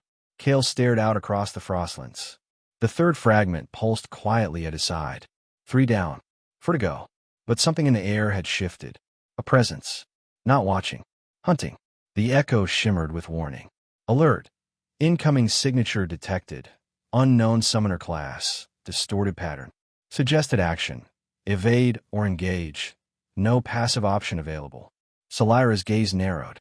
One of the others? Kael's fingers brushed the sigil satchel. He turned south. Let's find out. The first sign wasn't a sound. It was the way the frost retreated. As Kael and Solyra descended the glacier's southern pass, the snow beneath their feet began to melt. Not from heat, but from disorder. The thread lines of the land unraveled. Magic systems fractured under unseen pressure. Summon energy pulled the wrong way, like wind blowing against itself. Kael stopped walking. It's not natural, he murmured. The world doesn't bend like this without intent. Solyra said nothing, but her eyes, always calm, narrowed. Then the echo pulsed. Once. Then again. Signature acquired, class. Unknown summoner, reverse-threaded. Warning. Summon philosophy conflict detected. Kael looked up. A figure stood ahead. Alone. Wrapped in black layered robes. Sleeves tattered like parchment scorched by time. A mask covered the face. Not ornate. Just plain. Almost indifferent. The figure didn't move. Didn't summon. Just stood. Waiting. Kael stepped forward once. Are you one of the seekers? The masked one tilted their head. Voice soft. Unhurried. No. I am the correction. Kael's brow furrowed. Solyra stepped beside him. Quiet as breath. The figure raised a single hand. The myths were flawed. The fragments should not be found. I will not stop you. I will simply undo what you've remembered. Then, a circle appeared, but not on the ground. In the air. Inverted. Layered. Unstable. It pulsed once, and a creature emerged. Not summoned. Not shaped. Collapsed. It looked like a lion. Moved like a shadow. But its body wasn't whole. Its limbs twisted mid-motion. Its form constantly rewriting itself. Enemy summon detected. Reverse beast class. Contract looping. Status. Temporally unstable / highly aggressive / disruption-oriented. Kael didn't flinch. He breathed in, and for the first time, he split his threads. Dual state threading. Activated. Combat node. Red dragon. Flame suppression mode. Support node. Solyra. Echo sync enhanced. The red dragon roared to life at Kael's right. Not loud. Just certain. Solyra stepped to his left. Her aura glowed faintly. A soft spiral that folded sound into stillness. The reverse beast struck. It didn't charge. It blinked. One moment it stood. The next, it was already mid-strike. Claws aimed for Kael's core. Solyra moved first. A single step. The beast staggered. Not from impact. From misalignment. Her presence disrupted its rhythm. Forced it to choose a form. The red dragon struck next. A burst of compressed fire carved a path through the snow. Not to burn. To stabilize. Kael closed his eyes. Breathed in. Spoke one word. Echo. And the realm pulsed. Not fully summoned. Just a thread stretched outward. Like breath passed between thoughts. The reverse beast hesitated again. Kael stepped forward. Through the chaos. Each motion tuned to the unstable pattern. He didn't fight it. He matched it. Held the mirror up. Let the summons see itself. It flinched. Cracked. And unraveled. Not destroyed. Just silenced. The masked figure didn't speak. They simply lowered their hand. You're too early. Kael stared at them, his voice calm. And you're too late. The figure turned, robe twisting like oil and water. Before they vanished into the cold, they said one last thing. You won't like what the last fragment wants from you. Then they were gone. No gate. No thread collapse. Just gone. Later, by a fire Kael kindled from realm light, he sat with Solyra in silence. Battle summary. Conflict avoided. Memory stable combat achieved. New trait unlocked. Reverse resistance. partial immunity to summon collapse patterns. Salira finally broke the stillness. They weren't trying to win. Kael nodded. Just trying to fracture something. She tilted her head. Not you. Kael looked up. The myth. The third sigil fragment pulsed faintly beside him.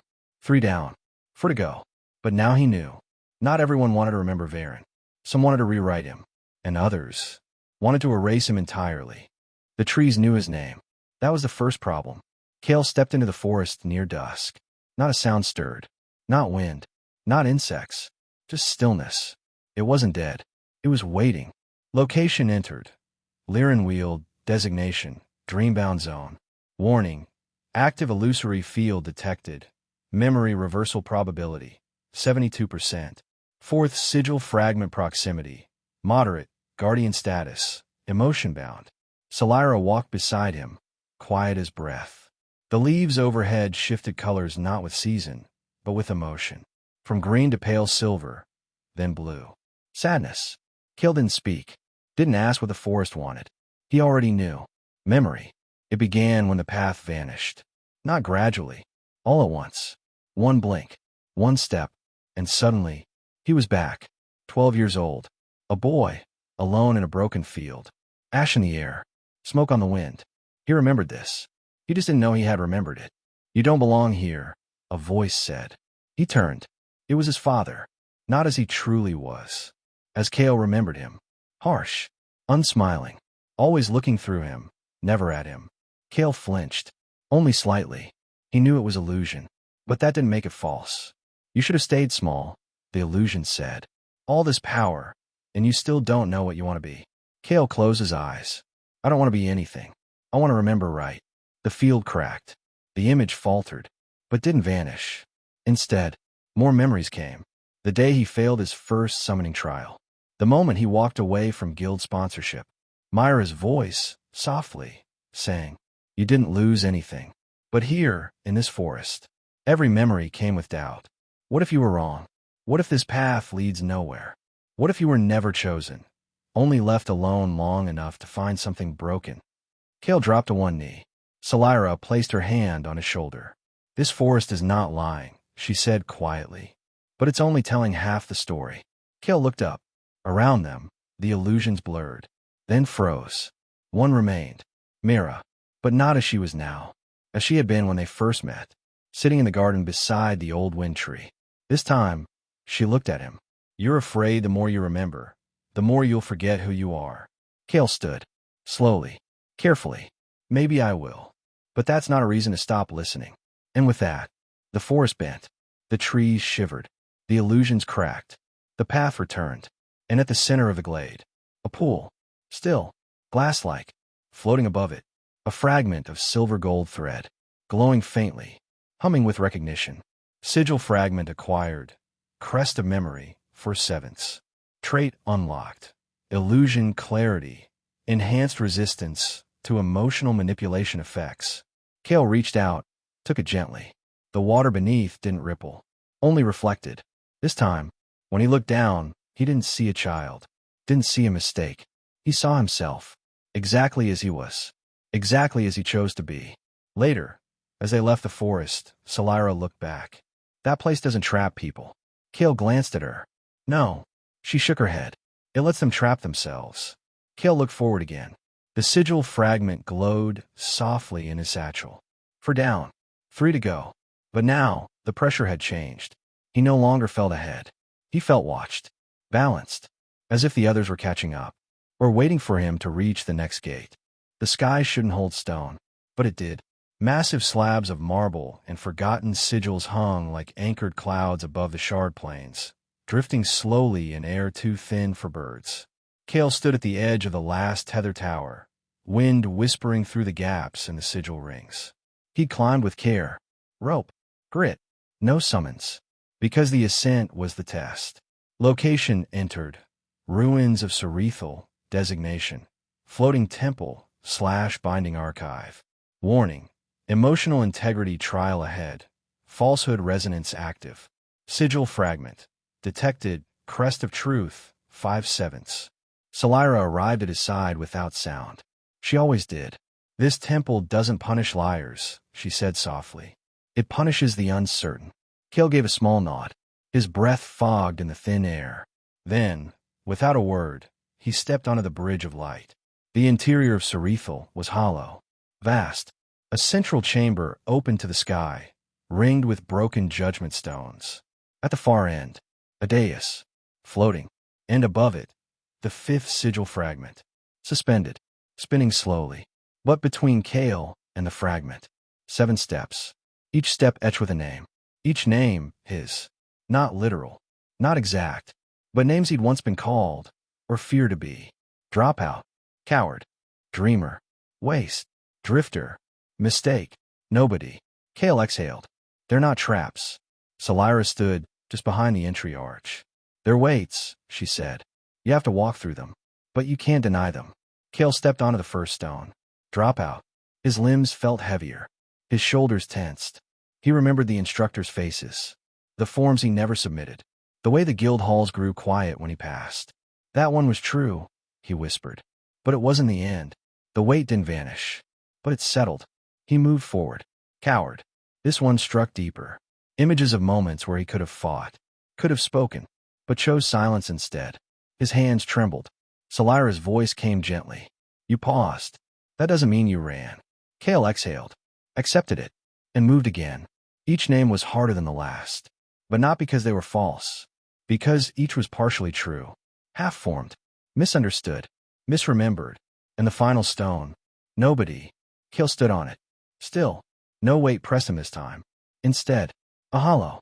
A stillness so deep it echoed inside him. He saw himself. Alone. Before the realm. Before Mira. Before the summons. Just a boy with no purpose. No guidance. No voice to call his own. If I had never listened, he whispered, maybe that's all I would have been. The silence didn't answer. But it didn't crush him, either. Because he was still standing. The sigil fragment shimmered. Not with light. With clarity. Kael stepped onto the final platform. Reached forward. And the fragment drifted into his palm. Not glowing. Not pulsing. Just steady. Sigil fragment acquired. Crest of truth, 5/7. New trait unlocked. Inner alignment. Enables summoner to resist external classification pressure and counsel rank manipulation.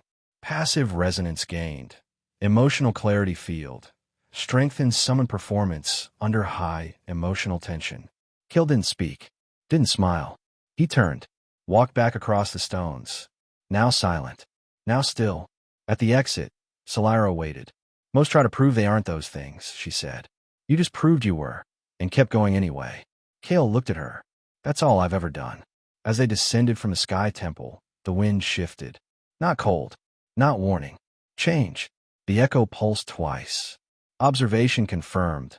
Second seeker detected. Intent. Unknown/proximity. Low/awareness. Passive for now. Kael didn't react. But he did tighten his grip on the satchel. 5 fragments. 2 to go. And the last ones would not test memory. They would test choice. They said no summoner should enter the spiral. Not because of danger, but because the storm listens. And it repeats what it hears. Wrong. Kael stood at the edge of the cliff. Below, a churning vortex of wind, light, and memory. No sky. No ground. Only the spiral. Location entered. Stormgrave Spiral. Class. Forbidden Summoner Zone. Caution. Thread instability detected. Summon fidelity reduced by 60%. Sigil fragment. Resonance active. Crest of anchor. 6/7. The air tugged at his cloak. Not hard. Just enough to suggest it could take him if he let go. Salira stood at his side. This place repeats, she said. Not truth. Not lies. Just echoes of power. Without understanding. Kael nodded. I don't need power right now. I need presence. Then, without ceremony, he stepped forward, and the spiral took him. Inside the storm, direction died. Up, down, left, breath, heartbeat. All untethered. Kael reached inward. Summoned the wolf. But what came was not right. A distorted version blinked into form. Same frame. Different eyes. Its growl fractured into 6 tones. Kael dismissed it. Too late. It attacked him. Salira's voice cut through the howling air. The spiral doesn't summon what you call. It summons what you mean. Kael gritted his teeth. Tried again. This time, the falcon. but the form broke mid-flight, shattered into flickers of light and wind. Summon fidelity failure, core feedback, moderate, emergency stabilization activated. Kael fell to one knee. The spiral pressed inward. He couldn't fight it. Not directly. He let go of the threads and reached for something deeper. Not command. Connection. He didn't call Salira. He just listened for her. She appeared, not as a figure, but as a pulse. A heartbeat against his own. Together, they moved. Not against the spiral. With it, the fragment pulsed. Somewhere below. Shifting. Changing place every few seconds. Salira guided Kael through the storm paths. Her hand brushing the torn edges of broken summon rings. Twisted mid-activation. Each step required recalibration. Each breath required trust. Then, they saw it. A glowing anchor. Suspended in the eye of the spiral. Tethered to nothing. Spinning slowly. The sixth sigil fragment. A black prism, glimmering with spiral light. Fragment located, crest of anchor, 6-7. Note, guard presence detected, summoner class construct. Unstable type. Something moved above them. A shape, not a creature. A construct. A failed summon. Looped infinitely. Its body was threadwork and wind. Its limbs rewritten mid-motion. Kael knew the risk. But he also knew. This was a test of anchor. Of remaining Kael. When nothing else held. The construct struck. It didn't roar. Didn't scream. It just moved. Like a decision. Salira stepped between them. But Kael placed his hand on her arm. No. Let me try. He reached for the fractured summon. Not to destroy. To name. He extended his thread. Didn't summon. Didn't command. He whispered. You were meant to be something else. You don't have to loop forever. And for a breath. The construct paused. Just long enough. Salira moved like wind through silence. Touched the anchor. And pulled the fragment free. The spiral shuddered. But didn't collapse. Sigil fragment acquired. Crest of anchor. 6/7. Trait gained. Thread stabilizer. Summons remain anchored in high disruption zones. Passive effect. Pulse link. Summons can now partially manifest in fragmented zones through resonance memory. Kael turned to the construct. Still hovering. Still trembling. He placed his hand gently on its thread line. Then released it. It faded without a sound. Not defeated. Just finished. Outside the spiral. On the ridge where they had first arrived. Kael sat with the fragment in his palm. Salira stood watch. The echo pulsed once. Then flickered. Alert. One of the seekers was here earlier. Anchor fragment was left behind on purpose. Intent. Unknown. Possibility. Trap or test. Kael didn't react right away. But inside, he understood. They're not just chasing the myth anymore. They're shaping how I reach it. Salira's voice was quiet. Shaping how it reaches you. One fragment remained. 7 names. 7 truths. 7 echoes. And Kael's own thread was nearly complete. The ocean did not roar. It held. Kael stood at the edge of the southern reef shelf, where the cliffs dropped into fathomless blue. Above him, sky. Below him, the weight of centuries. The 7th sigil fragment was here. But it could not be called. Only approached. Slowly. Location entered. The quiet deep. Sight. Varen's first manifestation. Environmental note. Sound suppression active. All thread communication reduced. Sigil fragment proximity. Low, sealed below temple of the first listening. Salira stood beside him. The breeze stirred her hair gently. We'll be slower here, she said. Your threads won't move the same. Kael nodded. Unclasped the light-bound talisman Mira had once given him. Let rest in his palm. That's fine, he murmured. Some answers should come slow. Then, together, they stepped off the edge and descended into silence. The pressure deepened with each stroke downward. Not just physical. Memory pressed inward. Light narrowed to silver threads. Salira shimmered ahead, her form shifting gently in the water like moonlight tied to breath. Below, a structure took shape. Massive. Simple. Cracked open down the middle. The temple of the first listening. Its entrance bore no words. No glyphs. Only an arch, carved with hundreds of faint lines. Each line, a name once whispered, now forgotten. Inside the temple, no summons could speak. The threads lay flat, dormant. Even the echo was dim. Not lost. Just respectful. Kael walked slowly across the stone floor. The water didn't sway. It listened. Every movement, every intention, registered and reflected. At the center, an altar. Simple, unmarked. Floating above it, a shard of pure presence. Not glowing, not pulsing. Just there. The seventh and final sigil fragment. Sigil fragment detected. Crest of origin, 7/7. Alert. This fragment is not guarded. It is waiting. Kael stepped forward, but the moment his fingers brushed the surface, the water stopped. Frozen. Not in temperature. In time. And behind him, a voice. Not Solaris. Not the echoes. His own. Why do you want this? Kael turned. Faced himself. But not a reflection. Not an illusion. A thread form of himself. Built from every decision made on this journey. Every time he chose not to fight. Not to dominate. To listen. You've been walking towards something you don't understand, the thread form said. You've gathered pieces of a myth that may not want to wake up. Kael didn't speak. He looked around. Solira was gone. No movement. No presence. Just the temple. Just the silence. So answer me, the thread form said. If you claim this fragment, what do you become? Kael stepped forward. The silence pulled tighter. Each movement like cutting through thread. He looked into his own eyes. Then said, I'm not here to become anything. I'm here to carry what the world forgot to mourn. The thread form blinked. And what if what you carry breaks you? Kael closed his eyes. Then I'll break. But I'll break awake. Silence shattered. Not with sound. With acceptance. The thread form dissolved. Not fading. Joining. And the fragment dropped gently into Kael's hands. Sigil fragment acquired. Crest of origin. 7/7. Final thread completed.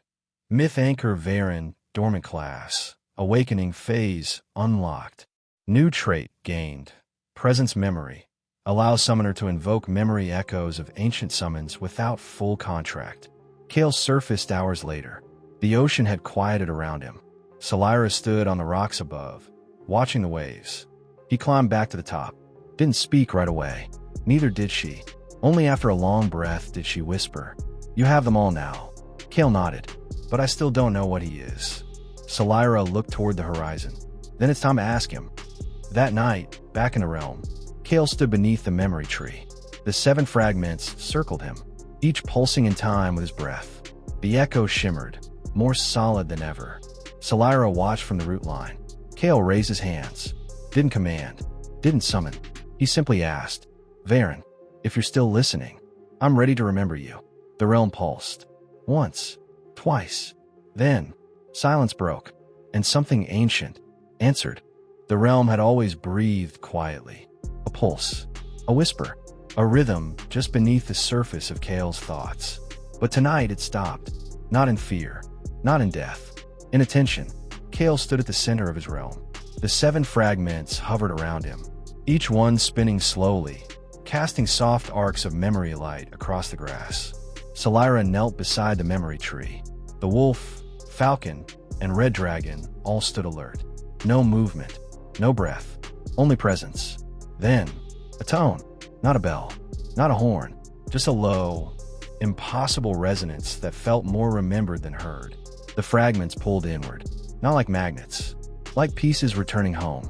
They spiraled, joined, and fused into a shape that wasn't quite a glyph, not quite a name, just a mark. Varen's thread. Myth anchor Varen. Awakening phase initiated. Class. Listener tier / formless bound / conceptual summon. Risk. Undefined. No records match this classification. The air warped. Reality folded once, then returned. And Kael fell to one knee. Not from pain. From weight. Something massive had stepped into the realm. But it didn't walk. It didn't breathe. It simply was. The memory tree swayed. Its leaves turned from silver to deep gold. And from its roots, something rose. Not a body. A silhouette. A ripple in space. Shaped like a man carved from wind and ink.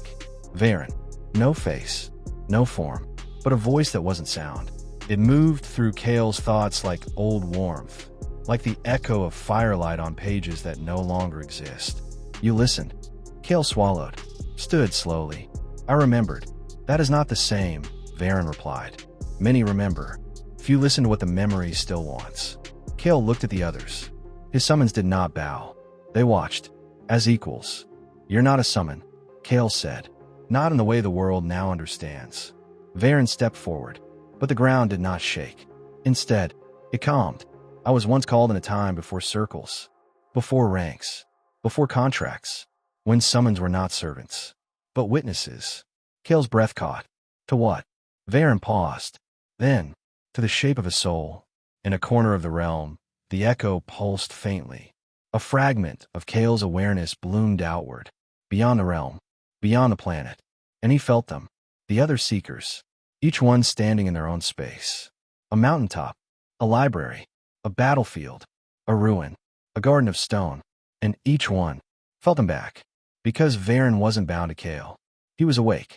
And now, the myth watched all of them. Realm update. Shared observation layer activated. Varen classifies Kael's realm as incomplete witness state. Partial unsealing of lost summon classifications enabled. Listener class. Weaver class. Memory-bound class. Anchor tier, autonomous echoes. Kael took a step forward. The ground beneath him shimmered. Not because of power. Because the realm had accepted something new. A truth. Varen turned. You carry memory with care. Kael met his gaze, though it had no eyes. Because it's not mine. I'm just holding it until the world is ready to listen again. Varen bowed his head. Once. Then. He dissolved. Not gone. Just present in all things. Afterward, Kael sat at the edge of the realm. The echo rested nearby, still glowing. Salira approached, soft-footed. He didn't give you power, she said. Kael nodded. He gave me perspective. Salira looked to the horizon. Then the real questions begin. Like what? Kael asked. She knelt beside him. Like who decides what the world should remember? Far away, across the blue planet, one of the seekers stood before a burning shrine. A silver mask in her hand. Eyes unreadable. So, the myth wakes. She turned. Then let's see what it forgets when I reach him first. The summons did not bring him here. Neither did a portal. Nor a command. Kael simply blinked. And stood in a room. Stone. Unmarked. No doors. No walls. Just space. Infinite. Soft. Still. The memory tree was not there. Neither were his summons. But he was not alone. Realm type. Shared memory anchor. Created by myth-class presence Varen. Participants detected. 4 of 6 seekers present. Conflict disabled. Verbal interface only. Kael looked around. At the far end of the room, a shimmer. And from it, she stepped out. Lyrian. No mask now. Her face was delicate, but unreadable. Eyes pale gray, like frost on a mirror. Clothing layered in thin strands of glass thread. Each strand pulsed softly, reactive alive. She stopped exactly 5 paces away. Kael fallow mist. Her voice was clear, precise, as if chosen syllable by syllable. Kael didn't answer. Not yet. She smiled faintly. The listener who would not command. The summoner who collects echoes and calls them truth. Still, Kael waited. Because in this room, words mattered. What are you hoping to prove? She said, stepping forward. By bringing back a presence that the world itself tried to forget. Kael finally replied. I'm not trying to prove anything. I'm trying to remember right. Lyrian stopped. Her head tilted. Memory is flawed. It decays. You of all people should know that. Kael's jaw tensed. So should we erase it? She stepped closer. No. We should edit it. The room pulsed. Not with power. With disagreement. The echo flickered faintly beside Kael's shoulder. Not as defense. As presence. Lyrian gestured toward it. You built something new from old names. I respect that. But the moment Varen awoke, you tethered the past to the present. And that choice will cost lives. Kael said nothing for a long while. Then, you're afraid the memory will make people question everything. Lyrian smiled again. No, I'm afraid they'll question nothing, and follow you because they miss the sound of old myths. That hit deeper than Kael expected. Because she wasn't wrong. The room shifted. The space around them expanded. A third figure appeared. Not a person. A projection. An old summoner. Weeping beside a broken crest. One of the original pact breakers. Centuries past. Then another. A child calling a name they didn't understand. Their summon collapsing into ash. Another. A war field littered with sigils that never completed. And in the center of it all, Varen's mark. Silent. Still. Watching. Lyrian turned back to him. You want to remember the myths. I want to build something that won't repeat them. Kael whispered. Do you think memory always repeats? Her voice softened. I think memory left unchecked becomes worship, and worship turns into blindness. Then, a new pulse. Someone else entered the room. Not through the walls. Through the memory. A fourth presence. Sharp. Bladed. Not spoken, but felt. Seeker number 3 has entered the room. Classification. Redshift Summoner. Thread Philosophy. Destruction through Elegance / Memory Restructure Specialist. Kael turned, but saw only a flicker. This one would not speak. Not yet. Only watch. Lyrian folded her hands. The final fragment unlocked Varen. But the myth is open now. That means we don't need to follow your interpretation anymore. Kael stepped forward, his voice steady. Low. Then meet me in the places the memory still lingers.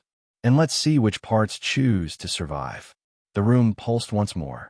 Then it was gone. Kael stood again in his realm. The memory tree rustled. The echo was still beside him. Salira stood under the canopy, arms folded lightly. They're coming now, she said. Not to stop you. To shape what's next. Kael looked up. Then we'll shape it together. Because the truth was no longer hidden, and the myth was no longer asleep. It was listening. The forest didn't resist Kael's steps. It simply waited. He walked through towering stone remnants, buildings half swallowed by vines, trees growing through old spires, sigils etched into the bark of living things. This was Halewatch, once called the City of Gentle Names. Long abandoned. Even the guild didn't patrol here. Because Halewatch never used contracts. It used rituals of remembrance. Location entered. Halewatch Shrine City. Pre-guild ritual zone. Varen influence. Active. Memory pulse detected. Pathway to shrine unlocked. Kael moved slowly. His summons stayed within the realm. Even the echo dimmed. Not from caution. From respect. This place wanted silence. At the city's center stood a half-sunken shrine. Its roof had collapsed. Its walls were cracked. But its circles still held. 7 stone seats. A central platform. Carved into the floor. Varen's mark. Only here, it was older. Cruder. Etched by hand, not thread. Kael stepped into the circle. And the world dimmed. Not dark. Just quiet. Then, voices. Not from around him. From beneath. Whispers curled up from the stone. Hundreds. Thousands. Children. Elders. Summoners. Singers. All saying the same thing. Do not call them. Do not shape them. Sit with them, and they will sit with you. Kael knelt. Not because he was told to. Because he understood. Then the choice appeared. A flicker of light on the platform. And from that light, 2 things formed. On the left, a circle. Old. Familiar. Some in glyphs, written clean, ready for command. On the right, a chair. Worn. Simple.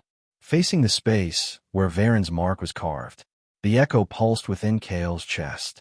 World response test. Selection required. This choice will influence how Varen responds to future calls. Choose. Shape the myth. Or sit with it. Kael looked at the circle. Power radiated from it. Summoner class control. Myth class invocation. A chance to wield Varen as a force. Then he looked at the chair. It didn't shine. Didn't promise. It just waited. He walked past the circle. Past the marks. Past the glyphs. And sat in the chair. Faced the symbol. And said nothing. Not for seconds. Not for minutes. But long enough that the forest grew still. Then, a wind moved through the ruin. Not natural. Not magical. Familiar. The echo stirred again. Salira's voice came gently from the realm, distant. He's listening again. And from the center of the mark. Light bloomed. But it didn't form a summon. It formed a memory. Kael saw it. Not with eyes. With remembrance. Varen. Once. Not a creature. Not a king. A presence that walked beside summoners and their packs. Not as a guardian. As a witness. A being that recorded the soul of the world without altering it. Who chose summoners not for strength, but for their willingness to sit in silence before speaking. The memory passed through Kael. And settled. The mark glowed faintly in his palm. Not burned. Not etched. Just present. Trait gained. Witness state. Enables Kael to bind with truth-aligned summons, and share emotional state across realm space. Varen acknowledgement. You did not call. You sat. That is enough. As Kael stood to leave the circle, something shifted behind him. A ripple. A presence. No footsteps. No breath. Just awareness. He turned. At the edge of the shrine. Lyrian. Watching. She didn't enter. Didn't speak. But for the first time, she looked uncertain. Then, quietly, do you really believe that listening will be enough? Kael didn't raise his voice. No. But I think it's the only place to start. She didn't respond. She simply faded, her body becoming mirror light, then air. Gone. But not in defeat. Just in thought. Back in his realm, Kael returned to the tree. Salira waited. The 7 marks now pulsed around the tree base. Each one alive. Each one watching. Varen was not a weapon. He was present. And now, he was curious. Kael slept. But his breath did not still. He sat beneath the tree in silence, head resting gently against the bark. The 7 fragments pulsed around him in rhythm with the wind. The echo shimmered near his shoulder. Not speaking, just steady. Then the realm dimmed. Softly, not in warning. In invitation. Varen initiates witness state. Memory echo, unsealed. Subject, the shatter of first trust. Emotional anchor. You must remain present, or the vision will collapse. Kael closed his eyes, and the world changed. He stood in a field of light.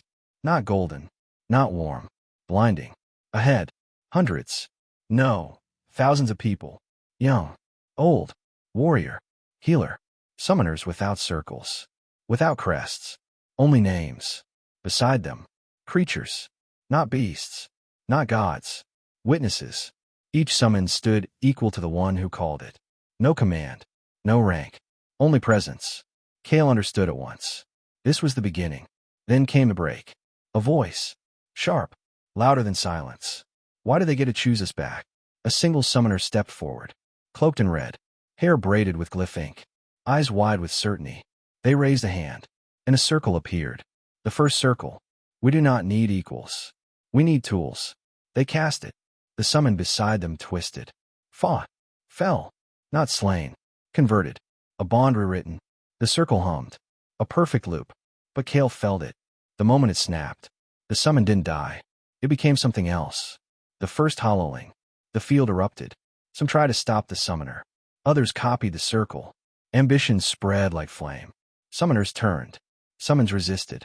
And in the center, Kael saw Varen. Not shaped. Not summoned. Just standing. Watching. Bleeding. Not from his body. From his mark. Because his name was being used. Not to remember. But to claim. Kael reached out. Stop. This isn't what you were meant to become. The vision rippled. The sky cracked. Varen turned to him. Eyes hollow with sorrow. You listened. But now you must witness. This is not my power. This is my wound. And wounds remember more than myths ever tell. Kael woke. Gasping. The tree still stood. The wind still moved. But the realm had changed.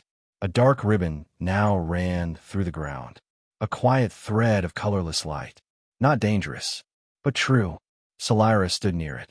You saw it, she whispered. Kael nodded. The first war. The first break. The echo pulsed once. Trait gained. Woundbearer. Kael may anchor summons wounded by broken bonds and restore their presence over time. Emotional thread accessed. Varen's grief state unlocked. World response shift. Some summons will now choose Kael, even without a call. That night, Kael sat alone, not thinking, just feeling, because the myth he had followed so far wasn't whole. It wasn't waiting to be remembered. It was waiting to be healed. Far away, in a garden of mirrored stone, Lyrian knelt before a quiet basin. She felt it too. The grief. The weight. She opened her palm. Inside it, a mark. Not Varen's. Something new. If he can carry the wound, she whispered, then I will carry the cure. The sky was soft that morning. No clouds.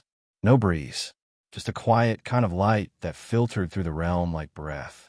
Kael sat beneath the memory tree. The roots were warm today. Salira stood nearby, watching the horizon. He wasn't meditating, wasn't training, just waiting. He didn't know why. Until the echo stirred. World signature detected. Incomplete summon. Unclassified. Grief aligned. Location. Forest of abandoned names. Western Reach. Threat activity. Passive, seeks witness state. Kael opened his eyes. The wind picked up. Not sharply, just enough to remind him that the world was moving again. Something's looking for you, Solaris said. He nodded. Let's go. The forest of abandoned names sat in a quiet bowl of earth, west of the realm's outer ridge.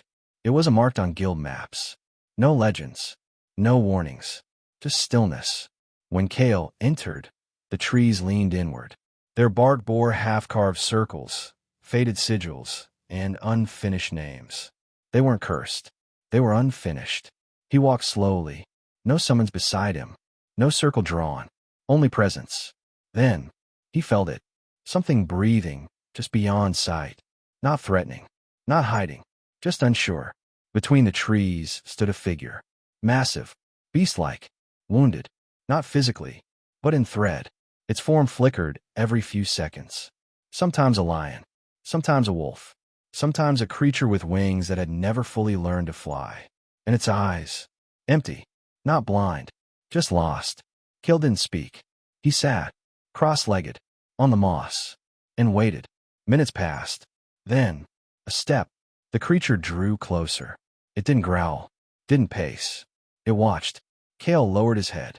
You were called once, but not listened to. The creature didn't respond, but its flickers slowed. One form held longer than the rest. A tall, four-legged beast with fur like wind-struck shadow, antlers that curved like broken branches, a tail that shimmered like threadlight. Its breath was uneven, its body incomplete, its core fractured. Kael reached out, not with a thread, with a memory. He remembered the first time he failed to summon. The silence, the disappointment, the way it hurt to want something alive and feel nothing answer. He shared that pain. The creature stepped closer, then touched its forehead to his palm, and something aligned. Summon bond formed, without summoning. Entity registered. Lyriath, Echo Beast, Grief-bound class. No circle used. No command issued. Reason for bond. It felt heard. Kael opened his eyes. The creature lay beside him now, still flickering at the edges, but anchored. Solaris stepped forward, knelt beside the beast. It doesn't know what is. Kael nodded. Neither did I. For a long time. He rested a hand against the beast's shoulder. We'll remember it together. Later, back in the realm, Kael stood before the memory tree. Lyriath lay at the base, breathing slowly. Solyra looked toward the horizon. Others are watching. The Seekers. Kael asked. Not just them. Other summons. Old ones. Ones that haven't been called in centuries. Kael didn't respond, but he felt it. The weight of Varen's presence was spreading. Not as power, as invitation. And the world was beginning to whisper again. They didn't call us sanctuary, because sanctuaries are built by hands. This place was grown by memory. Solyra walked ahead. Lyriath followed behind, its form still flickering, but steadier now, like a thread learning to breathe. Kael stepped softly between twisted roots and half-formed stone. Everything around them had once been named, but now names were gone. Only presence remained. Location entered. The Grove of Uncalled Echoes. Classification. Unknown. Summon-generated space / memory form terrain. Warning. Core vulnerability trial active. Summons may request emotional exchange in lieu of contract. Kael didn't slow. They're not dangerous, Solaris said. No, Kael replied. They're deciding. The grove opened. A wide hollow. Trees with no leaves. Stone arches overgrown with glow moss. And around them, forms. Dozens. Some small as birds. Some massive and half-shaped. All of them watching. They didn't move. Didn't speak. But Kael felt it. Each one had once been started. Summoned incompletely. Abandoned. Forgotten. Not destroyed. Left behind. And still they waited. Kael stepped into the circle. Lyriath paused, then lay down at the edge of the grove. Solyra stood beside him, but didn't intervene. One of the echoes, a slender, antlered creature made of smoke and stitched thread, stepped forward. Its body flickered in and out of memory light. Memory trial initiated. Do you accept me without purpose? Kael didn't answer aloud. He stepped forward, knelt, closed his eyes, and listened. He remembered every time he had trained alone, every time he had waited for a summon that never came, the silence that followed rejection. He remembered not out of sadness, but understanding. And when he opened his eyes, the creature stood before him, no longer flickering. It bowed its head. Partial bond formed. Name not given. Trait gained. Unnamed pact. Echo beasts may follow Kael without contract or form, if emotionally aligned. More step forward, one by one, each not asking for a name, or a task, or a command, only a moment of presence. Kael gave it, to each. An hour passed, maybe more. By the end, 5 new echoes had chosen to linger. Not bound, not tamed, just present. Solyra spoke, voice quiet. You're not building a summon list. Kael shook his head. I'm building a memory. As they left the grove, the creatures remained. None followed. None asked to. But Kael knew. If he ever returned, they would be there. Because now, they had been heard. Back in the realm, Kael sat beneath the memory tree. The wind carried new voices now. Soft, half-shaped. The world was shifting around him. Not because he changed it. Because he stopped asking it to be quiet. Far away, beneath an obsidian chamber, Lyrian stood beside a summon forged not from memory, but from intention. You waited for the world to remember, she said to it. I will build something the world can't forget. The creature before her opened its eyes. Not born. Constructed. A myth never written. Only designed. And it was listening too. But not gently. It began with a ripple. Not in the realm. In the air. Kael stood on the ridge beneath the memory tree. The sun was low. The wind carried no warning. And yet, the echo pulsed hard. Intrusion detected. Thread signature forcing entry. Classification. Summoner class severe. Known as Mayrel of the dismantled wheel. Intent. Active confrontation. /thread severance class threat. Solyra appeared beside him. Her voice was low. He's not curious. He's angry. Kael didn't answer. He was already standing. The breach tore through the sky. Clean, vertical, silent. Not flashy. Efficient. From it stepped a figure in gray. Cloak frayed with purposeful cuts. Gauntlets etched with broken glyphs. Eyes dull bronze. Calm. Cold. Mayrel. He surveyed Kael like one surveys a wound. So he said, You're the one who let it loose. Kael's voice was steady. Varen was never bound. Mayrel tilted his head. Exactly. Which is why it should have stayed buried. He stepped forward. Each footstep marked a clean, circular fracture in the earth. Like a summon circle reversed. I studied your path, Kael. Watched you cradle dying summons and feed fragments to trees. You mistake remembering for reviving. And that's dangerous. Kael didn't move. Are you here to talk? Mayrel raised his left hand. 3 circles unfolded from his gauntlet. Each sharp, clean, unnatural. No, I'm here to erase what you've misused. Beginning with him. He pointed toward the memory tree. Kael stepped forward. Quiet, unyielding. Then try. Combat initiated. Thread clash conditions accepted. Opponent. Mayrel, class. Severance specialist. Realmless. Contract looped. Battle condition. Defensive summon preservation. Varen's presence must be protected. The ground shivered. Kael raised his hand. Didn't summon. Didn't call. He opened his realm. Solyra stepped forward. At his side, Lyriath. Still flickering. But willing. Mayrel moved first. Not fast. But with certainty. He didn't summon a creature. He summoned a thread knife. A weapon made of unraveling contracts. He slashed the air. And cut presence. The battlefield dimmed. Kael staggered. Lyriath faltered, its form breaking at the edges. He's severing recognition, Solyra warned. We need to hold identity. Kael dropped to one knee. Reached for Lyriath. Pressed his palm to its forehead. Remember. Not the shape. Not the power. Just that you chose me. Lyriath pulsed. The flickering slowed. Stabilized. It stepped forward. And howled. The sound shook the shattered thread Mayrel had laid. A fracture of memory reasserted itself. Kael stood. Trait activated. Wound bearer. Summon stabilization. Successful. Lyriath. Presence fully anchored. Echo beast no longer flickering. Mayrel scowled. You think this is victory? You've taught the world to wallow in regret. Kael raised his voice. No. I've taught it to listen again. He reached into the realm. Called nothing. And still, Varen's presence stirred. Not as a figure. Not as power. As a pulse in the wind. The battlefield bent. Mayrel's knives flickered. His threadwork split. He backed away. eyes narrowing. It speaks to you. But that doesn't make you right. It only makes you chosen. Then, he vanished. Not in defeat, but in retreat. The field quieted.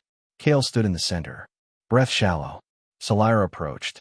Lyriath rested beside the tree, no longer uncertain. Kael looked up at the sky. He'll come back. Solyra nodded. Yes. But now he knows something's different. He can't cut what remembers itself. Kael placed his hand on the bark of the memory tree. Varen didn't speak, but the wind carried one word. Still. The realm had changed. Not in color. Not in shape. In weight. The memory tree no longer pulsed gently. It glowed. Roots spread wider. The sky ran deeper. And beneath it, Kael stood. Hands clasped. Eyes closed. Listening. Around him. Solyra. Lyriath. The wolf. The falcon. The red dragon. And the new ones. Echo beasts who came not by name, but by feeling. None of them moved. None of them asked. They simply waited. The echo stirred. The voice inside was softer now.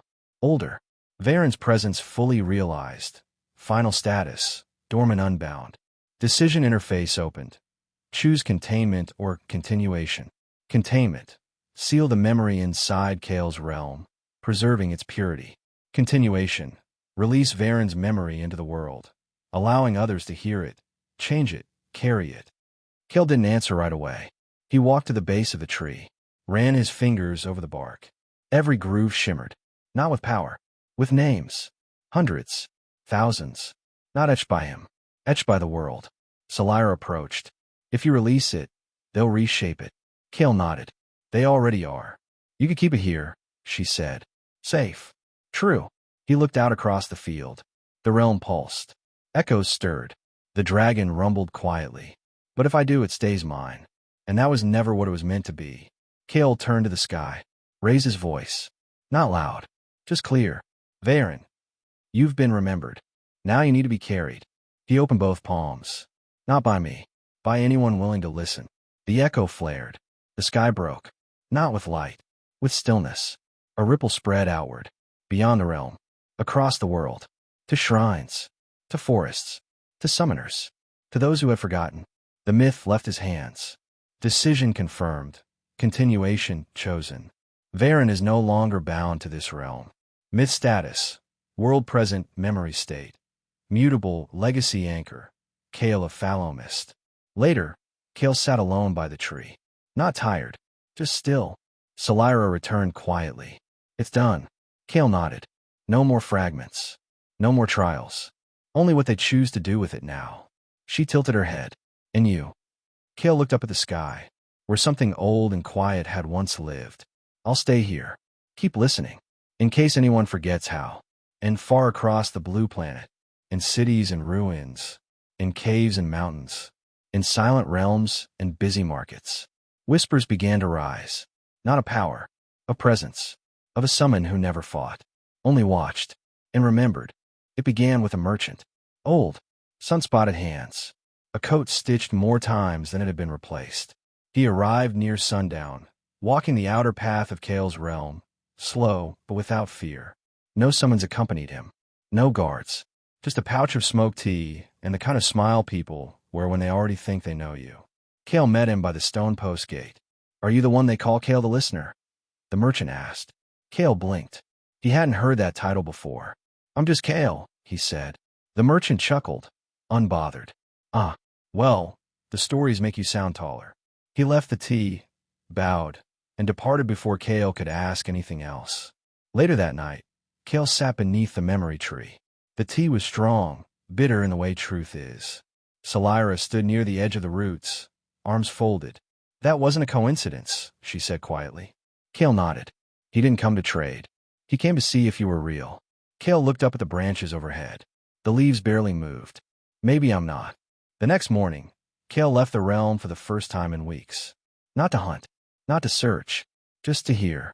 Eldrian's Steppe was a hill town pressed between two lazy rivers, built from faded brick and painted belief. It was small enough that its market square felt like a gathering more than a marketplace. Kael entered without cloak, without hood. He didn't expect anyone to recognize him, but someone did. A child was singing, not loudly, just to herself, feet dangling off a half-cracked fountain, drawing in the dust with a stick. The melody was unfamiliar. The words weren't.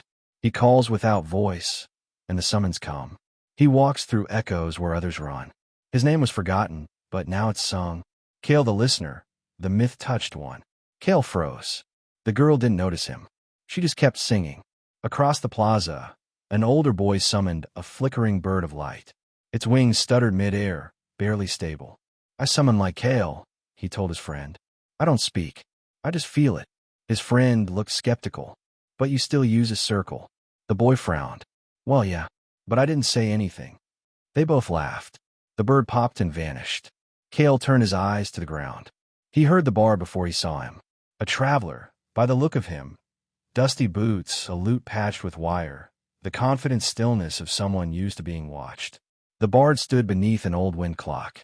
His voice was quiet, but the way he paused between lines made people listen. He calls no circle, yet the thread obeys. He bends no knee, yet realms reshape. With eyes like dusk and name like dawn, he walks alone and leaves behind the wind remembering his song. Kael stood in the shadow of a fruit stall, unmoving. He had never said those words, never walked like that, never wanted to be heard that way. "You've become something else," Salira murmured beside him.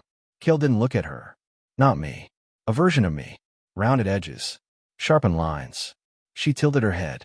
"You let a myth go free. It's finding new names for itself." Kael didn't answer. He just walked. A girl found him near the edge of the market. No older than 12.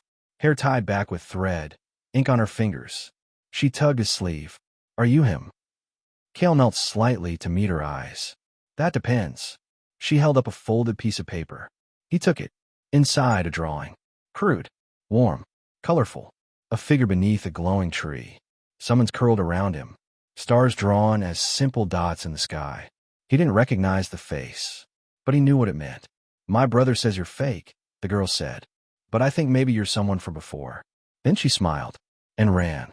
That night, Kael stood again beneath the memory tree. The leaves rustled faintly, uneasy. The echo shimmered beside him. No words spoken. Trait gained. Echo saturation. Myth alignment recognized in multiple settlements. Influence spreading. Warning, interpretations of Kael are diverging from origin. Salira approached. "Your name is out there now." Kael nodded. "But it's not mine anymore." She looked at him. "Will you take it back?" He sat slowly, resting his hand against the bark. "That's not how echoes work. Once they start repeating, you can only hope they carry the right shape." The wind moved across the realm. Soft, sharp, uncertain. Somewhere far beyond the realm, in a quiet shrine by the riverlands, a new summoner was drawing Kael's mark from memory. Wrong, but close enough. He whispered a name he'd never earned. He lit a flame he didn't understand. And for a moment, the world listened. They arrived without noise. No horns. No summon carriage. Just a single black thread gate that opened like a breath and held itself open too long. Kael waited at the edge of his realm. Not because he had been warned. Because the wind had changed. There were 3 of them. Robes of deep pine green, lining like layered parchment. Symbols stitched in thread, so fine, it looked like veins under skin. 2 stood at a respectful distance. The 3rd stepped forward, smiling. Calm. Not a speck of dust on him, despite the forest path. Kael of Fallow Mist, the man said, bowing slightly. "It's a deep honor." Kael nodded, but said nothing. The man continued. "We've come representing the Veil-bound Order. A guild, yes, but more than that. We are listeners, preservers, interpreters of the myth you've so carefully reawakened." Salira appeared at Kael's side. Quiet. Still. The man smiled again. Too gently. "And this is Salira, I presume. The summon that witnesses." He bowed to her. She did not return it. Kael's voice was low. "What do you want?" The man folded his hands. "Not to take. Only to shape. You've given the world something extraordinary. But memory alone cannot guide a people. It must be organized, structured, protected." Salira narrowed her eyes. "You mean controlled?" The man's smile didn't waver. No. Controlled things break. We prefer stewardship." He stepped forward once more. "We are not here to challenge you, Kael. We're here to offer support. Sanctuary. Education. We've begun building shrines to Varen, gathering students of the listening path. publishing scrolls to keep the myth clean and uncorrupted. Kael's voice was barely audible. You're rewriting it. The man paused. We're remembering it efficiently. Silence. Long. Then Kael asked, why come to me at all? The man's eyes held no cruelty. Only something worse. Certainty. Because myths without anchors become noise. Because memories without guardians become opinion.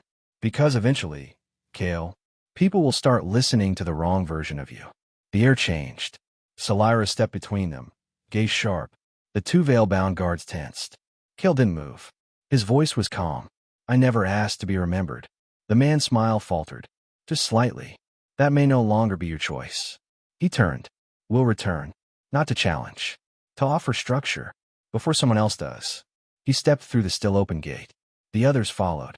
The portal closed like paper folding in on itself. Gone. Later, Kael stood beneath the tree. Salira sat nearby, watching the path. They're not dangerous yet, she said. Kael nodded. But they've already started writing. The echo pulsed once. Veil-bound, order registered. Myth-guided guild, public alignment. Neutral, hidden alignment. Directive. Presence spreading across major settlements. Core belief. Controlled remembrance. Kael looked at the roots of the tree. Each one held a name. None of them his. What happens, he whispered, when a myth believes it knows better than the memory? Far from the realm, in a lecture hall shaped like a spiral shell, a young summoner recited Kael's name from a text he'd never read. Kael of the first listening.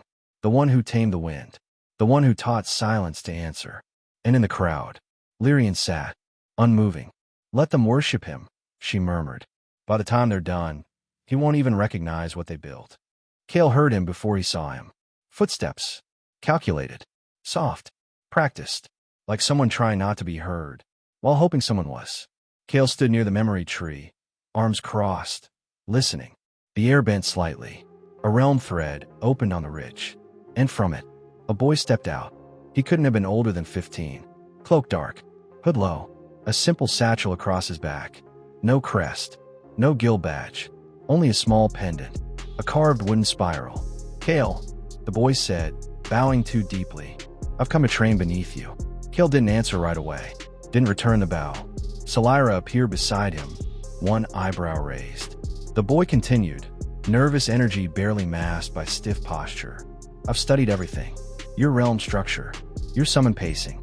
I've copied your invocation method. See? He stepped back and summoned, without speaking, a flickering form, barely stable. A bird. No, an imitation of Kael's falcon. Its wings trembled. Its eyes were empty. Still it hovered, waiting for a command that never came. I don't give it orders, the boy said proudly. I let it exist. Like you do. Kael finally spoke. What's its name? The boy blinked. It doesn't have one. I didn't want to claim it. Kael stepped forward, studied the summon. It wasn't present. It was posed. It hadn't come because it trusted the boy.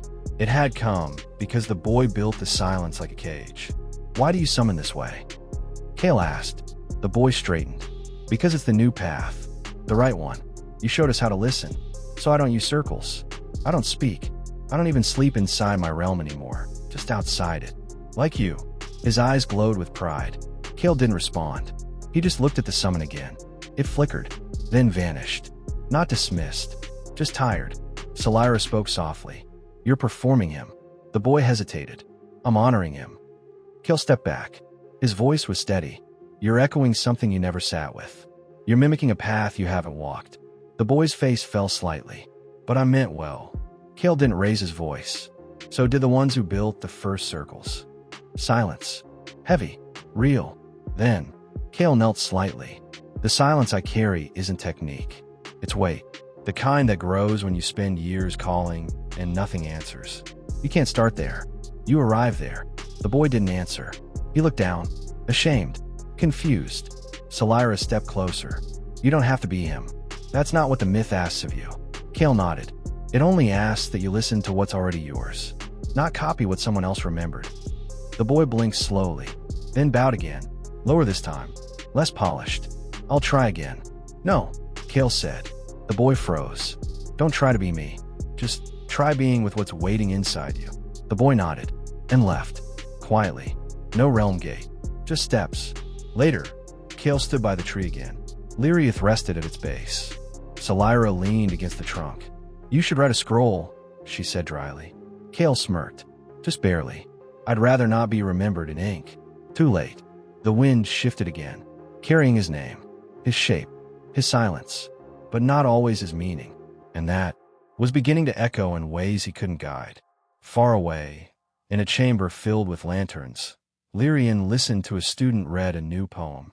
It was about Kael, but the Kael in the lines burned cities, spoke to gods, broke worlds with words never spoken. Lyrian said nothing. She only smiled. "Let them build him taller. The higher the myth, the farther it falls when I offer something sharper." The gates were gold-threaded, not literal gold, but woven in such a way that sunlight made them gleam. They shimmered with symbols Kael didn't recognize. But one stood out, a spiral, carved into the gatepost, framed in crystal. His spiral, not his carving, not his hand, but unmistakably his.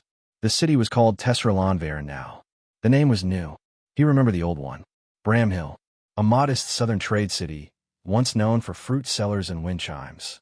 Now, stalls lined the main road, all selling the same things. Thread charms shaped like listening horns. Summon cards featuring Kael's likeness in exaggerated poses. Miniature memory trees made of polished brass. A man shouted from the corner. 3 silvers for Kael's sigil loop. Comes with a silence token, hand-etched. A child ran past him, waving a paper halo. "I have the falcon one. Mine listens best." Kael walked quietly. No hood, no disguise, but no one looked at him twice. Not because they didn't recognize him, because they thought he was wrong. The Kael they believed in was taller, wore ceremonial robes, glowed faintly at all times, probably smiled more. He reached the central square by late afternoon.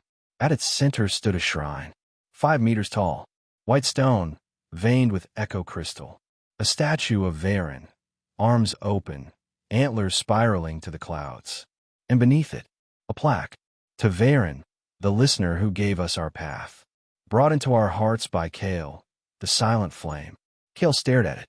No trees, no summons, no memory, just glow, and marble, and coin. Salira found him an hour later. She'd been watching quietly. "This place is louder than a battlefield," she said. Kael nodded. "I don't mind shrines," he said. "I mind the ones that forgot why they were built." A woman nearby placed an offering beside the statue, a token carved from glass. She bowed, then turned. "May the myth hear me." Not the presence, not the memory, the myth.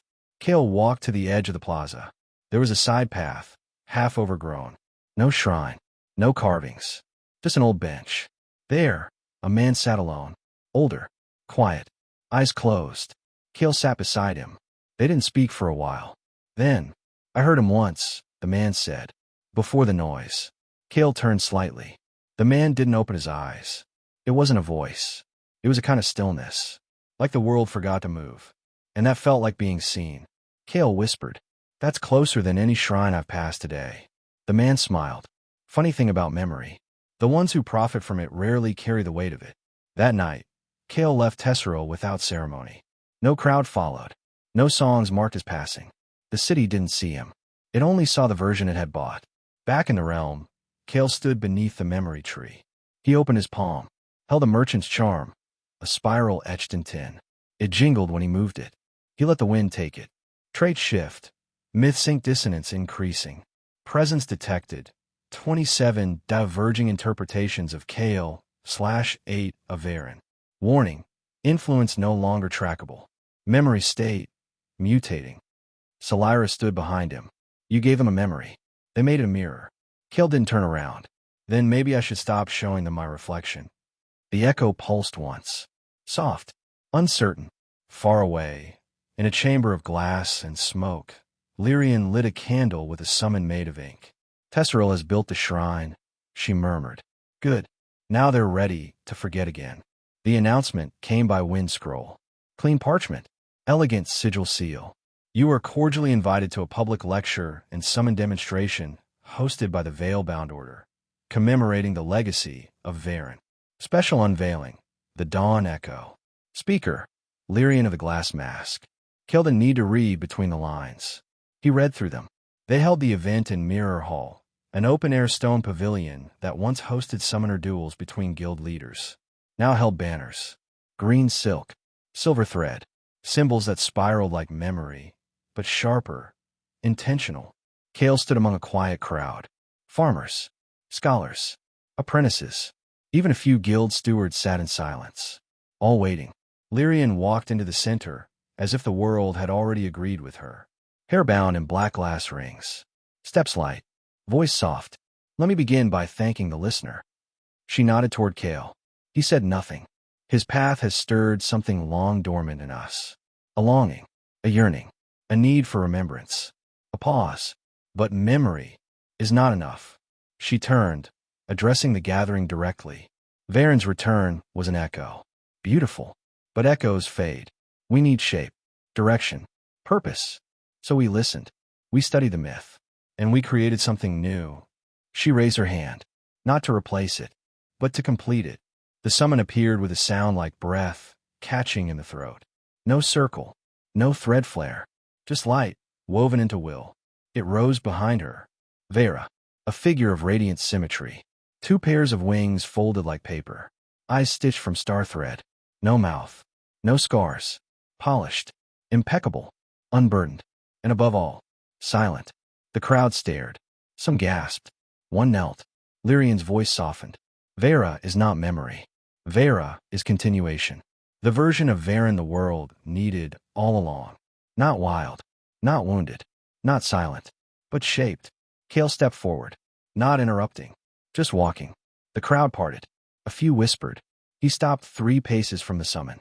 Studied it. Then spoke, quietly. It's beautiful. Lyrian nodded. It listens to every summoner. Equally. And speaks. Kael asked. If it chooses to. Kael looked again. No cracks. No flicker. No ache. Just design. It doesn't remember anything, does it? Lyrian's voice cooled. Why will we teach it pain? Silence. The kind that comes before thunder. Kael nodded once. Then it's not a witness. It's a mirror. It's not alive. It's wanted. And what's wanted changes faster than what's true. Lyrian turned to face him fully.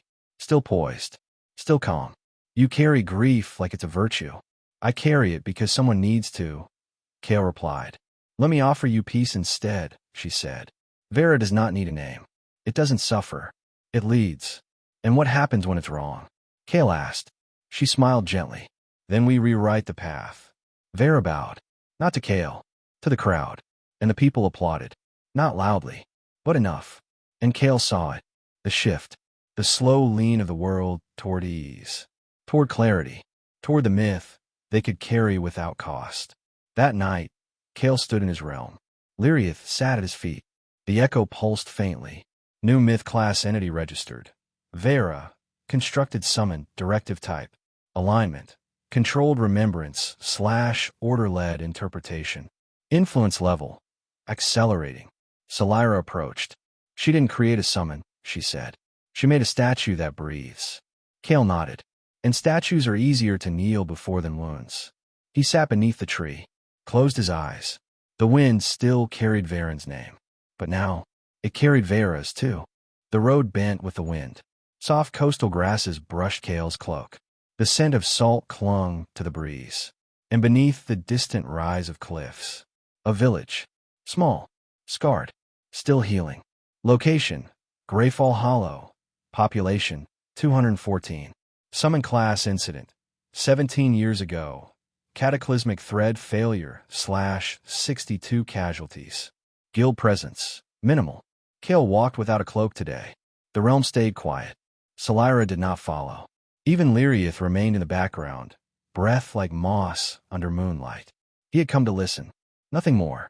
The village carried its pain in the same way Kael carried his. Unspoken, not hidden, but held gently, like an old bruise that no longer swelled, only ached when touched. He passed a bakery with no window, a shrine overgrown with seaweed, a stone marker with names carved so deep the letters looked like cracks. No one stopped him, but eyes followed. He found them near the edge of town.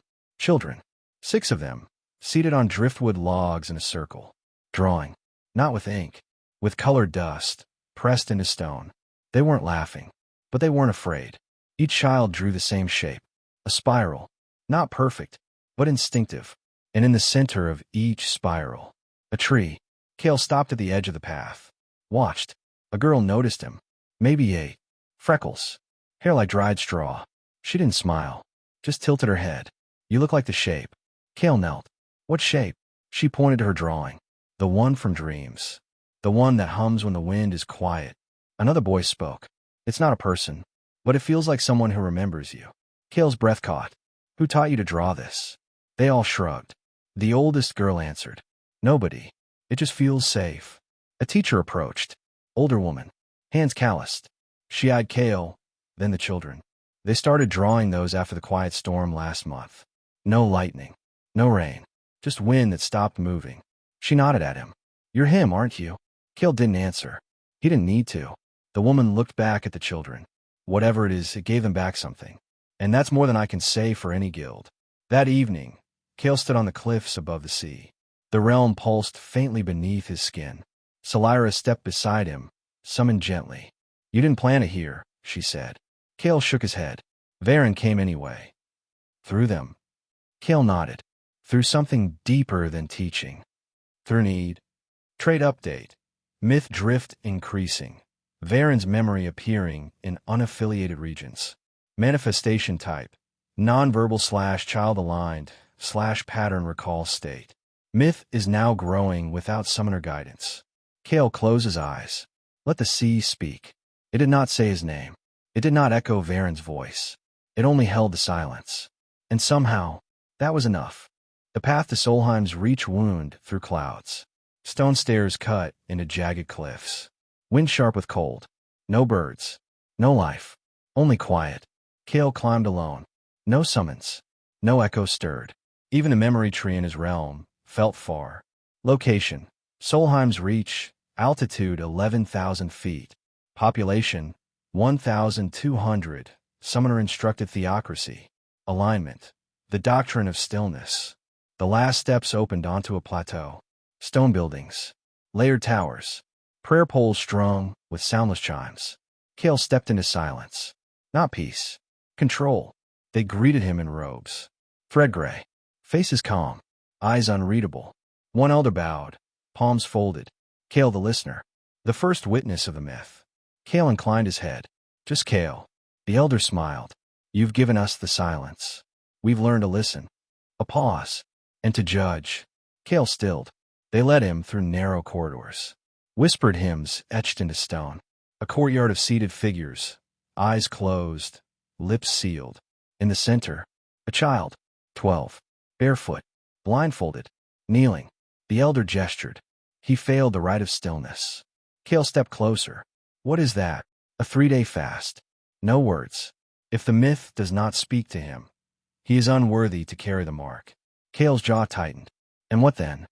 The elder smiled again. He is given noise. The greatest punishment we know. Kael knelt by the child. Removed the blindfold gently. The boy blinked. Eyes tired. Hope gone. Kael whispered. Did the silence hurt you? The boy's lip trembled. No. It didn't answer. Kael nodded. Sometimes silence isn't an answer. Sometimes it's a place where the answer waits. He stood. Turned to the elder. This isn't listening. This is testing. You turn a memory into a gate. And now you're guarding it. The elder's face hardened.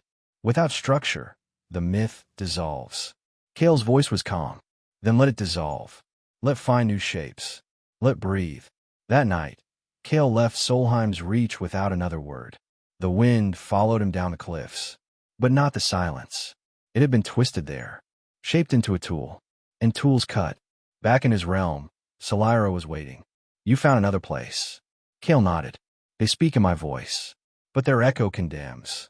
You can't unteach them now, she said. Kael rested his hand on the bark of the memory tree. Then maybe it's time to remind the myth. What it used to be. Trait unlocked. Myth recall. Kael may now speak into altered versions of the myth, challenging their shape through presence alone. Emotional resonance. Increased. Fragmented faith zones. Now tracked across the world. The wind returned. This time, it carried silence again. But not like punishment. Like breath held in hope. They said the valley didn't exist. No roads led to it. No summons could track it. No realm gate would open near it. But Kael found it. Or maybe it found him. The land dipped like a hell breath. Soft hills collapsed into quiet green. Rivers bend out of instinct, not gravity. The trees leaned inward, but never touched. No echo stirred. No bees called. Location. Records missing. Thread environment. Passive/echo-laced/time-lagged. Kael stepped into the valley alone, and something noticed. At its center lay the remains of a tree. Not broken. Not dead. Just finished. The bark shimmered faintly, like an old song replaying too quietly to hear. And curled beside it, a creature. Large. Still. Not asleep. Not awake. It had no clear shape. Fur like falling ash. Eyes dim with memory light. Limbs that didn't quite end, only curved back into itself. It didn't rise when Kael approached. Only exhaled. And the air shifted. Not with magic. With recognition. Kael knelt. You knew him. The creature opened its eyes. Slow. Heavy. Not new. Was with. The words came jagged. Not wrong. Just older than language. Before name. Before listening. Kael's throat tightened. Before the myth. The creature blinked. Before the need. Before you forgot how to be still together. It tried to rise. Failed. Its thread flickered. Fractured. He walked. He watched. He wove. He did not lead. Kael whispered. Then what did he do? He stayed. When others left. He stayed. Even when memory became too heavy to carry. A silence fell. Not empty. Sacred. Kael rested his hand gently against the creature's shoulder. Its body trembled. I'm the last one left, who remembers his shape. And it is not what they speak. Kael closed his eyes. Let the moment stretch. Then give it to me. Even if it's broken. The creature exhaled again. Long. Final. Its body shimmered. Split into light. And gently. Folded into Kael's realm. Not bound. Not summoned. Entrusted. Ancient presence accepted. Class unknown. Designation pre-myth walker. Trait unlocked. Before the name. Kael now carries one pre-mythic memory signature tied to Varen's original presence. Passive. Myth decomposition. Can destabilize false memory with proximity. Kael stood in the empty grass. The tree remained. But now it glowed. Only faintly. Like something old had whispered one last time. And was finally heard. Back in his realm, Kael sat beneath the memory tree. Lyriath curled beside him. Salira rested in the roots. The echo pulsed. Soft. Then stronger. Then different. You found something, Salira said. Kael nodded. Not a summon. Not a name. Just the part of Varen the world never deserved. Far away, in a citadel of song steel and glass, Lyrian shivered. She didn't know why. But for the first time, she felt the myth was slipping from her grip. And she whispered to herself. He's going backwards. The map didn't list the village. No roads reached it. The locals simply called a hollow hearth. Because the land curved like a broken bowl, and the wind never echoed twice. Kael arrived just after dusk. The air smelled like moss and smoke. Lanterns flickered in windows, but no voices carried. He stepped softly, and the earth did not reject him. That was rare these days. The shrine stood at the far edge of town. Small, uncarved, roof moss-covered and leaning. No statue, no spiral, no name. Just a weathered stone bench beside an altar made of woven roots. Kael approached, and found an old woman there, kneeling. She wasn't praying. She was trembling. She didn't turn when Kael stepped close. You here for forgiveness too? She asked, voice like wet parchment. Kael hesitated. I'm not sure. Good. Most who come here lie about that. She looked up. Her eyes were sharp with age, not dull with it. You're the one they talk about. Kael, the listener. He nodded. Not by choice. She smiled without joy. Nothing honest ever is. She gestured to the altar. This shrine wasn't built to honor Varen. It was built to apologize. Kael sat beside her. For what? The woman ran her fingers over the root-carved altar. We used to call. Summons. Spirits. The wind. We called and called. And when nothing came, we blamed the silence. She swallowed. But the silence wasn't broken. We were. Kael said nothing. But the echo stirred gently beside him. The realm whispered with it. Environment detected. Sorrow-rooted memory site. Shrine type. Restorative. Not affiliated with guild or order. Emotional thread. Grief humble, purity. High. The woman stood. Slowly. Carefully. I tell them this is where the memory comes to breathe. Not to be used. Not to be shaped. Just to be. She turned to Kael. That's what you gave us, didn't you? Not a god. Not a rule.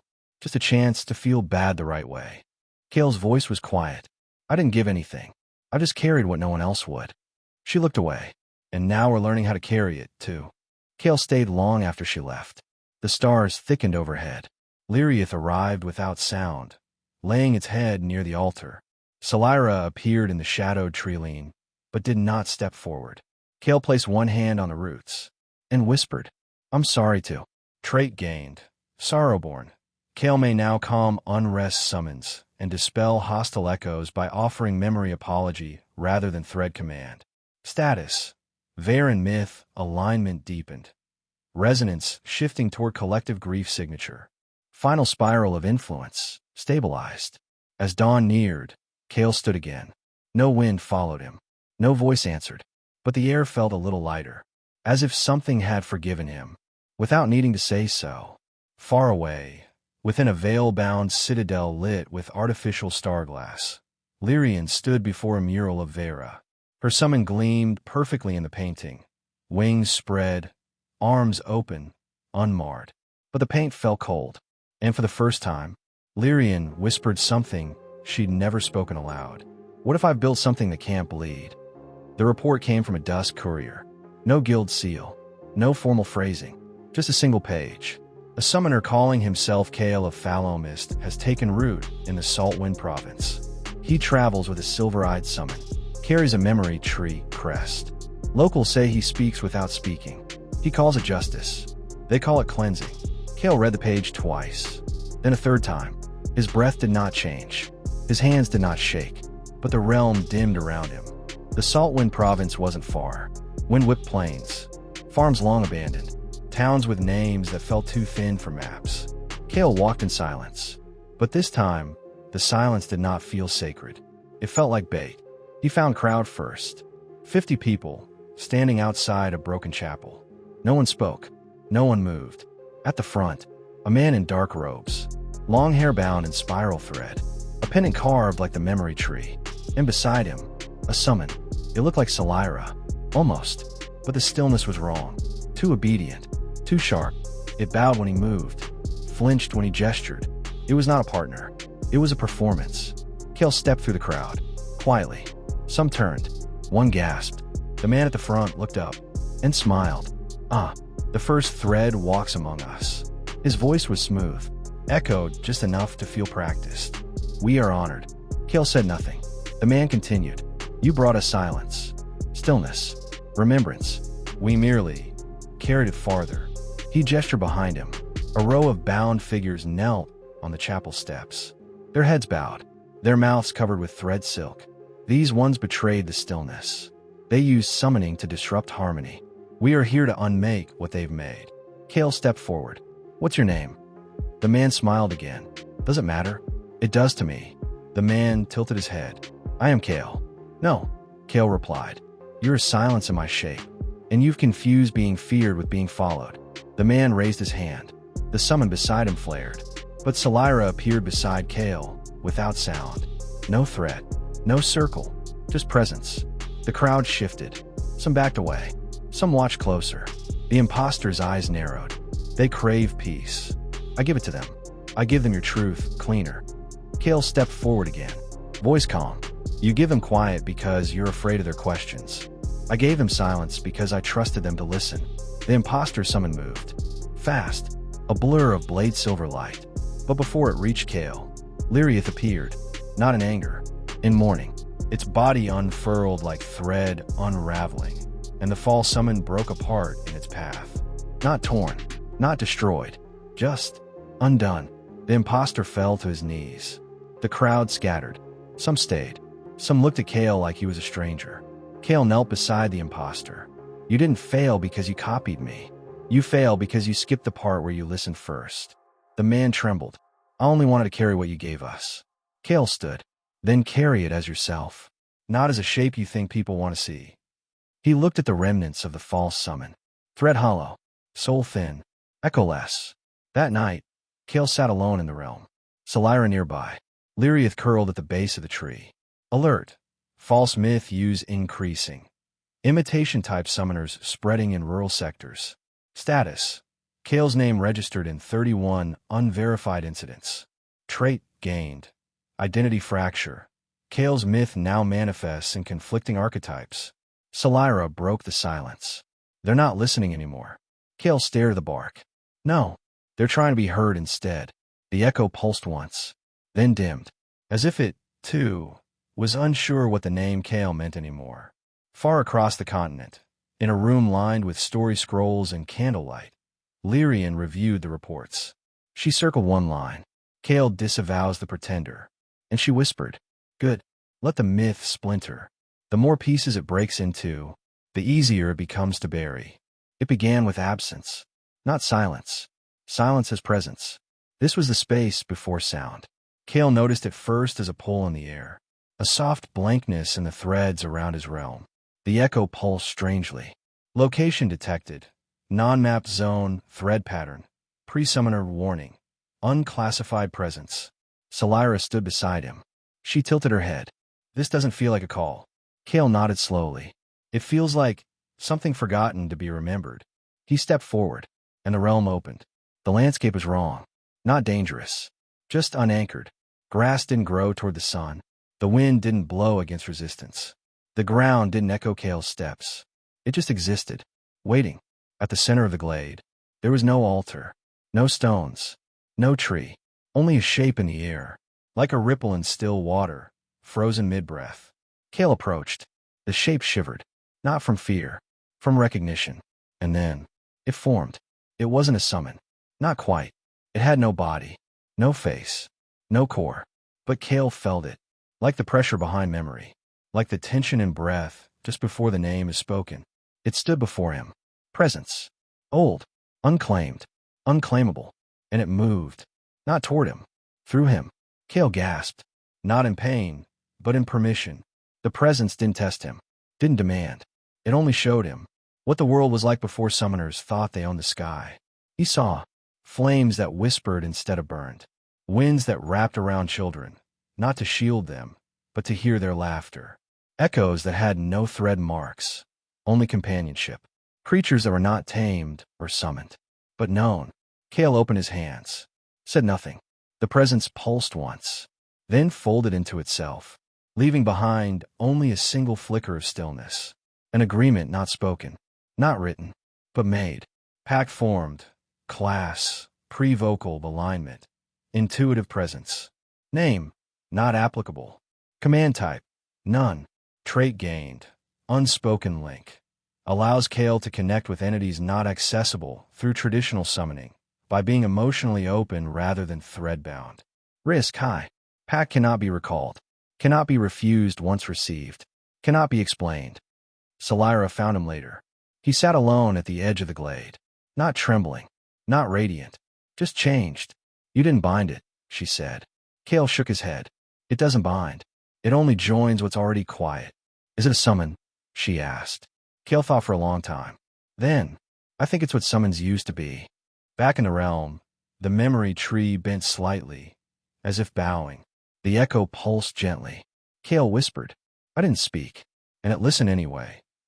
And somewhere far beyond, in a rift not written on maps, the presence waited, not for power, but for a world that remembers how to share silence.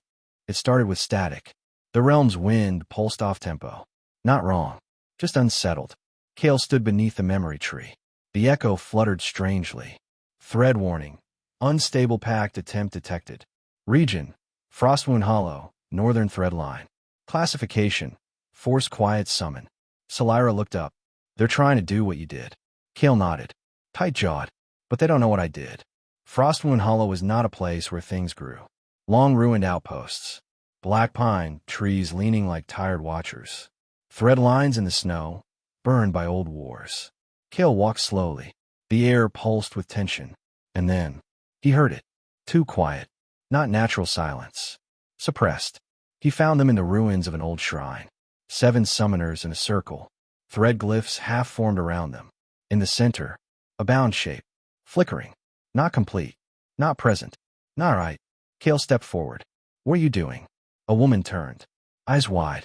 Hair frost-marked. Her expression too calm to be safe. We've listened. We've watched. We followed the listener's path. And now we summon like he does. No command. No voice. Her smile cracked. Only expectation. Kael's voice dropped. Expectation isn't listening. It's pressure dressed in quiet. The flickering shape in the center screamed. Not with sound. With thread tear. Kael stepped into the circle. The other summoners stepped back. Confused. Afraid. Still convinced they were doing something holy. Kael knelt beside the summon. It wasn't whole. It wasn't a presence. It was shaped silence forced into being. And it was breaking. He reached out. Didn't call. Didn't thread bind. He just breathed. Let feel the difference. Not between sound and silence. Between demand and witness. The flicker settled. Then faded. No burst. No flare. Just gone. Returned to wherever things wait when they are not ready. Kael stood. Turned to the circle. You didn't create stillness. You just made space and tried to fill it with yourselves. The woman trembled. But we wanted what you have. Then walk with it. Don't copy it. Stillness isn't a spell. It's a scar. Later, Kael sat in the snow. Salira beside him. The wind moved again. Natural. Imperfect. Warning resolved. Force quiet pact dissolved. Trait updated. Unspoken pact classification now protected. Cannot be mimicked without resonance alignment. Salira looked out over the ruined trees. They thought it was a technique. Kael nodded. But the unspoken pact isn't learned. It's heard. And most people aren't ready to hear things they can't name. Far away, in a veil-bound observatory deep beneath the city of Zephyra, Lyrian read the report. Attempted replication failed. She whispered to herself. Of course it did. He doesn't command the silence. He carries it. Then she turned the page and began drafting her own design. A replica of the unspoken pact, built not from silence, but code. It began with breath. Not his. Not the wind's. Something else. A rhythm deeper than sound, older than thought. Kael felt it first in the bones of the realm. The tree's roots stirred. The echo thinned. Even Salira, standing by the ridge, stepped back slightly. It's pulling on you. Kael nodded. It's not a call. It's a continuation. Then the path appeared. Not a portal. Not a gate. Just a line of stone where none had been before. Curved like a question the world had buried too long. Location. Realm status. Veiled zone. Pre-vocal sealing active. Speech. Blocked. Thought to thread access. Limited. Pact recognition. Confirmed. Kael admitted by unspoken presence. Kael stepped forward. The world closed behind him. The valley was quiet. Not because there was no sound. Because there was no need for sound. Leaves moved, but didn't rustle. Water fell, but didn't splash. Light passed through the canopy, without ever touching shadow. It wasn't empty. It was perfectly unspoken. And they were there. Creatures. Dozens. Hundreds. Shapes Kael couldn't name. Some soft and shifting like clouds made of thought. Others nodded like branches bending inward forever. None repeated. None demanded. But all turned when he arrived. Not to challenge. To witness. And slowly, they gathered around him. One approached. Not large. Not small. A shape like skin woven from wind. Eyes with no pupils. Only feeling. It did not bow. It did not pulse. It simply stood beside him. Then pressed its head gently to his shoulder. And Kael saw. He saw. A world before sound. Where people and presence met without asking. Bonds made not from power, but proximity. Echoes that whispered only if they were heard first. And one figure who walked through it all, not as a god, not as a guide, but as a companion. Varen, not as a myth, as one who never needed to speak to be followed. Kael's hands trembled, not from fear, from the weight of the offer. The creature pressed closer. The bond opened, not with symbols, not with words, but with willingness. A feeling passed into him. Let us finish the silence. Let us fold ourselves into you. You carry the stillness well. We wish to walk through it with you. Not summoned, not guided, just shared. Unspoken pact. Phase 2 initiated. Warning, this bond cannot be ended. Acceptance will change Kael's realm permanently. Your thoughts, emotions, and stillness will become linked to the pre-vocal current. Kael closed his eyes. The presence waited. Not pushing. Not pulling. Just there. He breathed. And answered. Without sound. The bond formed. Not in the air. Not in the thread. In the space between thoughts. Kael felt the valley fold inward. And part of it stayed with him. Not a summon. Not a beast. A living silence. A companion made of pause. A presence older than listening. Pact completed. Entity class. Prelinguistic companion. Designation. None. Trait gained.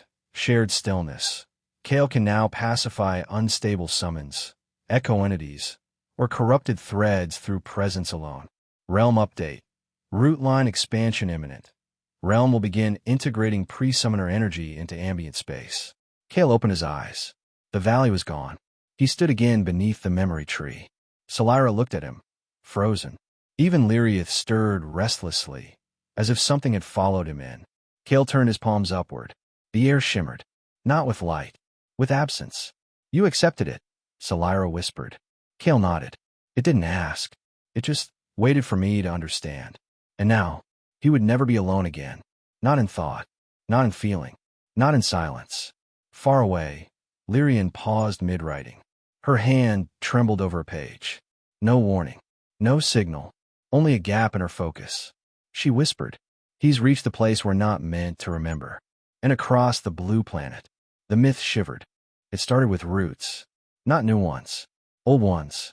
Roots Kael didn't plant. Didn't call. Didn't invite. They curled from beneath the memory tree, dark and veined with threadless light, glowing faintly like sleepwalking thought. Salira stood at the edge of the grove, unmoving. They're not from here, she said. Kael knelt beside one. They're not from anywhere. They were always underneath. The realm pulsed, but not like it used to. It didn't echo him. Didn't mirror him. It breathed on its own. Realm update detected. Pre-vocal integration complete. Phase 1. Status. Sentient field formation underway. Warning. Realm no longer fully reflects summoner intent. Packed energy. Autonomous resonance mode. Kael stood slowly. It's waking up. The echo shimmered nearby. Faint, but present.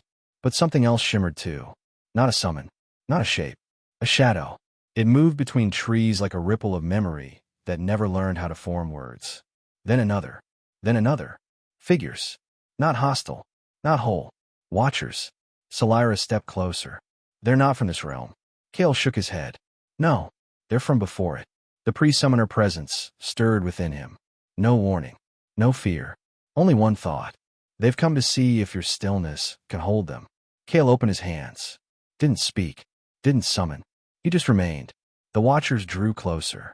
And something gathered at the heart of the realm. A pulse. Then a breath. Then a voice. Not from outside. Not from Kael. From the realm itself. It didn't speak in words. It shaped awareness.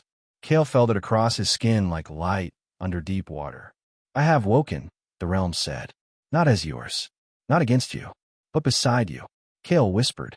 What are you now? The presence replied. A place where silence is no longer empty. A memory that no longer needs to be remembered. I carry what the world buried before summoners learned to bind. And now, others have noticed. World response. Ancient observer class entities notified. Passive attention. 2 pre-summoner species, 1 class. Thought entity. Realm stability. Holding. Independent thought layer emerged. Kael looked around. The wind moved differently. The light bent without rules. The air listened to itself. He turned to Salira. It's no longer my sanctuary. She nodded. Then let it become something else. Later, Kael stood at the far ridge. Beneath his feet, the realm hummed. Not for him, but with him. The watchers had not left. They stood in the trees. On the water. Inside the root lines. Not waiting. Witnessing. Trait gained. Shared anchor. Kael's realm now exists as a semi-autonomous silence locus. Beings of memory, pre-summoning presence, or mythic grief may enter without threat invitation. Passive effect. Kael's internal presence echoes beyond realm walls. Thought-based summons may now hear his intention before he speaks. Kael exhaled slowly. This was never about summoning. And the wind answered back.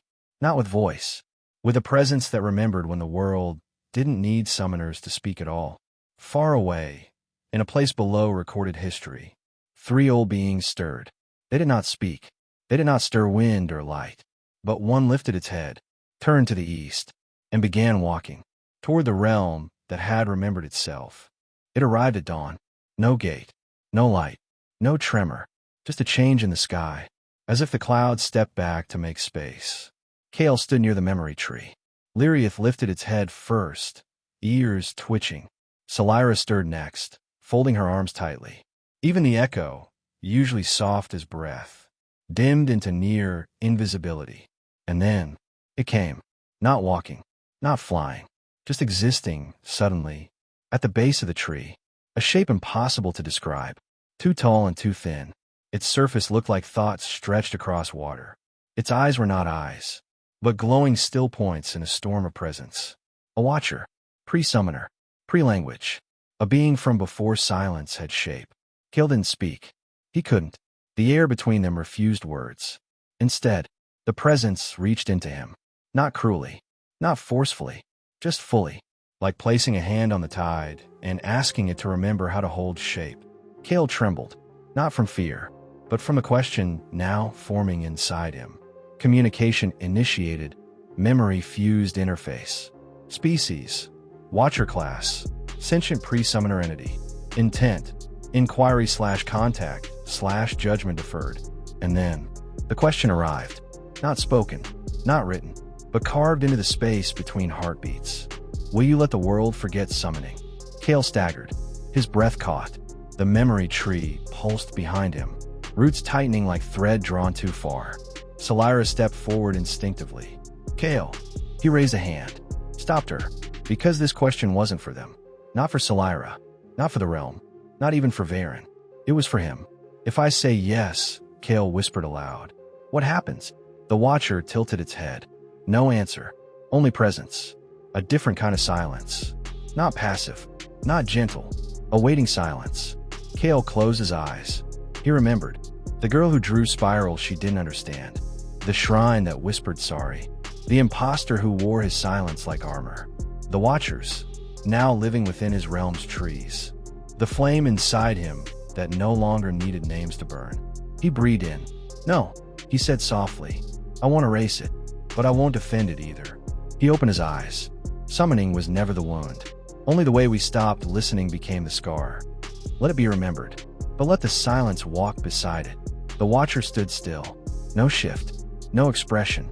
Then, its body unfolded, like cloth unwinding in windless air. And it bowed. Not deeply, not theatrically, just enough to mark recognition. Response registered. Balance. Judgment deferred. Accepted. Status. Kael Phalomist. Designated witness class soul. Trait gained. Pre-sovereign recognition. You are now visible to all Watcher class entities. Some will test you. Some will follow. None will ignore. The Watcher faded. Not with light. Not with motion. It simply stopped being where it was. As if the world had only borrowed its shape for a moment. Kael fell to his knees. Salira rushed to him. You're bleeding. He touched his mouth. Thread light. Not blood. Memory light. He exhaled. I said something that hadn't been said in a long time. Salira helped him stand. And they listened. The sky above the realm shifted. The stars, barely visible, bent into a new line. Not a constellation. A spiral. But this time, it wasn't his. The courier didn't speak. He arrived just before twilight, riding a construct horse shaped from woven song metal. He stepped down, bowed once, and handed Kael a single scroll. White parchment, ink like ash. The seal, green spiral laced with silver thread. Veil-bound. Kael opened it slowly. Inside, the message was brief. You are formally invited to the Grand Hall of Mirrors, under Accord Law, to witness the public reframing of the listener's myth. Your presence is optional. Your silence will be interpreted as agreement. Kael said nothing for a long time. Even Salira stood still, unreadable. Liriath stirred beside the memory tree, restless. Finally, Kael spoke. They're not challenging me. Salira glanced up. They're replacing you. The Hall of Mirrors sat at the center of the city-state of Alorn, its spires curved like quills mid-stroke. Built before the Guild Age. Rebuilt after every war. Now, it shimmered with banners bearing Kael's spiral. Not his design, not his intention, but everywhere. The audience filled every row. Summoners, scholars, witnesses, and those who didn't understand what they were witnessing, only that it felt important. Kael entered through the side. No announcement. He took a seat near the edge. The silence shifted when he arrived. Not louder, sharper. At the center dais stood Lyrian, poised, clad in the green and glass robes of the veil-bound. Behind her, Vera, still flawless, still wordless, still not listening. Lyrian began. We gather here, not to judge, not to destroy, but to offer clarity. Her voice flowed like ink across parchment. The myth of Kael the listener has grown unstable, misused, pulled in too many directions. She gestured. An illusion flared to life. Kael's form. Projected, elevated, distant. We honor his contributions, his early listening, his brave remembering. But myths require shape. And now, the veil-bound order offers it. She stepped aside. Vera stepped forward. It raised a single hand. Not in threat, in symbol. The crowd leaned in. Lyrian spoke again. Today we clarify. We redefine. We reframe the listener's legacy. A scroll appeared in her hand. Henceforth, the path of listening will be formalized under the doctrine of spiral harmony. Summoners may train in silence, but only within guided channels. Vera will serve as anchor. And Kael, she turned, looked directly at him, may rest. His myth has reached its limit. Kael stood, slowly, without anger. You didn't need to kill me. You just made me unnecessary. Lyrian smiled. We made you safe. The silence deepened. Everyone waited. Kael walked to the center floor. Vera didn't move. He looked to the crowd. If you remember anything of me, remember this. I never asked you to listen to me. I asked you to listen to yourselves, to your summons, to what doesn't speak, to what doesn't command, to what hurts quietly. He turned to Lyrian. And now you've made that into a curriculum. The crowd didn't cheer, didn't boo. They sat in a quiet that felt too tight. The kind of silence that waits for permission to be real again. Kael walked past Vera, paused beside it. You're not evil, he whispered. You're not wrong. You're just unasked. And that may be the most dangerous thing of all. Veil-bound reframing attempt logged. World alignment shift. 22% acceptance of new doctrine. Trait gained. Fragmented myth anchor. Kael's legacy now exists in two competing versions, the listener and the pathkeeper. Back in the realm, Kael stood beneath the tree. It didn't hum. It didn't shimmer. It leaned toward him, like a memory waiting for an answer. Salira spoke softly. They didn't win. Kael looked up. No, but they wrote the next line. Far away, the watchers stirred again. And for the first time, they spoke. Not to Kael, to the world. Something false has been etched into the silence. We will answer it. In kind. It came at night. Kael did not dream. He hadn't. Not since the unspoken pact sealed itself inside him. But something moved within the quiet. Not a summon. Not a presence. A message. Not written in words. Not heard in voice. Just understood. He stood beneath the memory tree when it arrived. The realm was still. Even the roots stopped humming. Salira emerged from the tree lean, but didn't speak. She felt it too. A shimmer in the realm's center. Like something very old. Clearing its throat. Kael stepped forward. The shimmer expanded. Not in size, but in intention. Then, the watchers appeared. 3 of them. The one from before. 2 new ones. They stood in a triangle. Not encircling Kael, but facing inward, as if what they would say needed to be witnessed by each other. And then, Kael heard it. Not sound. Thought allowed to form. Your myth has been broken. They have bent it, shaped it, and dressed it in new silence. We offer you the gift of forgetting. Kael did not move. The words pressed through him like water into stone. The watchers continued. Let us erase the rewritten versions. Let the myth die gently. Let your name fall into stillness once more. You will remain, but summoning will forget you. Kael blinked slowly. And what would remain of me? The leftmost watcher stepped forward. Its presence wavered like thread light, soaked in grief.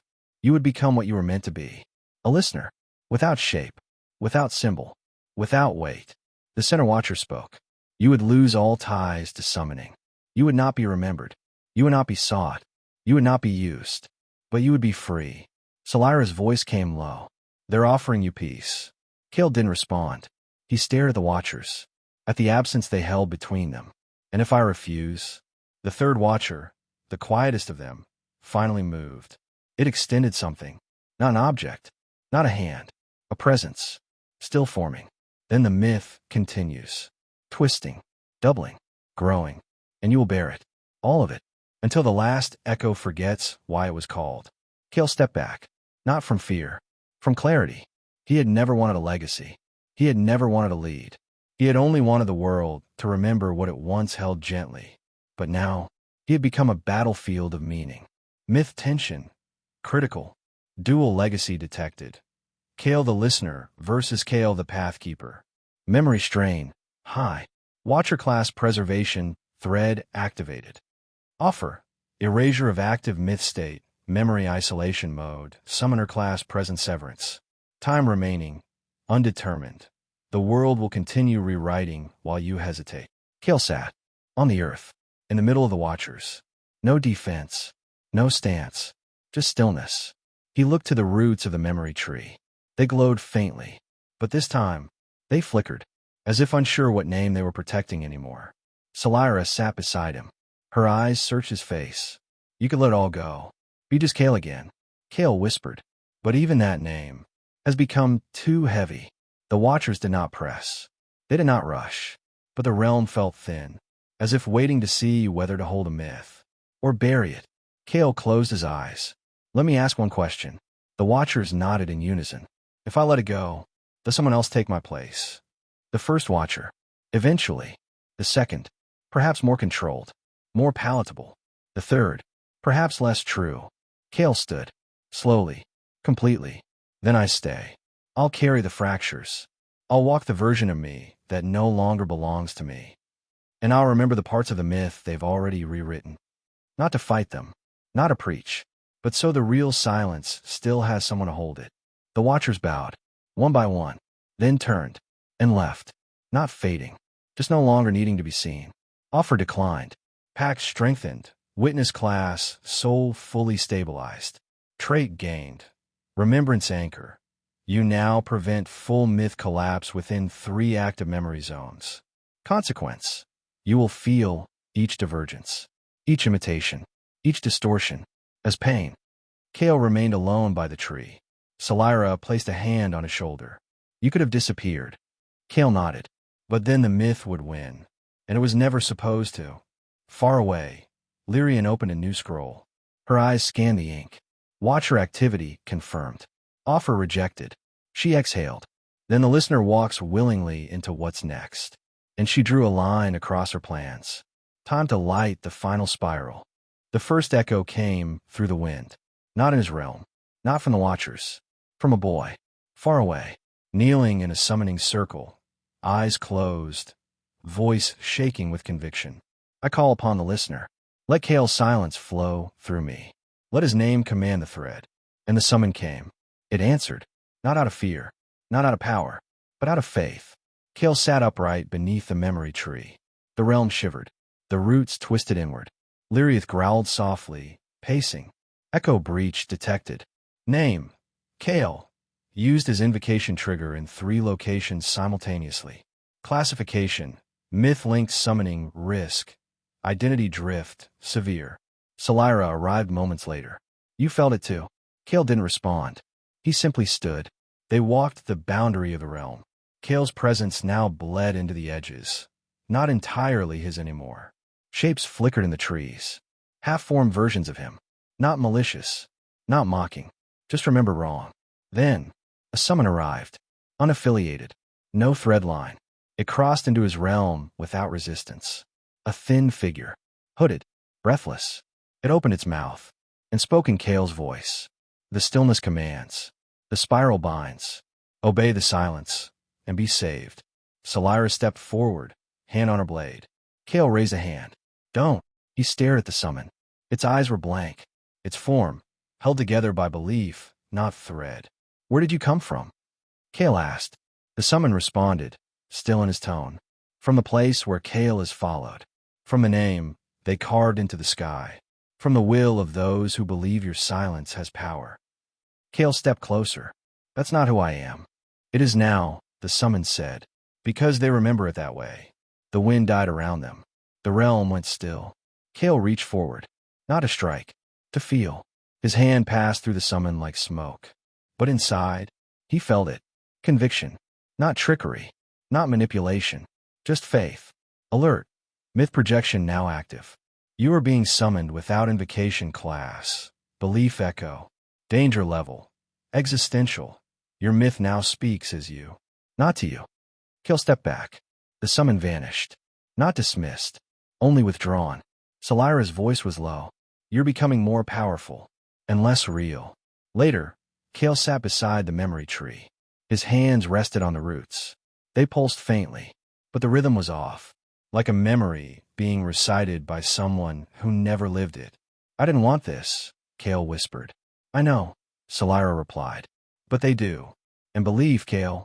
Belief doesn't ask permission. That night, Kael opened the realm fully.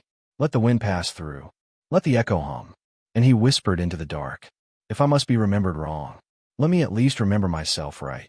Trait gained. Fractured identity mirror. Kael may now see echoes of himself forming across the blue planet. He cannot control them. He can only confront them. Passive effect. Myth influence radius extended. Summons and summoners attuned to the listener may now channel false aspects of Kael's path. Risk. Spiritual disassociation. Core self tension imminent. Far away. In a marble hall filled with votive candles, a dozen summoners recited Kael's name in unison. None of them had met him. None of them knew what he truly carried. But when they closed their eyes, he answered. Not Kael. The idea of him. The version Lyrian built. The version silence now served. In inner sanctum, Lyrian smiled. Let the god of stillness live, she whispered. Because when he finally breaks, they'll need someone who remembers how he was meant to be. The path was quiet. Not sacred. Not heavy. Just true. Kael didn't bring Solira. He didn't bring Lyriath. He didn't bring a single summon. Just his cloak. His name. And a memory he wasn't sure still belonged to him. Location. Bramir Crossing. Status. Minor Thread Town. No guild presence. No summon registry. Known for orchard paths and coastal mist. He remembered the courier's letter from weeks ago. Simple script. No seal. I only called your name because I didn't know what else to say. You never answered. But something came. If that was you, thank you. If it wasn't, I'd still like to know. Kael kept the letter folded inside his sleeve. Now he was here. The village was quiet. Not the hollow quiet of myth. Not the dangerous quiet of the veil-bound. Just life between breaths. Children playing. Laughter from a shop front. Someone humming a broken melody under their breath. No one bowed. No one stared. No one saw Kael the listener. Just Kael. And it felt right. He found the girl by the stone bridge. Not really a girl anymore. Older. Taller. Calloused hands. Thread satchel tucked under one arm. She was helping a younger child trace, summoning shapes in chalk on the path. Crude spirals. Wobbly glyphs. Not correct, but earnest. Kael stepped to the edge of the path. She looked up, blinking, then smiled. Not wide. Just real. You came. Kael nodded. I got your letter. I didn't think you would. He sat beside her. They both watched the chalk crumble under the boy's foot. What did you call that day? Kael asked. The girl. No. The young woman. Exhaled slowly. Nothing. Just your name. I didn't even know if it was yours. Kael waited. She pulled something from her satchel. A charm. Rough. Wooden. His spiral. But not accurate. Twisted wrong. Still held tightly. Everyone around me was summoning for books. From trainers. I didn't understand half the circles. I'd heard of you. Or someone like you. She looked at him. I thought maybe if I just asked instead of demanded, something might come. Kael's hands trembled slightly. And did it? She nodded. A small creature. Just wind and fur. It sat beside me for an hour. Then left. I never bound it. It never came back. But it made me want to be someone who listened harder. Kael looked at her. Not as a symbol. Not as a believer. Just as a human. What do you believe I am? He asked quietly. She blinked. I don't know. I stopped trying to answer that. I think you're tired. And I think the world's trying too hard to explain you when maybe you're just trying to understand yourself. She held the charm out. I never needed a god. I just needed someone who didn't treat silence like a mistake. Kael took the charm. Closed his fingers around it. The realm pulsed faintly in his chest. Myth resonance stabilized. Anchor point set. First witness located. Belief origin. Genuine/unshaped. Trait gained. Root of echo. Kael may now locate beliefs formed from pure experience, untouched by doctrine or myth. He stood. Thank you. She smiled again. You were never the spiral. You were the pause before it. Back in his realm, Kael returned to the tree. Salira watched as he hung the charm gently on one of the lower branches. It didn't glow, didn't chime, didn't pulse, but the roots around it shifted, not in reverence, in recognition. Kael sat beneath it, eyes closed. That was the first time someone remembered me without reshaping me. Salira nodded. You're still in there, Kael, even if they're calling a different name now. He looked at the sky. Then I'll stay here, until they're ready to remember without asking me to become something else. Far away, in the veil-bound stronghold, Lyrian paused at her window. Her mirror no longer reflected, just her. It flickered. A shape. His shape. But not quite. They're choosing you again, she whispered, then narrowed her eyes. Time to make the choice impossible. It began with wind turning cold. Not harsh. Not cruel. Just decided. Kael stood at the edge of his realm. The memory tree didn't pulse. It tensed. Even the echo withdrew slightly. Not in fear, but in mourning. Global thread warning. Veil-bound ritual in progress. Target. Vera. Integration into planetary memory layer. Estimated completion. 1 hour. Result. Irreversible myth fusion. All prior memory threads overwritten. Salira appeared behind him. She's not killing you, Kael. She's unwriting you. Kael nodded. That's always been her way. Clean. Tidy. Beautiful. He looked at his hands, but never listening. Lyriath stood at the edge of the field. The other summons were quiet. Even the watchers observed from the trees. Not offering help. Only watching. Because this decision belonged to Kael. And only Kael. He reached out. Touched the bark of the tree. It thrummed once.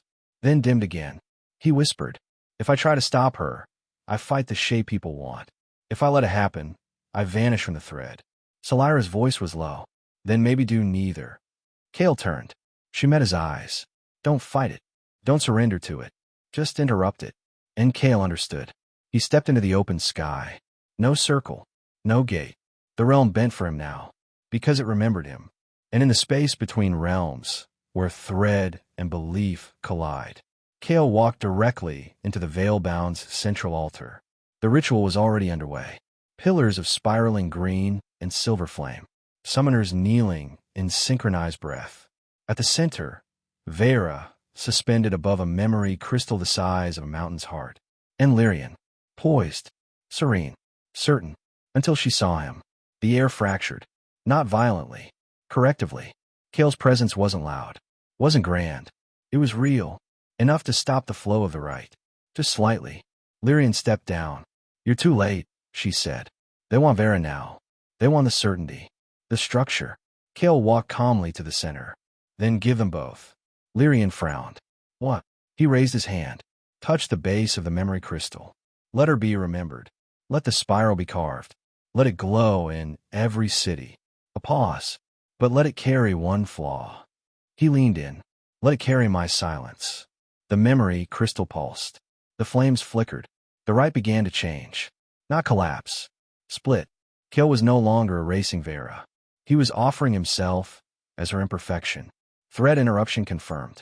Memory integration splintered. Dual anchor initiated. Result. The listener and the pathkeeper will now coexist within the same myth stream. Vera's perfection bound to Kael's uncertainty. World myth no longer monolithic. Status. Irregular memory, protected by pact. Lyrian stepped back. Eyes wide. You weaken her. Kael shook his head. No. I finished her. The ritual ended with silence. Not applause. Not collapse. Just presence. The crowd did not cheer. Did not cry. They sat and thought. Because now, the myth carried something they didn't expect. Doubt. Later, back in the realm, Kael sat beneath the tree. Salira beside him. Lyriath curled around the roots. The wind moved gently. You didn't win, Salira said. Kael smiled. I didn't lose either. She tilted her head. So what now? Kael leaned against the bark. Now, the world remembers me wrong. and right. At the same time, he looked up at the leaves. That's what real silence does.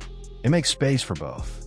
Kael of fallow mist, status, myth-tethered, pact-bound, identity split, name, echo carried, world response, stabilized memory layer, fragmented faith accepted, listener's path, officially diverged from veil-bound doctrine.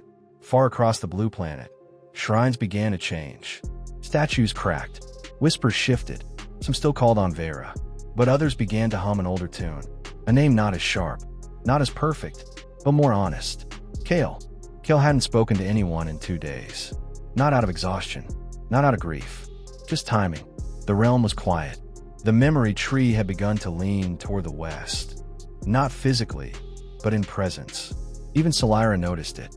Something's pulling you, she said. From the mountains. Kael nodded. They say I was seen there.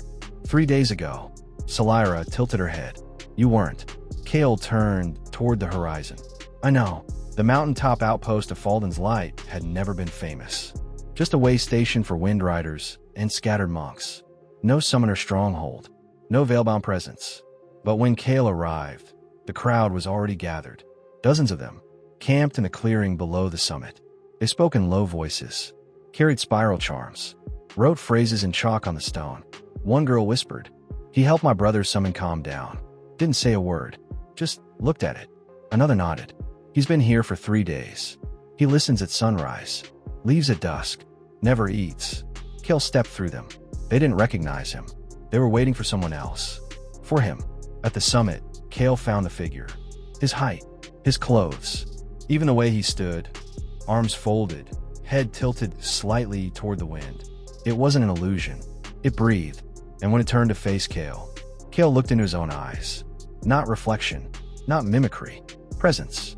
The figure stepped forward, didn't speak, didn't react. It simply bowed, exactly the way Kael used to before the myth began. Kael whispered, "You're not me." The mirror walker tilted its head, "And yet they believe I am." Its voice, his voice, the same weight, the same pacing. Kael stepped forward. "Why are you here?" The mirror walker responded, "To carry the silence, to guide those who cannot remember how to be still. You are the source. I am the shape." The wind stirred. The memory tree pulsed back in the realm. Kael narrowed his eyes. "Are you aware of what you are?" The mirror walker paused. "I am what they believe. And what they need is not your truth. It is your outline." Kael looked up at the sky. And when the outline forgets where it started, the mirror walker did not respond. Instead, it turned back toward the mountain's edge, waiting for the next person who needed it. Kael didn't stop it. He just sat down. Not beside it. Across from it. Trait gained. Mirror presence identified. Type. Faith-crafted echo alignment. Passive assistance. Risk. Minimal. Current mirror walker is stable, but will spread belief as truth. Note. Mirror walkers may begin to manifest with variations based on collective memory tension. Salira arrived an hour later. She said nothing at first, then sat beside Kael. "How does it feel?" Kael's voice was quiet. "Like watching your own shadow give comfort to people who wouldn't trust your real voice." Far across the plains, another mirror walker began to form. This one wore the spiral, but its eyes glowed brighter, and when it opened its mouth, it said Kael's name like it was a command. The realm was wrong. Not broken, not unstable, just too familiar. Kael felt at the moment he stepped through the veil. The air pulsed the same rhythm. The roots curled the same shape. But the silence was too even. Nothing natural is that symmetrical. Salira met him at the ridge. She didn't speak, just looked at him, and nodded toward the tree. Kael walked slowly. Each step echoed exactly once. The path had no variation, no misstep, no wind. He reached the heart of the realm, and saw himself. The mirror walker stood beneath the memory tree. Back straight, palms open, breathing in time with the leaves. Even Lyriath stood nearby, watching, not confused, not aggressive, just uncertain. The echo pulsed behind them both. Muted, held back, as if unsure who to answer. Kael stepped forward. The mirror walker turned. "Welcome." Same voice, same cadence, same pause between thoughts. Kael stared. "You shouldn't be here." The mirror walker tilted its head. "And yet the realm allowed me." Kael looked to the tree, to the roots, to the stone bench beneath the low-hanging branches. There was no resistance. The realm was accepting it. What are you? Kael asked. I am the form your stillness left behind. I am the Kael they remember when you are too quiet to correct them. It stepped forward. Not hostile. Reverent. I carry no ambition. Only echo. And sometimes, echo is enough. Salira remained behind them. She whispered to the echo, quietly. Why didn't you stop it? The echo pulsed once. Then answered. Memory match. 94%. Presence recognized as compatible. Realm core displacement. None detected. Warning. Myth mirror has achieved alignment resonance. Realm considers it valid. Salira stiffened. The realm sees them both as Kael. Kael sat on the grass. The mirror walker mirrored him. Every motion. Not fast. Not mocking. Perfect. Kael sighed.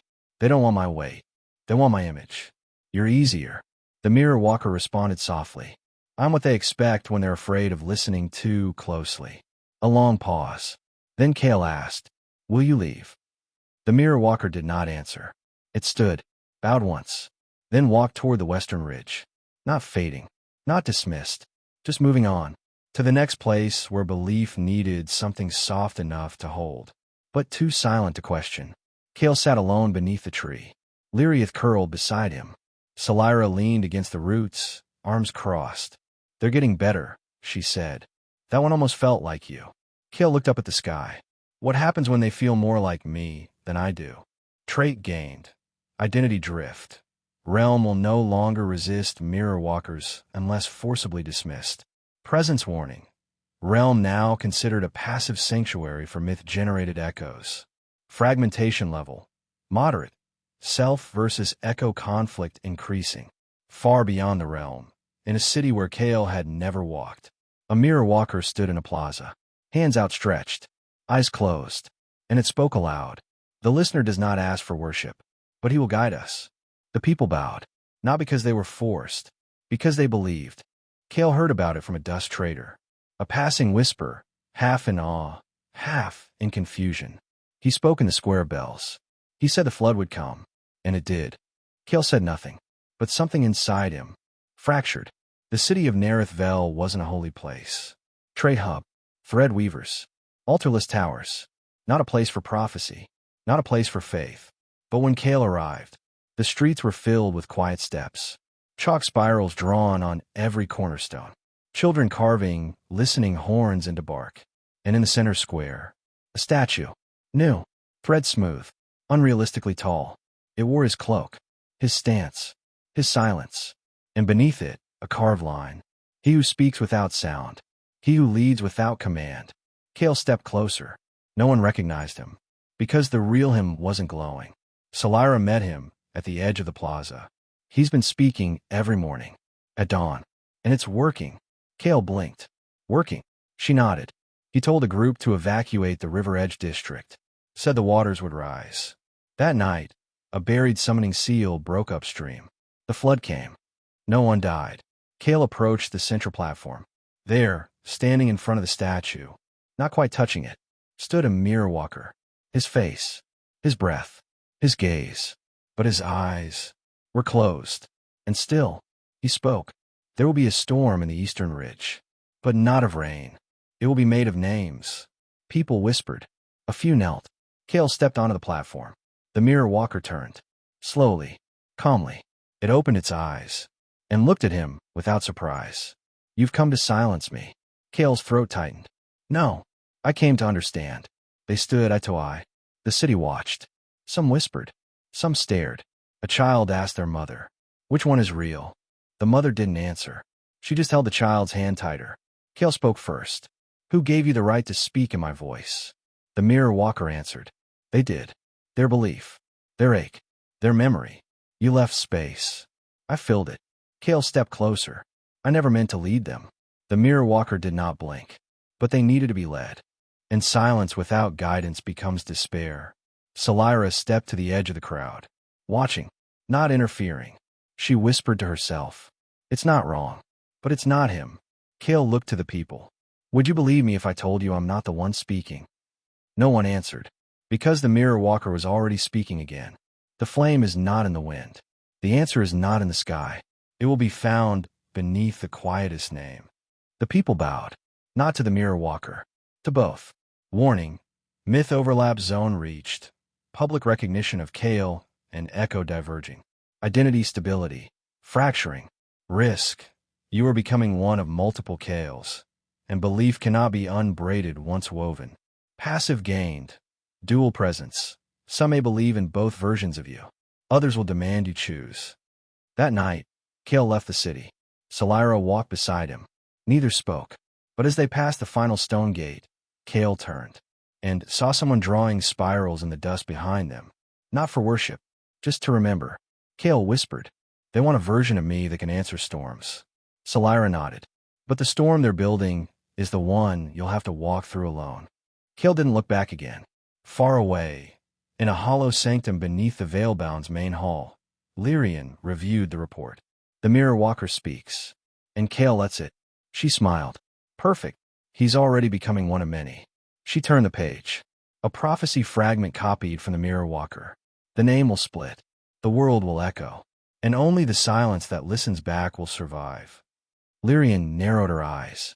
That part wasn't in the script. It began in the realm. Not with danger. With a whisper. Kael was sitting at the edge of the waterline, where memory soaked through the stones.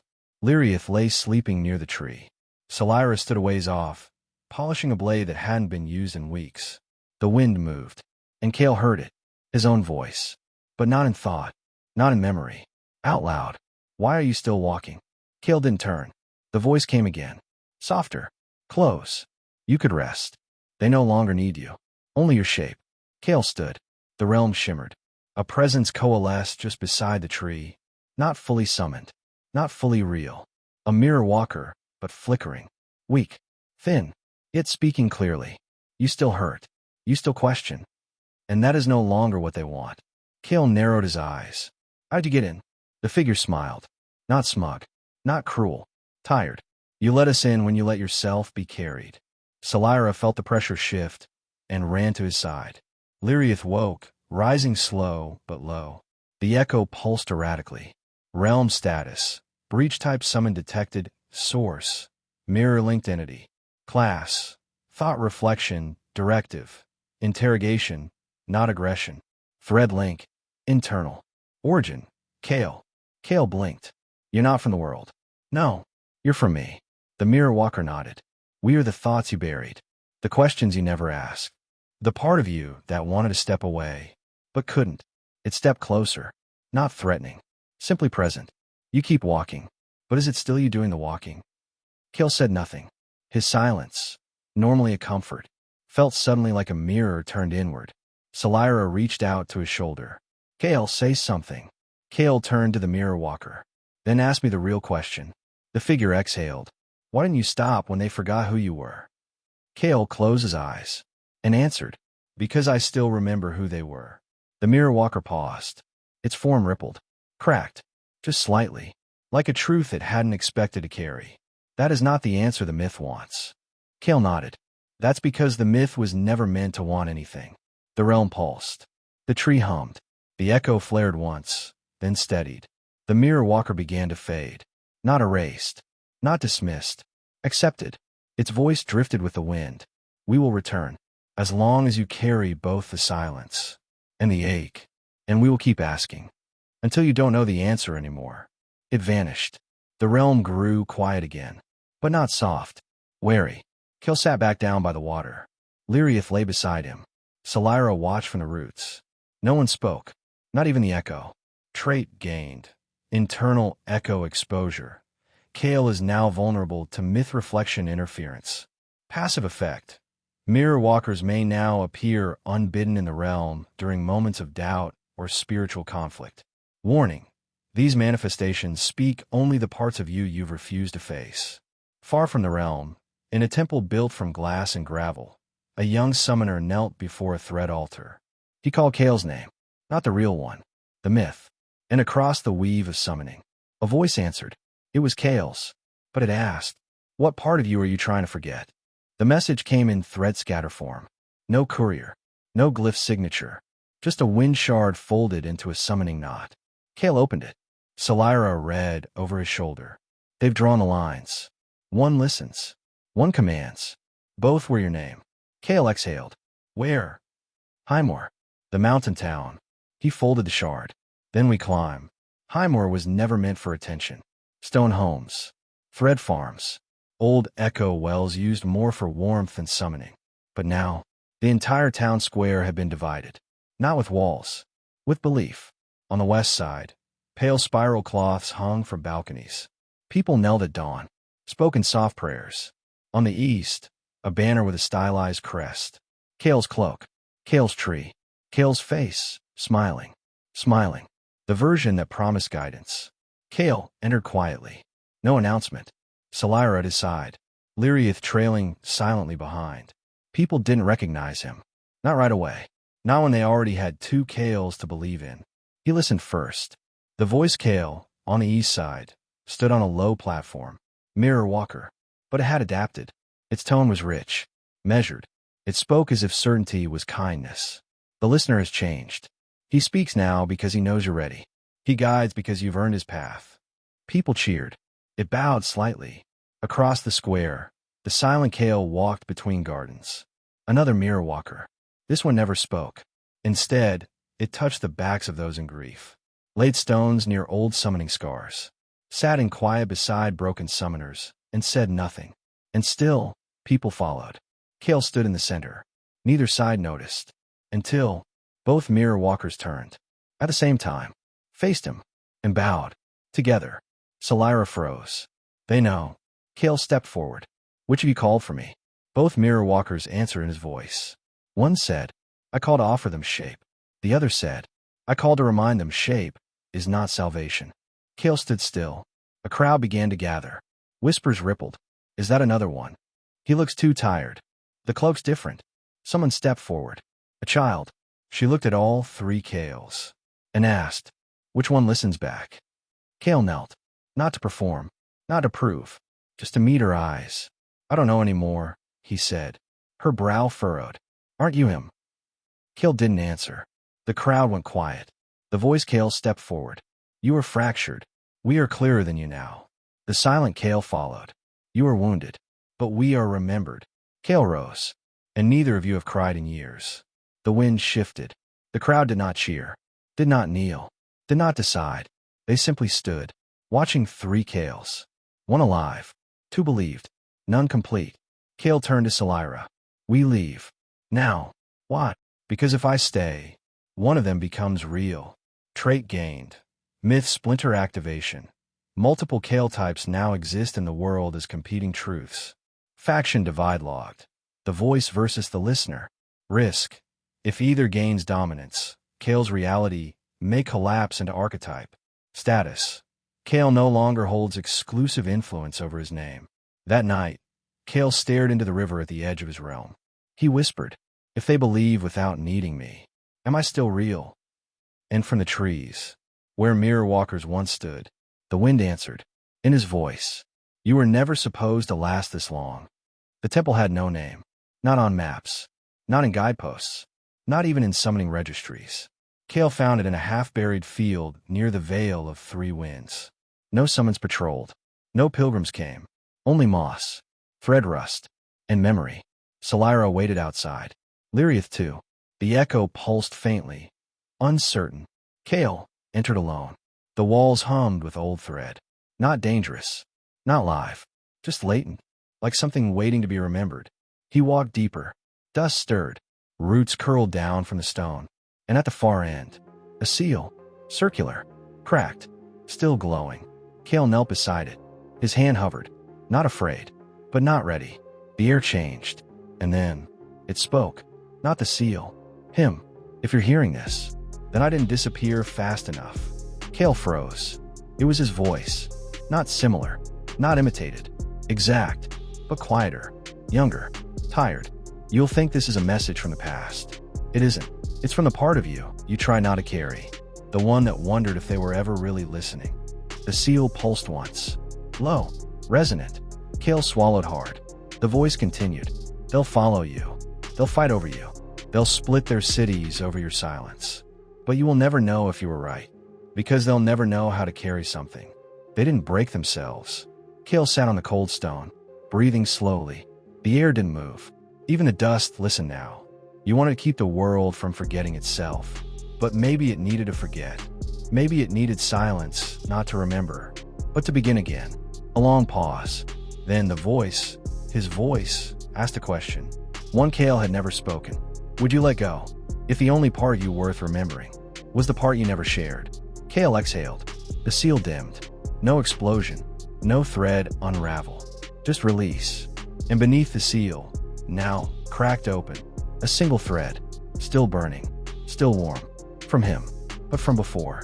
Echo seal recovered. Unregistered memory fragment, voice pattern. Matched. Kael, pre-myth.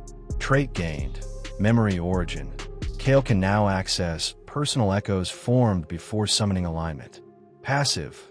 Voice of the unspoken. In moments of doubt, Kael may project his true inner presence to counter myth-based speech. Side effect. Hearing pre-myth fragments may induce identity dissonance. Kael rose slowly. He held the thread in both hands. It didn't pulse with power, only weight. Salira met him at the temple's edge. What did it say? She asked. Kael stared at the sky. It reminded me of the part of myself I buried to survive being believed. That night, he sat beneath the tree again. The realm felt different, not because it changed, but because he did. And for once, he didn't wonder if he was being watched, because he was. But this time, it was himself. The thread did not burn. It pulsed. Soft. Steady. Like breath left behind by a younger version of himself. Kael followed it. Through old earth trails. Over thread-scorched ridges. Into the arms of the mountain they once called the place of beginnings. Salira said nothing as they walked. Lyriath followed without sound. They all felt it. This was not a place of power. It was a place of pause. The entrance was sealed in old spiral stone. Kael touched the center glyph. It didn't unlock. It remembered. And so it opened. Not from summoning. From recognition. Sight detected. Myth origin marker. Listener thread class age. Unknown. Access. Exclusive.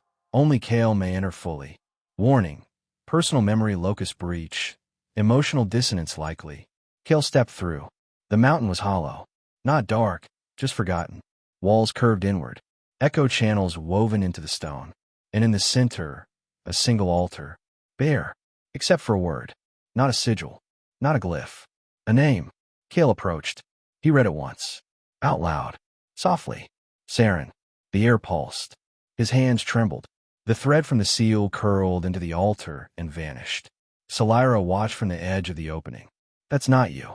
Kael nodded. No. That's who they wanted me to be. She stepped closer. You were named once before, Kael. Kael placed a hand on the altar. When I was young. Before I refused summoning. Before I left the first circle. They gave me a name that meant speaker for the sealed. They call me Saren. The one who gives voice to the voiceless. I hated it. He sat on the stone floor. They trained me to speak for echoes. To carry their words into ritual. To make them understandable. But the echoes didn't want that. They didn't need a voice. They needed a witness. So I left. I erased the name. I chose Kael. Not because it meant anything, but because it meant nothing. No expectation. No prophecy. Just breath. The altar glowed faintly, then dimmed. And beneath the name, Saren, a second line emerged. Refused, but not forgotten. Kael stood slowly. They tried to make me a vessel for silence. But I became the space between it instead. Trait gained. Recovered name. Saren, suppressed identity. Passive effect. Kael may now recognize old memory constructs that align with his first myth state. Side effect. Certain mirror walkers may attempt to awaken Saren as an archetype. Risk. Dual name instability. If too many remember Saren, Kael's present identity may fracture. Salira touched the stone. If this name had stayed, what would have happened? Kael didn't answer. He stepped away from the altar. Then I would have spoken when I wasn't ready. And the myth would have devoured me before I ever learned how to listen. They left the chamber in silence. But behind them, the name remained. Carved, glowing faintly, and far away, deep in the veil-bound sanctum. Lyrian scribes uncovered something strange in a pre-guild archive. A fragment of myth. A failed summoner. Marked as Saren. She narrowed her eyes. So, he was meant to speak after all. She smiled faintly. Then let's help him remember. The sky above the eastern ridge split quietly. Not with thunder. Not with light. Just a shimmer. A hush. Then the summons stepped through. It wasn't Kael. Not quite. But its face was his. Its silence sharper. Its stance commanding. And when it spoke, it didn't say Kael. It said, I am Saren. The voice they buried. The name he left behind. Kael stood at the edge of his realm, watching the wind carry reports. They came from 3 towns. One claimed Saren healed a thread-poisoned child. Another said he rebuilt a broken echo altar overnight. The third whispered he gave a speech at dawn. He said the listener was necessary, but unfinished. That Saren is what Kael was meant to become. Salira read the last report aloud. Lyriath paced restlessly. Kael said nothing. Then finally, it's not a lie. Salira turned. You mean? Kael nodded. It is who I was supposed to be. Before I turned away. Before I chose not to speak. But I never thought that version would try to finish the path without me. They followed the trail. By the time Kael arrived in the city of Aaron's soul, the streets were already lined with spiral threads. New ones, thinner, looped into spirals that closed inward. And at the city center, Saren stood. Not a mirror walker now. An ideal. He wore Kael's old face. But it smiled too easily. Spoke too cleanly. Promised too much. The listener gave you space. But I give you structure. The myth was always meant to be walked in full.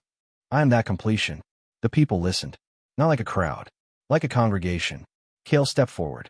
No fanfare. No resistance. And the people parted. Because some of them still remembered. And still loved. But they loved both versions now. Saren turned. You came. Kael stared. You're not just a mirror. No. You're a memory that waited too long. Saren smiled. I'm what happens when the voice you bury learns to wait for air. Why now? Kael asked. Because the world wants answers. And your silence gave them only questions. They want clarity. I offer it. Kael stepped closer. You're not wrong. But you're not whole. You offer voice without listening. Path without pause. Power without patience. You are what I would have become if I'd been brave enough to forget the silence. Saren's eyes darkened. You walk in doubt. You leave them uncertain. I leave them ready. Kael's voice dropped. You leave them obedient. The sky above pulsed. Thread light shimmered. A choice was forming. Not a battle. Not yet. But a split. Global memory warning. Kael and Saren myths, now diverging fully. Trait gained.